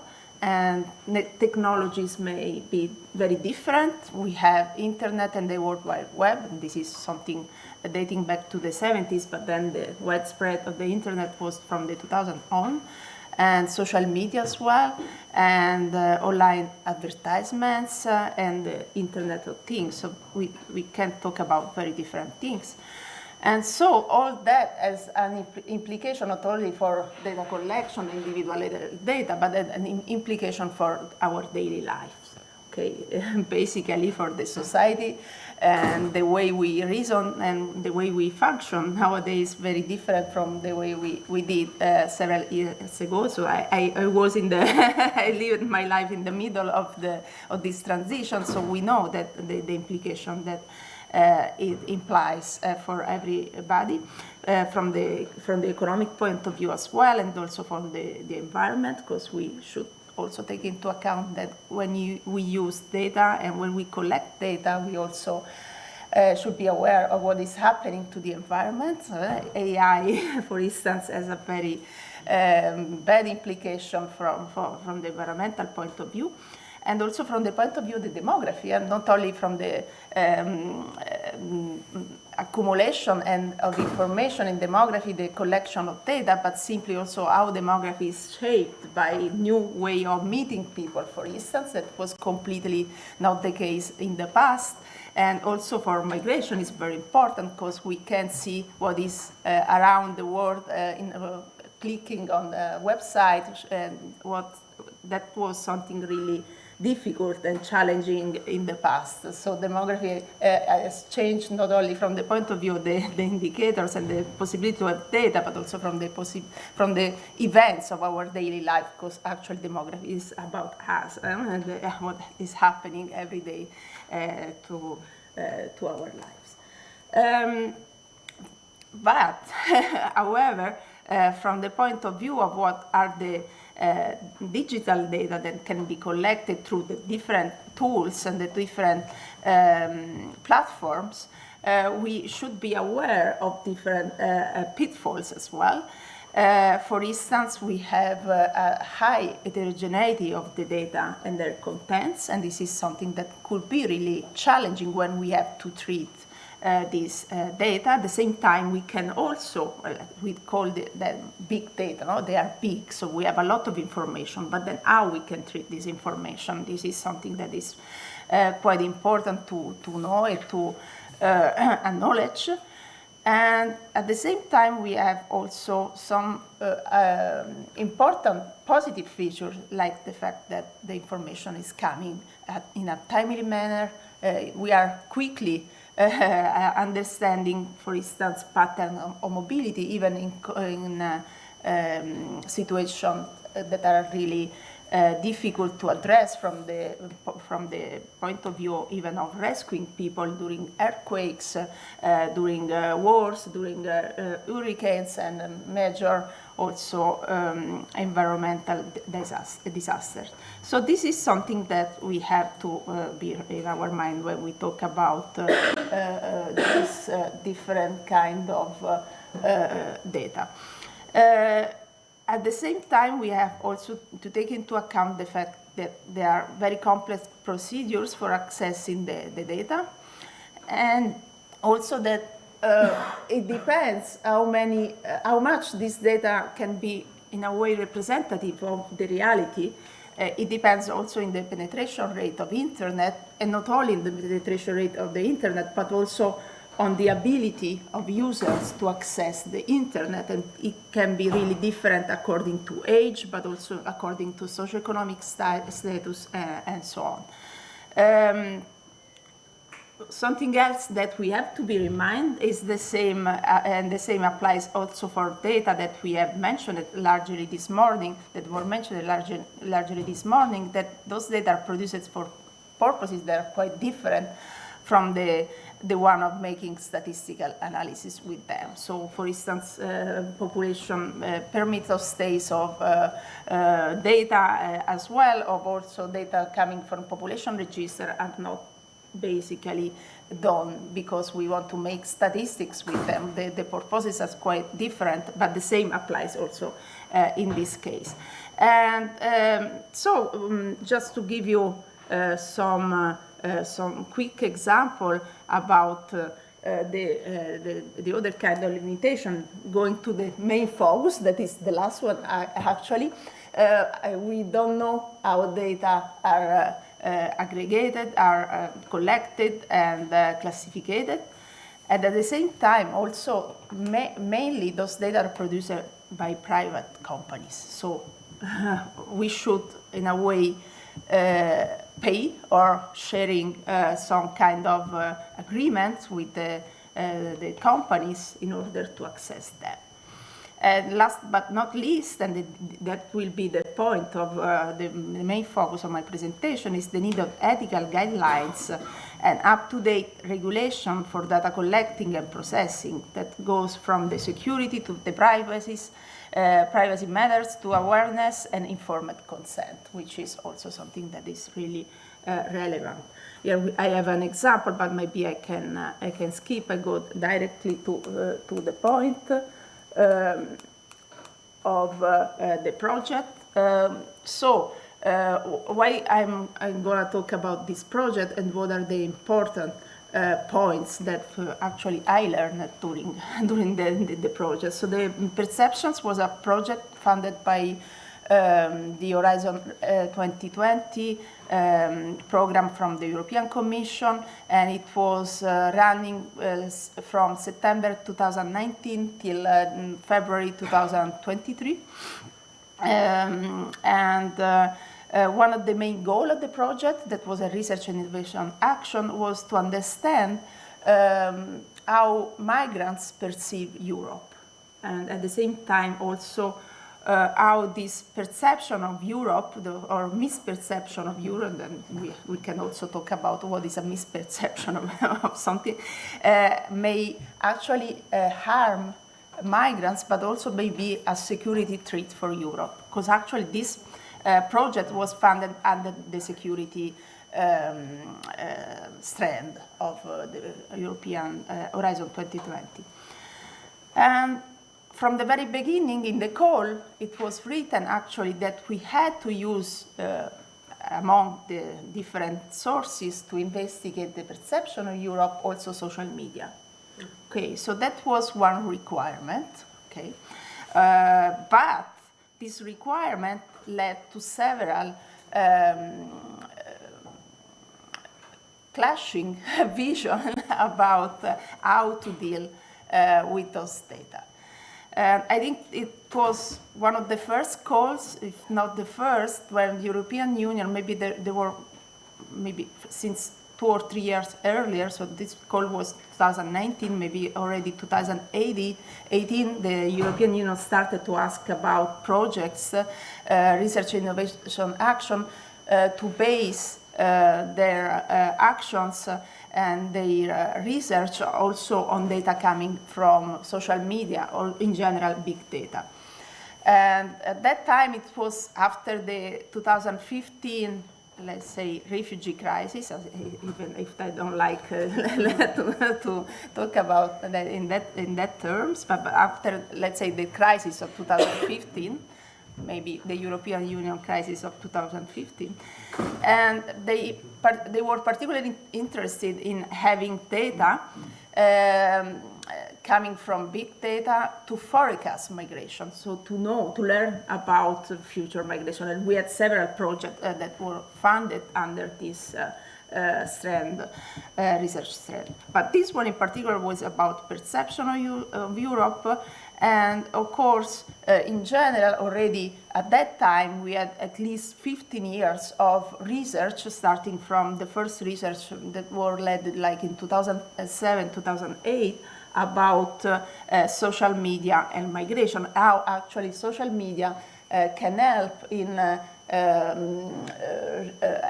collect information of different aspects of migration, coming from the migration flows and stocks, to migration intentions, to integration of migrants, to perceptions about migration, and attitudes about migration, and so on, and also integration. So in the perception project, we had to rely on to investigate also the role of mass media and social media in migration aspiration and perception of Europe, constructing actually two data sets, one on social media and the other one on mass media. I will focus on the one on social media.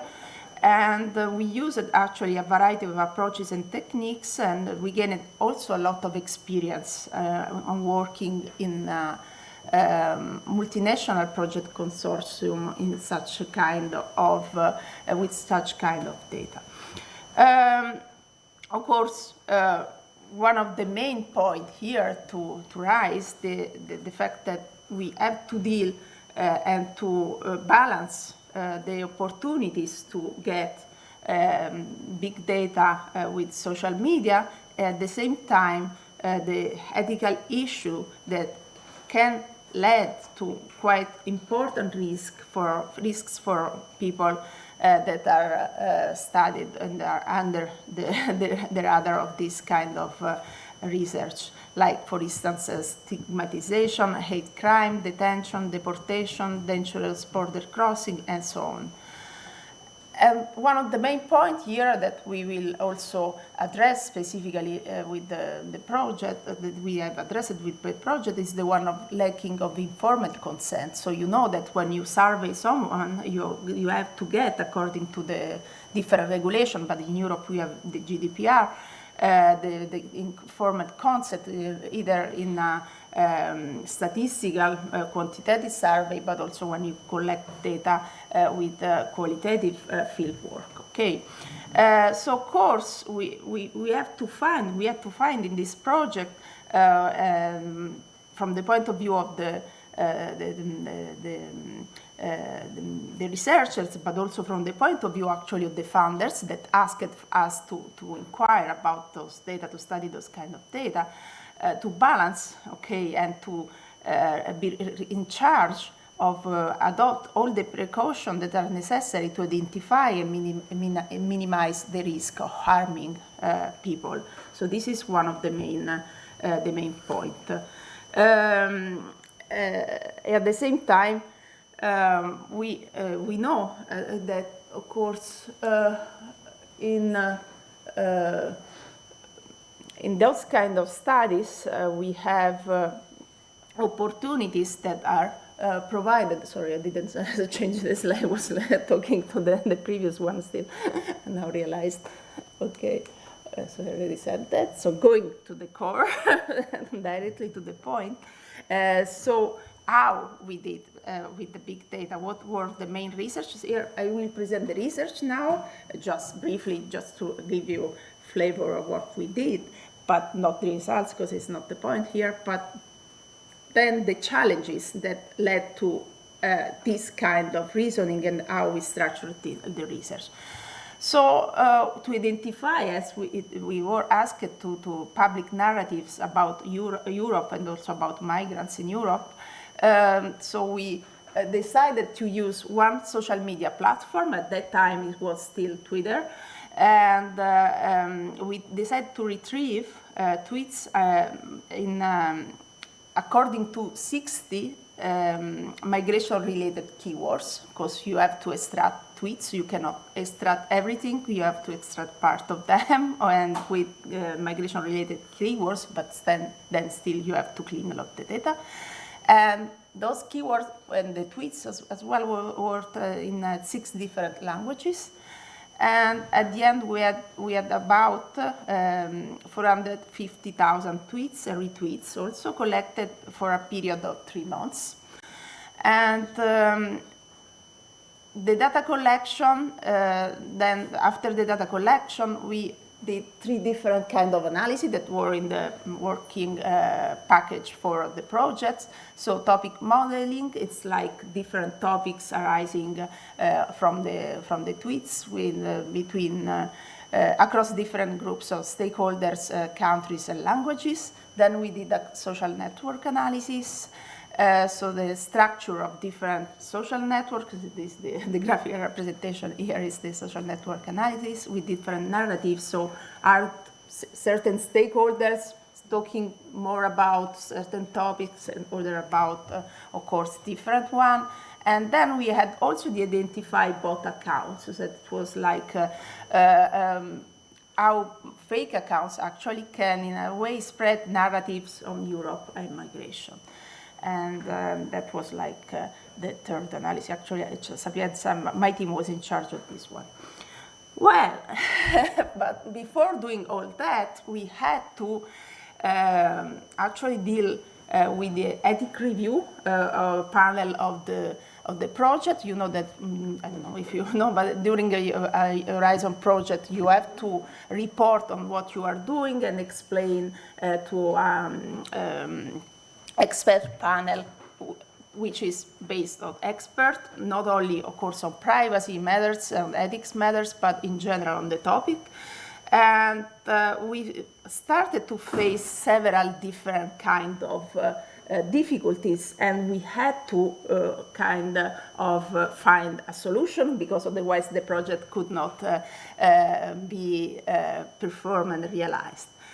So the first one was actually a big contrast, because I remember quite well that we had one of the first meetings with this panel of experts that were like, and we were, I think, like at the 6 months of the project, and so they wanted to know what we are going to do with the social media data, and they expressly said that you should not profile people.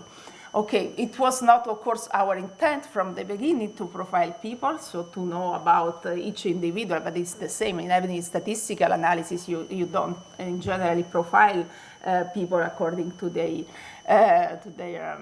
characteristics, but at the same time, actually the call was specifically asking in a way to profile people. So there was like a clash between what we were asked to do and actually how the expert panel reacted. Of course, the use of social media data was like a requirement, but then obtaining from them the approval to use them as they wanted that we use them, and so it was written in the proposal, was like challenging.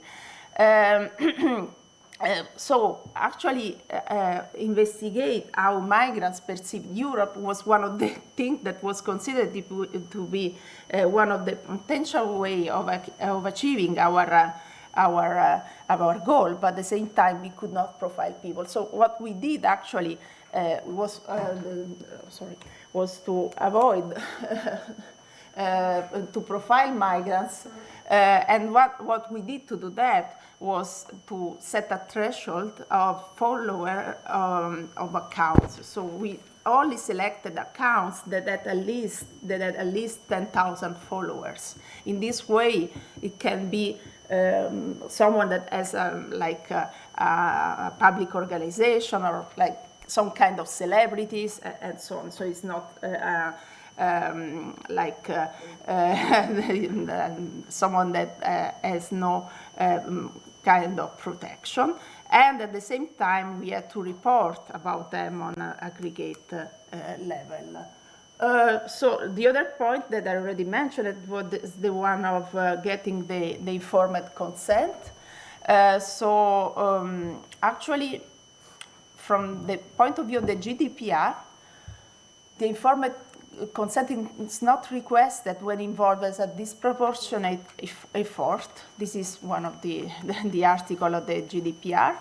But at the same time, we were well aware that not getting the informed consent can increase the vulnerabilities of people. So especially those in need, because you have also to take into account that in our project we have also law enforcement agencies. So of course that was one of our major preoccupations, to not share, for instance, data with them. So in this case, the solution that we found is to focus on public Twitter data. So only those information that were shared more or less consciously by people were used. Then we also decided to adopt a data minimization process. So the data are stored and collected as long as necessary, anonymized, of course, or pseudo-anonymized, depending on the data. Of course, there can still a bias when collecting those kind of data, but the fact that actually we had this multinational team and we were collecting data with so many keywords and in so many languages reduced a little bit the bias in a way. So we were conscious of this perspective that were gained with different people coming from contexts that were not similar. And and last, the data sharing and exchanging between partners was also challenging. So as I said, we decided to not include law enforcement agencies among those who had access to data because they, in a way, it could harm the people that the author of the owner of the Twitter accounts, but also the law enforcement agency as well, because maybe if they found that those people made crime, they had to report it because it's their job. And so for the social media data processing, we only had people and partners from the UK and the European Union. Actually, it was UK, Italy, and Austria partners. And also the access to raw data were only to those directly involved, and that implied to sign a joint controller agreement between us. And finally, also for the ethics and data management process, that seems to be something quite easy, but it's not, because actually to use those data, as to use any kind of data, normally institutions have their own ethic office or privacy office and so on, that like grant or advise the researchers about how to use those data. But we found that every institution, even within the same country, we had 3 Italian partners, each institution had a different approach. So for instance, in Sapienza, there was not like an ethic approval board at that time. It was only, there was, but it was only for medical, health-related research. So they said it's fine. We don't. We will sign an agreement, but we are not really going into this. In University of Bologna it was different. In Trento was again different because they had already maybe experience with big data. And then we had also partners from CSOs, from law enforcement agencies, and so on. So the diversity of all of the partners made really a very difficult process to get a common language to talk about the same thing. So at the end, we decided to sign a declaration of ethical compliance. And we actually assessed about the ethic with by creating an ethic board inside the project that was also externally advised. So there were people from the project and people from outside. And also we had to set up a data protection impact assessment. So that was more or less the big issues that we had to deal with. And last, I will give some couple of minutes of what we learned and what we can advise from the future. So first of all, from the point of view of researchers, this is something that is quite important. Before actually starting the research, if we know that we have to deal with something that is quite problematic or could be quite problematic, we should consider each partner's country standing point regarding the GDPR, because that was not clear at the beginning of the project, even while writing it. And then we should also, in a way, address potential mismatches between purposes of research and the public status of social media early on. And so that will be good to have this DP IA at the very beginning of the project, not something that is coming in the middle.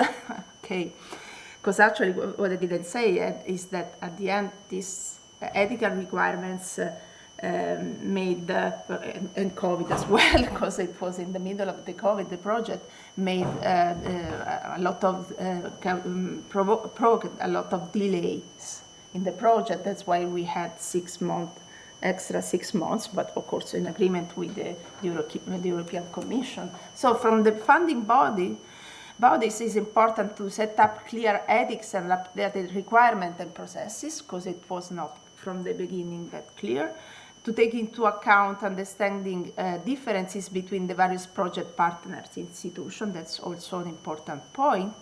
And at the same time, and this is I think crucial, to ensure that the focus of research goals is not in contradiction with the ethics requirements of their own program. But it seems quite straightforward, but it seems that it was not, because it's something new that also we have to get used to treat with new things and to have quite a road to make. So from the university ethics review panels as well, we have some tips. Some recommendations. So, as I said, not all the university ethics review processes recognize social media-based research as requiring ethical approval. So, because actually you are not directly interacting with people. So it's like, okay, if I have to interact with someone, is different. So they should conduct a risk analysis, highlighting any potential harm stemming from the research, even when there is not a direct interaction with potentially vulnerable participants. So we should pass from change of perspective from human subject research to human harming research. So that's one of the main points. And I think that's also as a future, so big data, of course, provide a comprehensive, relatively cost-effective and timely complementary resources data for analysis of migration-related phenomena, but at the same time, the asymmetries can be increased by such kind of data, and we have to find some mitigating measures. And we need an ethical framework and processes then to ensure data security and privacy of vulnerable persons. Thank you for your attention. And thank you. Thanks a lot, Elena, for bringing. Also here. Yeah, thank you. Thank you to actually bring these sometimes very theoretical questions that we have about the ethical challenges to the realities that you actually live daily as a researcher on migration data. So I think that it was really important to grasp and see that there are actual implications in the daily governance and management of this data. Now, if Tavi, you can see if we can have Robert on the screen. I know he's with us. Perfect. We'll pass to the presentation of Robert Trickwell, who is Senior Displacement Tracking Matrix, DTM Coordination Officer at IOM. He oversees in his work the data ethics work of the displacement portfolio at IOM, and he also co-authored the UN system-wide operational guidance for data responsibility. So he will bring his perspective from the more operational point of view. We're really happy to hear from you, Robert. Thank you. Yeah, thank you, and can you just someone give me a thumbs up on the stage if they can hear me okay? We can hear you okay, and we're working on having you on the screen, so you can go ahead. Perfect. Yeah, okay, thank great. you. Well, yeah, many thanks for inviting me to participate. Apologies about not being there in person. It was the plan, but from there's a lot going on at the headquarters at the moment. So yeah, so I apologise for that. But and also many thanks thanks for inviting us to speak today. I'm also online with my kind of colleague, Dr. Haran, who has been a kind of critical part in some of Ireland's thinking around data ethics for mobility analysis.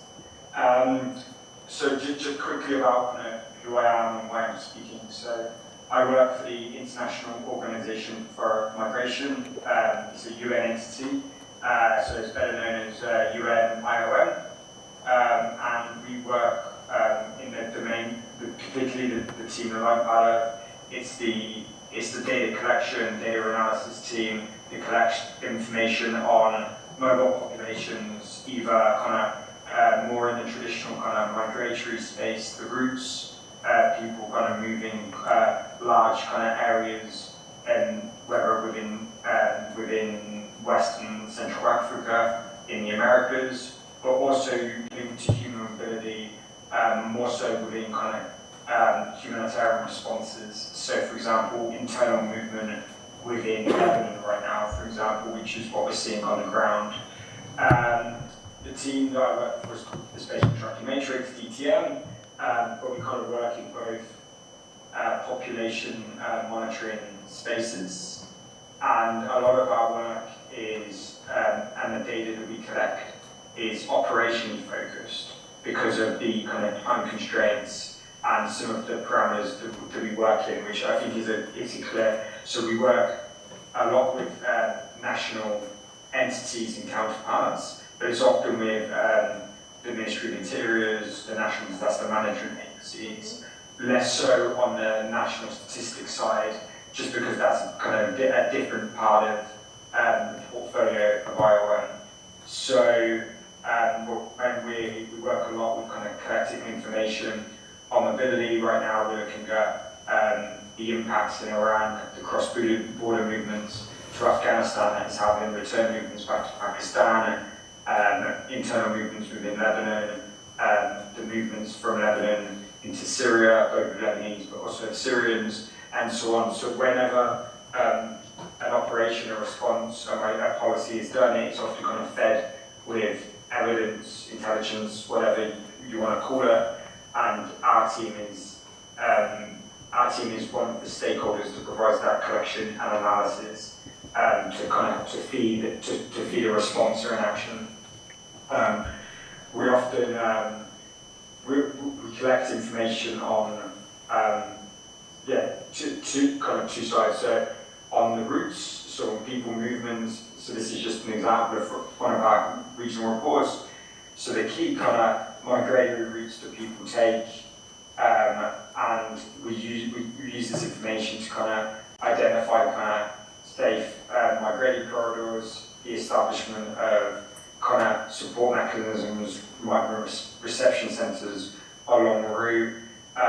So this is based on kind of primary data collection along the kind of key routes. We identify key areas where we know of high mobility, and then we kind of do the surveying to understand kind of direction, movement, and we don't do them on the inferred, we kind of do them all along the points to capture changes of migrants' intentions, migrants' needs, vulnerabilities as kind of the route changes. So we call this broadly as the route-based approach. We also collect information on, as I said, on internal displacement. So this is more on our humanitarian profile. But this is, the blue dots on the screen represent a location of a displacement site driven by conflict or natural disaster. It depends on the context we're in. But here you can see the blue maps represent events of displacement of where people have been forcibly displaced, and the size of the circle represents the magnitude, so how many people are we talking. So having accurate kind of national census data in place is incredibly important for then us to measure the level of displacement, because that really helps kind of contextualize the magnitude of movements. The examples I'm showing are quite broad scale, they're quite national, they're quite regional, but we do this analysis right down to kind of location, neighbourhood level, because that's really where the UN, the governments, local partners, that's really done at the more operational level, where agencies can implement. Oops, wrong way. So similar to the presentation just prior, we're heavily influenced by more so kind of external factors to our work than internal factors. The role of data in kind of mobility monitoring at like an operational kind of response and planning perspective has changed an awful lot in the last few decades.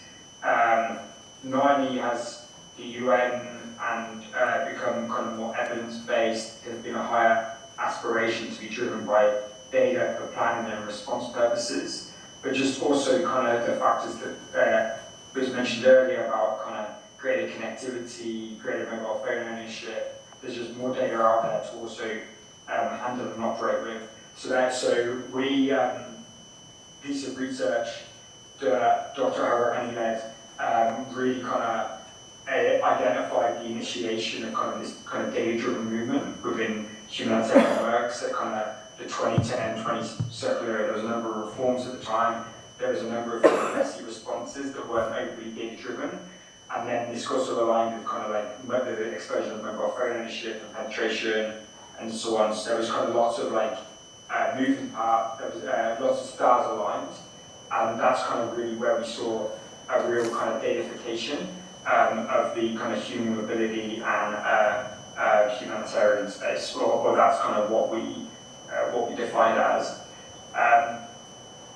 What was interesting, and I'll get to the point on the big data and the ethics in just a moment, but what was interesting, or what was critical last year, was at the beginning of last year, catalyzed by perhaps the US, but by no means exclusive to it, was the fairly rapid withdrawal of funding to kind of the UN, humanitarian responses as a whole. 2025 was a really year where you start to see member states and traditional kind of donors funding responses, and data is a part of the response, really pull out.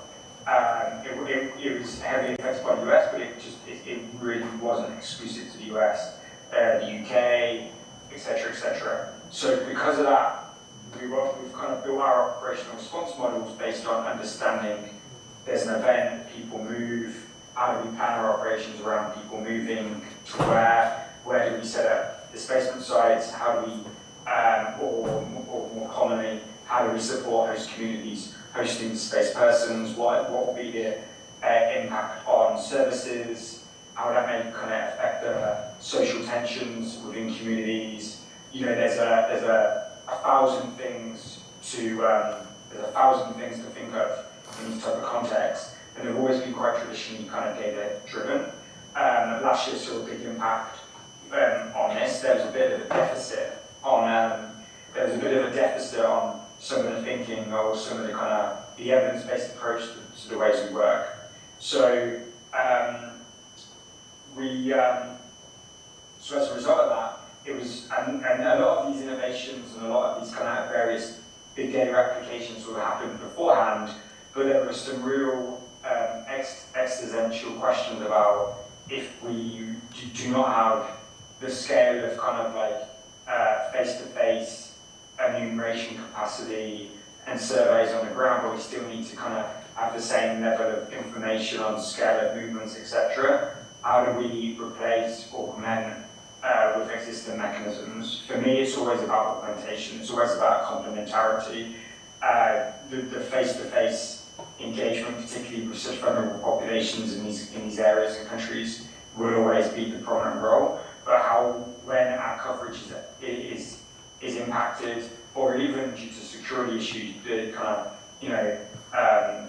humanitarian space and workers are attacked more and more each year. So like the kind of the international humanitarian space is shrinking. So the security actors becomes an issue, but you still need to know who's moving about, and you can't have black holes based on exclusively where you can access. So this is where a number of people, a number of teams are exploring, okay, well, what other methods and modalities are there to explore mobility when we may not be able to be there present on the ground as much as we once were. So we look at the mobile phone data, call detail records, so as people move on traditional phones, their interaction with the cell towers will change based on geographic location, and then you can aggregate these kind of trends up to kind of get these movements. There's obviously social media data. A lot of it is kind of GPS tagged, log-ons, log-offs. We did this quite effectively with the University of Oxford in Ukraine, where to validate what we were seeing on the ground on movements. Often people require information on movements of people in a very short amount of time.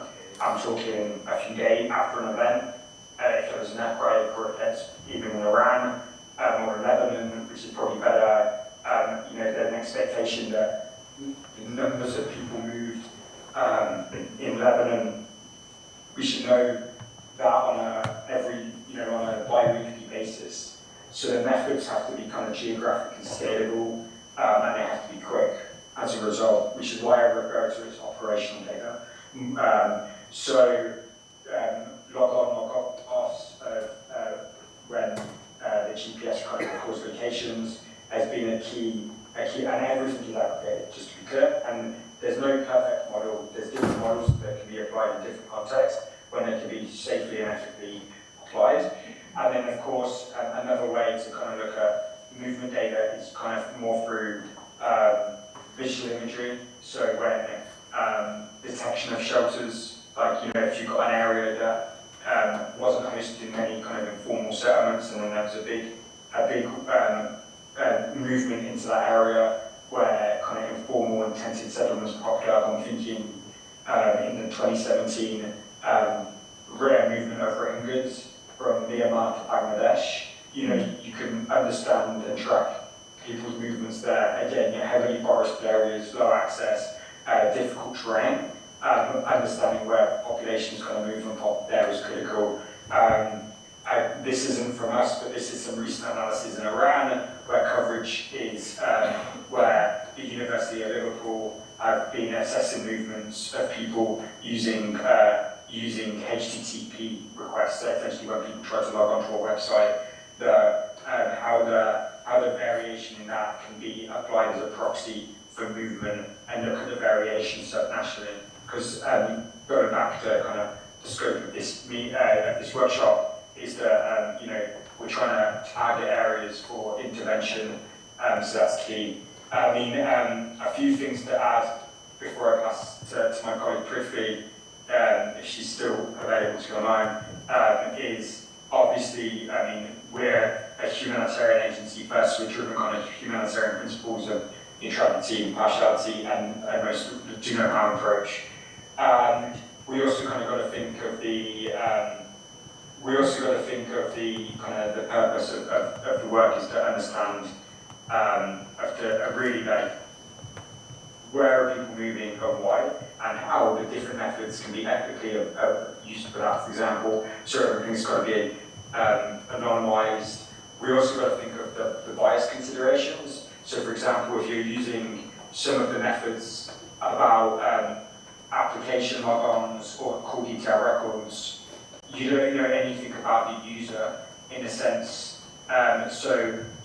In a more kind of homogeneous household where there's equal ownership over to phones or to accounts, then the analysis is more similar. But in a lot of contexts, that's not the case. Maybe mobile phone ownership is limited to one particular member of the household who may have different kind of demographic needs, vulnerabilities to other members in the household.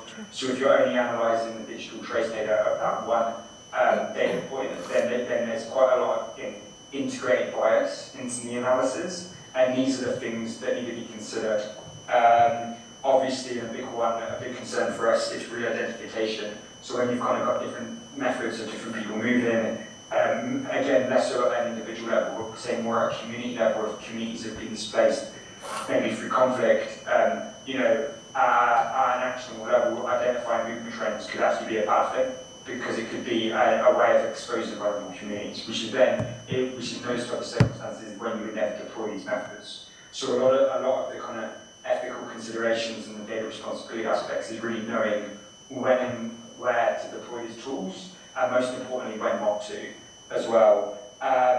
a question that was asked earlier was obviously, or a comment was obviously concerned around consent, and they're very different from when you're doing primary data collection in the field, asking about people's intentions along migratory routes. People can say when and when not to they would like to engage. Obviously, if analysis through big data is going through a data broker, that's really understanding the consent period and whether people know that data is being processed at a more macro scale is critical. And then I think, again, a comment that is another consideration, which is really who owns the data, where's it coming from, and kind of the technical and data sovereignty of where that data is. If a data provider is misaligned with kind of the principles of the mandate or of the UN, then obviously that's also another consideration of whether you will or not work. So to really summarise before Prithvi speaks to some of the other considerations, is we work in very difficult operational context, whether it's in Sudan, whether it's in Lebanon right now, whether it's in the Sahel. And understanding mobility is critical to essentially inform protection methods around kind of migrants and mobile populations. And there's a plethora of different methods to be applied, but they're not always they're very contextual and case by case. And just because one method may be contextually, ethically, practically appropriate in one context, it may also not be one in another. So really understanding the kind of contextual demands of how to employ these tools is really critical as part of our protection mandate. Briefly, are you able to take the floor? Maybe move on to the next one. Sure. Thank you.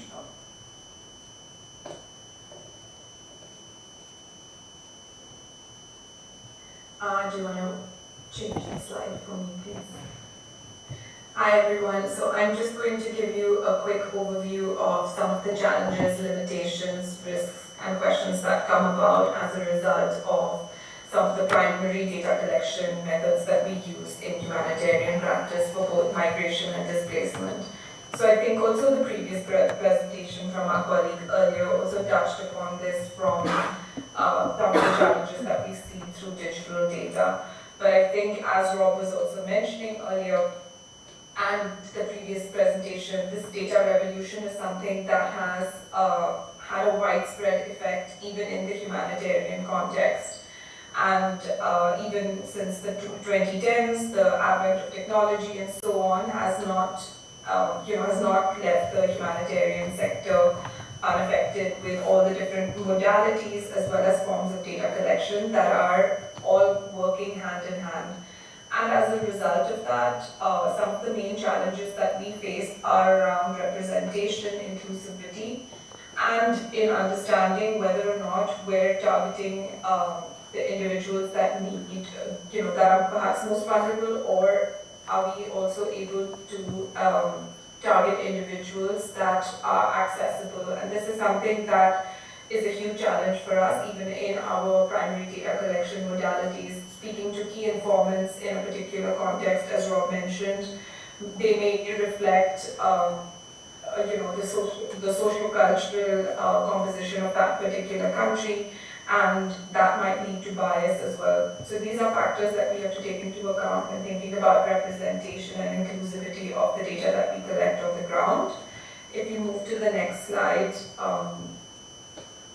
the other big challenge that we face is that there is a lot of data that is being collected by different agencies, but different actors for different purposes, and to a large extent, main criticism for humanitarian data practice or migration data practice even is that there's a large-scale datafication, whereby we have way more data than we can perhaps analyze and understand, and new data collection modalities as well as big data and complementary data, a lot of what has been discussed today, also raises a question in terms of the ethics of collecting data that we don't necessarily utilize or we don't analyze in the way that we should. It also poses questions around duplication. It poses questions around assessment fatigue, asking the same groups of individuals the same questions over and over again.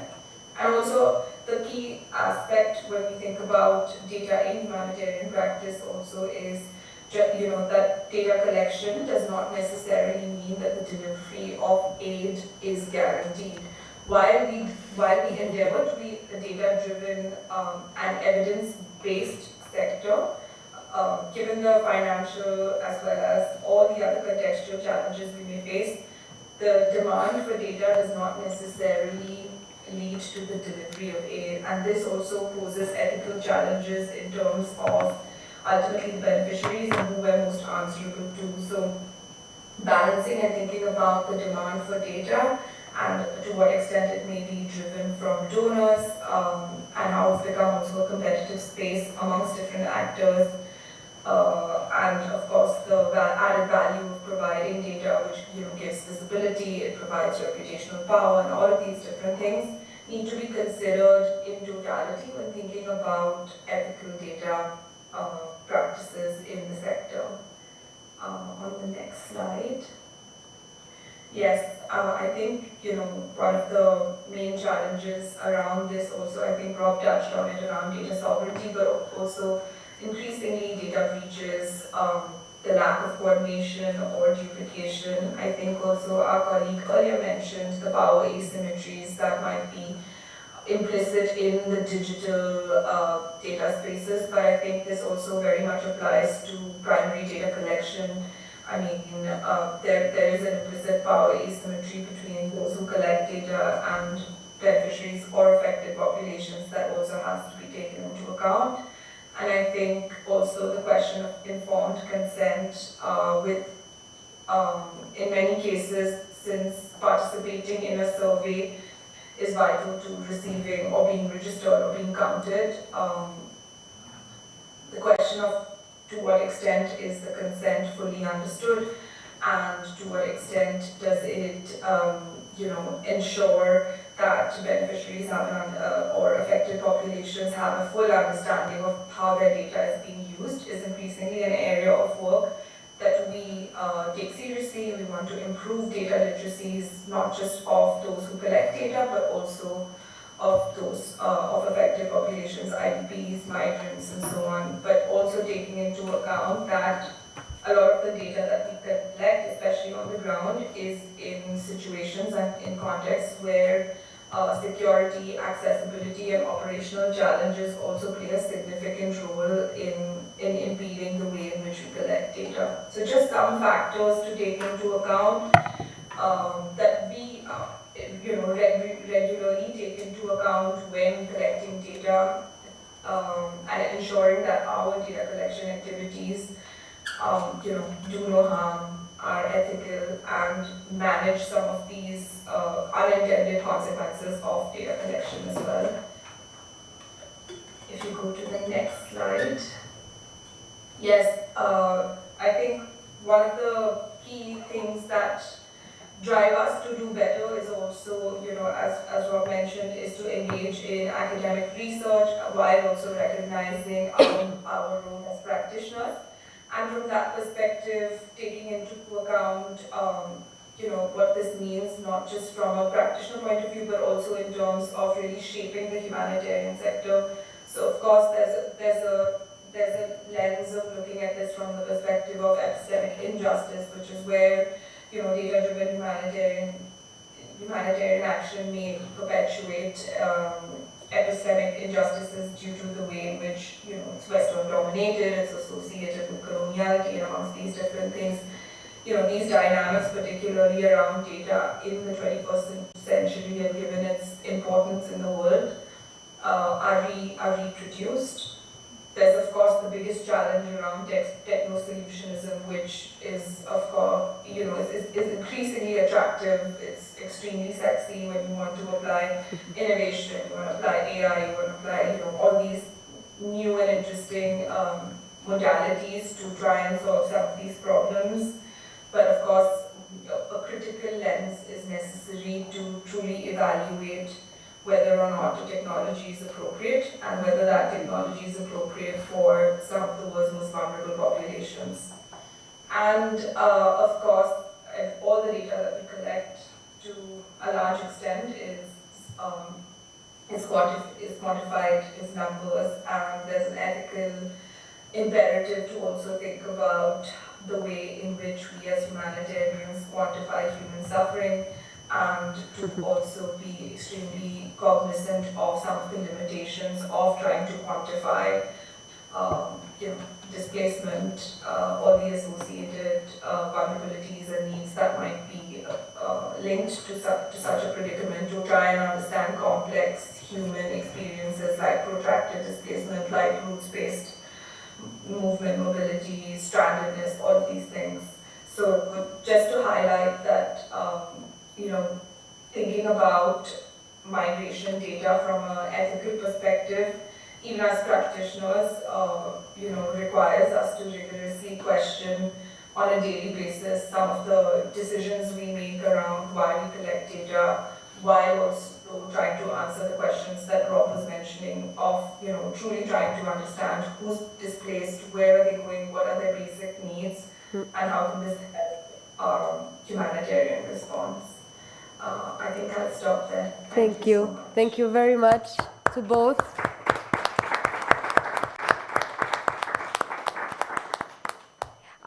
Thank you for also bringing us to reflect on how all these aspects are also taken into account in a context that is very fast-paced. There is often in fragile contexts and areas, so it was really important to see how you cope with it and take it into account in your daily work. Now I think that we have around 20 minutes for exchange. If you have questions, there is a microphone. Just raise your hand, present yourself, so also Robert and Dr. Hirani can know who you are and ask your question.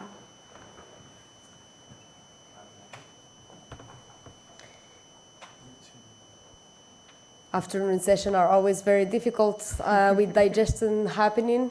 Yeah, please.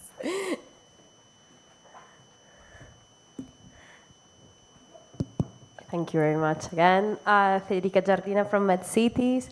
Thank you for both of you to give us two different perspectives on how working with data and migration and, well, IDPs, refugees. So I have two different, it's not about questions, it's about let's see what you think. For Professor Elena Ambrosetti, this is a question, actually.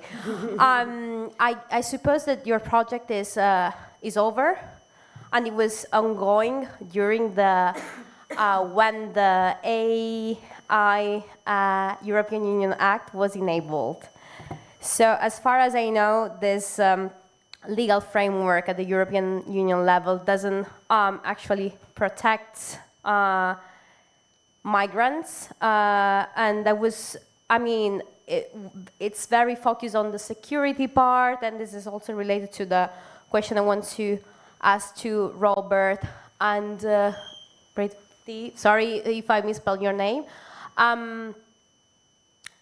The question for you, Professor Ambrosetti, is how did you cope with this during the development of the project, knowing that the title of your project is about perceptions?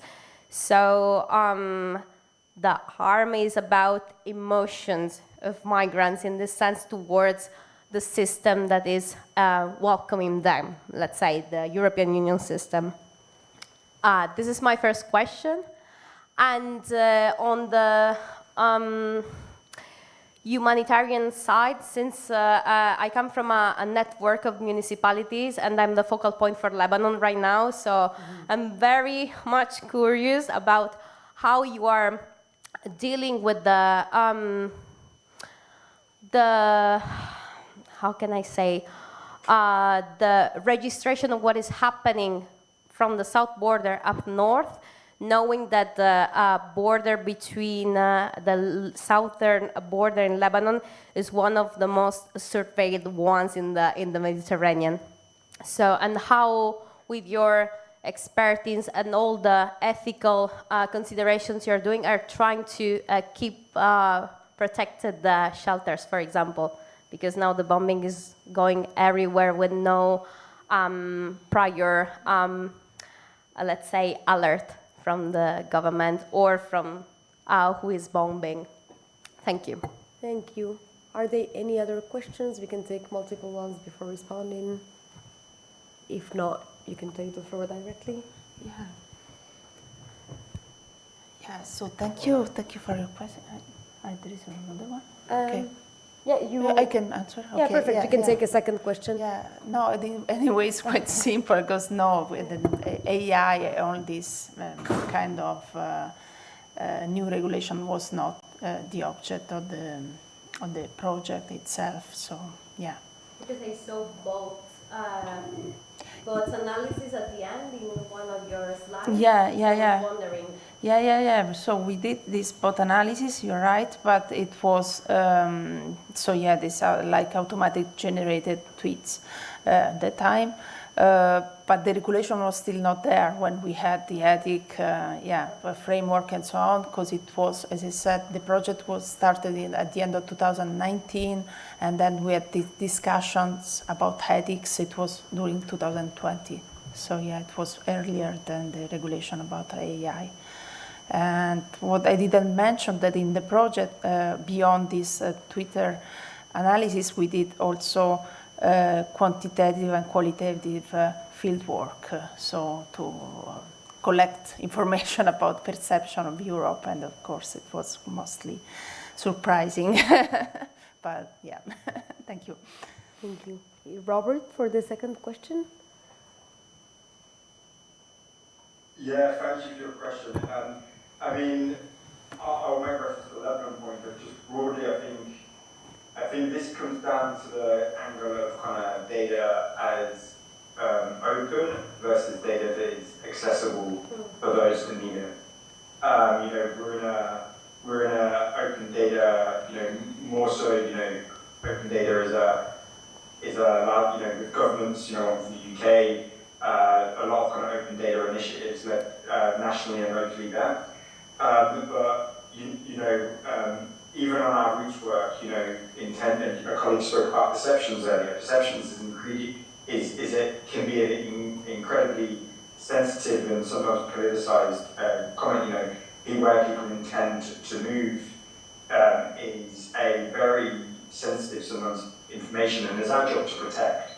So, if we do lots of migration analysis in West Africa, and we've been doing it for almost a decade, over 2 million data points, surveys conducted, and 99% of the movements are intra-regionally within West Africa. But the real danger on the publication is the intentions, maybe northward, because of the kind of negative rhetoric about migration.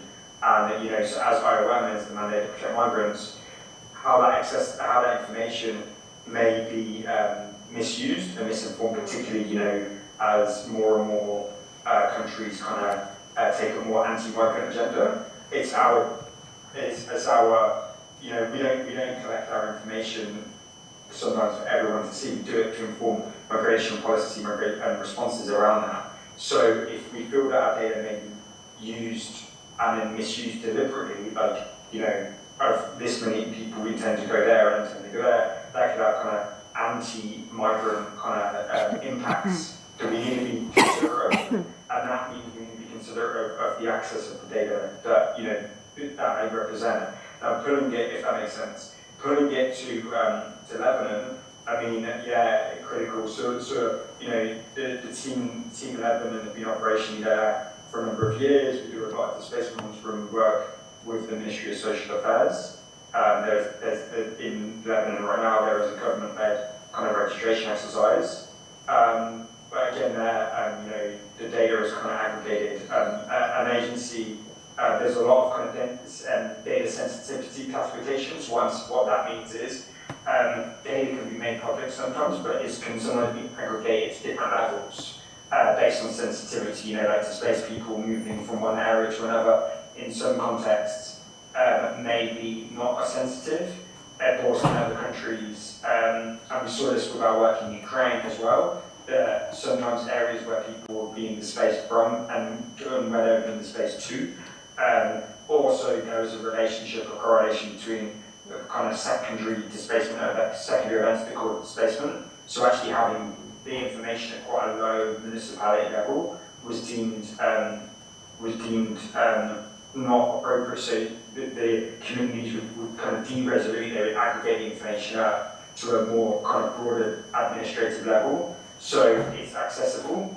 And then if agencies were responding at the municipality level, then then case by case, people could request data.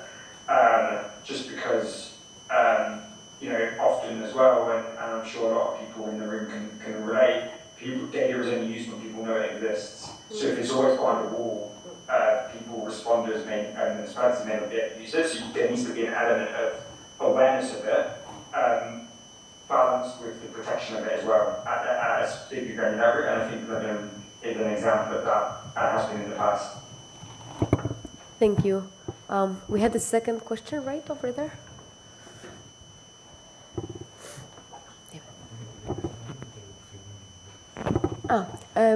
I think the question will be asked in Spanish floor language if you, Robert and Dr. Hirani, want to use the translation. Hola. Bueno, el tema de la inmigración es muy amplio, ¿no? Es muy genérico y claro, yo quiero un poco con la información que estoy recibiendo, tengo algunas cuestiones más allá de la información, de los datos, etcétera. Claro, al final, ¿cuál es la acción que tenemos que hacer? Eso por un lado. Y claro, yo digo, no, inocentemente quizás digo que al final es la cuestión de la inmigración, para centrarlo, tiene que solucionarse entre oficialismo y oposición. O sea, no, para no divagar mucho, ¿no? En términos, no hay más. Por eso digo yo, más allá del trabajo que hacéis, digamos, que es bien, al final, aparte de hacer todo ese trabajo, hay propuestas, se están debatiendo. Al final, no sé qué podemos plantearnos para solucionar esto, ¿no? Que es un tema que es ahí, ¿no? Las inmigraciones hoy en día pues, son globalizadas, ¿no? La gente se está moviendo de un lugar a otro, eso no lo podemos evitar. ¿Cómo podemos, como digo, no sé si utilizar solucionar o cómo podemos mirarlo de aquí para adelante, ¿no? Porque yo creo que no hay otra fórmula, ¿no? Si al final no se llega a un diálogo, a un consenso entre oficialismo y oposición, y me es indiferente quién está en el momento, ¿no? De turno. Al final, llámese oficialismo o oposición, siempre van a haber esos dos elementos, ¿no? Por eso digo, al final, ¿cuál será la solución? Porque tenemos que plantearnos soluciones. Al final, la vida se trata de eso, de solucionar. Gracias. Gracias. Are there any other questions?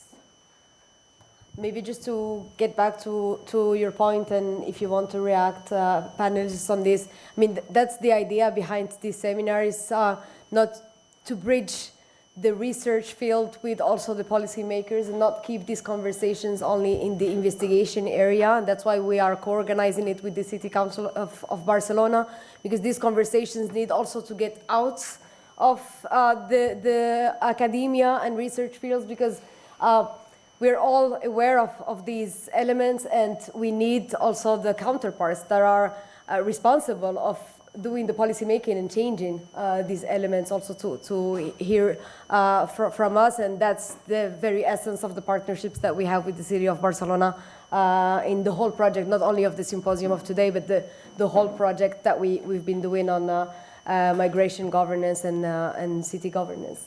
I don't know if you have any reactions on this point from your side. If not, I had a question for you, maybe to close the panel. You've been touching upon it in your different presentations. I mean, it's the different methods to ensure an ethical management of data that are be it anonymization or consent, are always very tricky in the specific migration field, because we are talking with vulnerable populations, where consent is never truly free, where there are a lot of parameters in place, irregular status, dependency, fear sometimes, to lose in the trade-off. So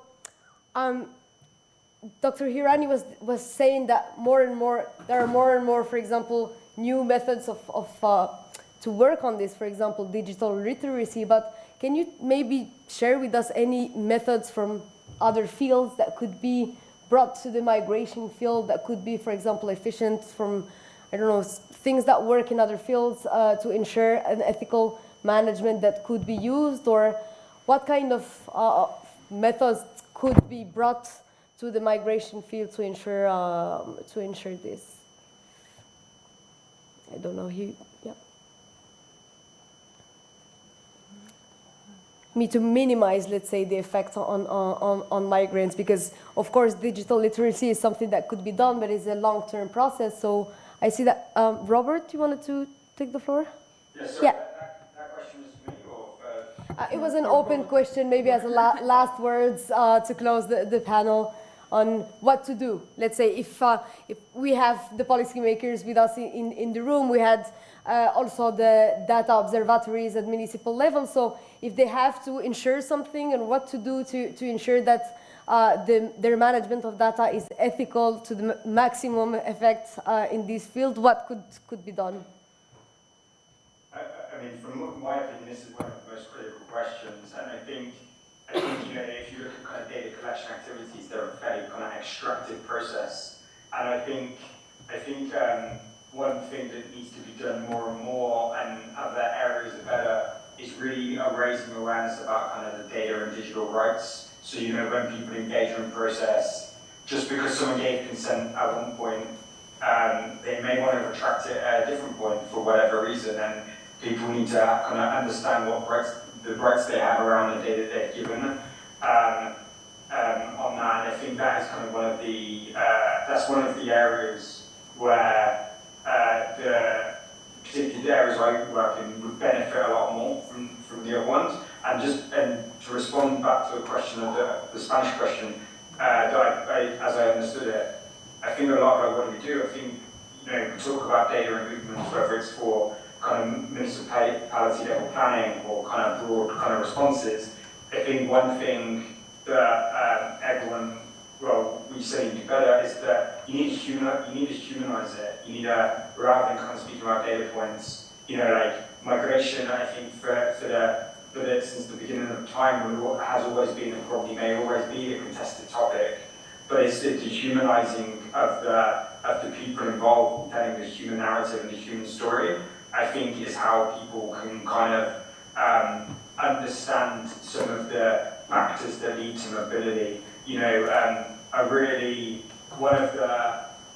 one of the most prominent memories from a colleague mentioned earlier, the migration movements into Europe in 2015, and I think there was all of these very high numbers, but I think people really remember the picture of the young boy that was in Cyprus that drowned, and that really humanized that these are young children and vulnerable people moving, and that is the strongest and most powerful way to kind of communicate messaging. Is like people move for different reasons, and they should be demonized for any movements, and there's vulnerabilities, and you know, a PDF for a dashboard doesn't always, very rarely even tell 1% of that story.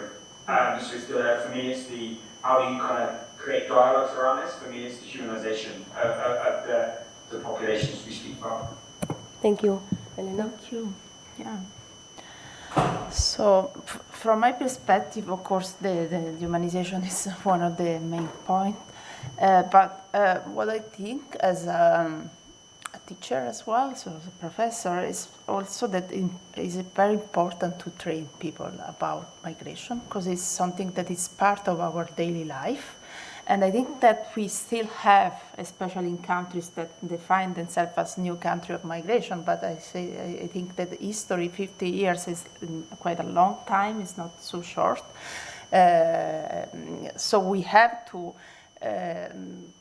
train people, not only at the university, we already do that, but also in schools, but also people working on migration, because I was talking earlier during the lunchtime that we have a lot of master degrees or short course about migration with people that are actually practitioners, and they started to work as a social workers on migration, but that they don't know a lot about it, about the root cause, what we define the root causes of migration and so on, and the data and everything. And I think there is really a need still. People really ask for understanding better what we are talking about, what the processes involving our society is, to be trained about that in the right way, but not only, of course, from the perspective of myself as a demographer, a data expert, but also of law and legal perspective, social perspective, health perspective, and so on, because we have a lot of false ideas about migration that need to be tackled. Yes, absolutely. We have a very heavy task ahead of us, and that's a very nice way of ending this panel. A big round of applause to Elena and Robert, and also Dr. Hirani. And with this, we also close today's symposium. I just want, before leaving, to deeply thank our partners at the Barcelona City Council for their cooperation, for the whole project. Today was only the end of several years of discussing migration and city governance. There is already a report of the first phase of the project that is available. You have the QR code at the entrance, but there will be also a report of this second phase. So we'll be very happy to share with you the conclusions of this project. And take the time to thank as well the people behind the organization of today, starting with Uriol from the Barcelona City Council, but also Xavi, Martí, and Artur. Big round of applause for them as well, that without them we wouldn't be here today. And to all the panelists that have been with us and came from other places to Barcelona for being here today with us. Thanks a lot to everyone. Thank you.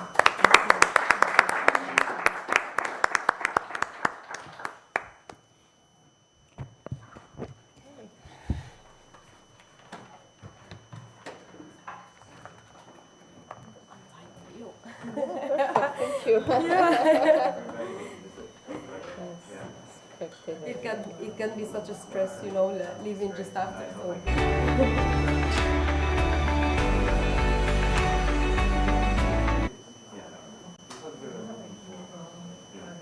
So.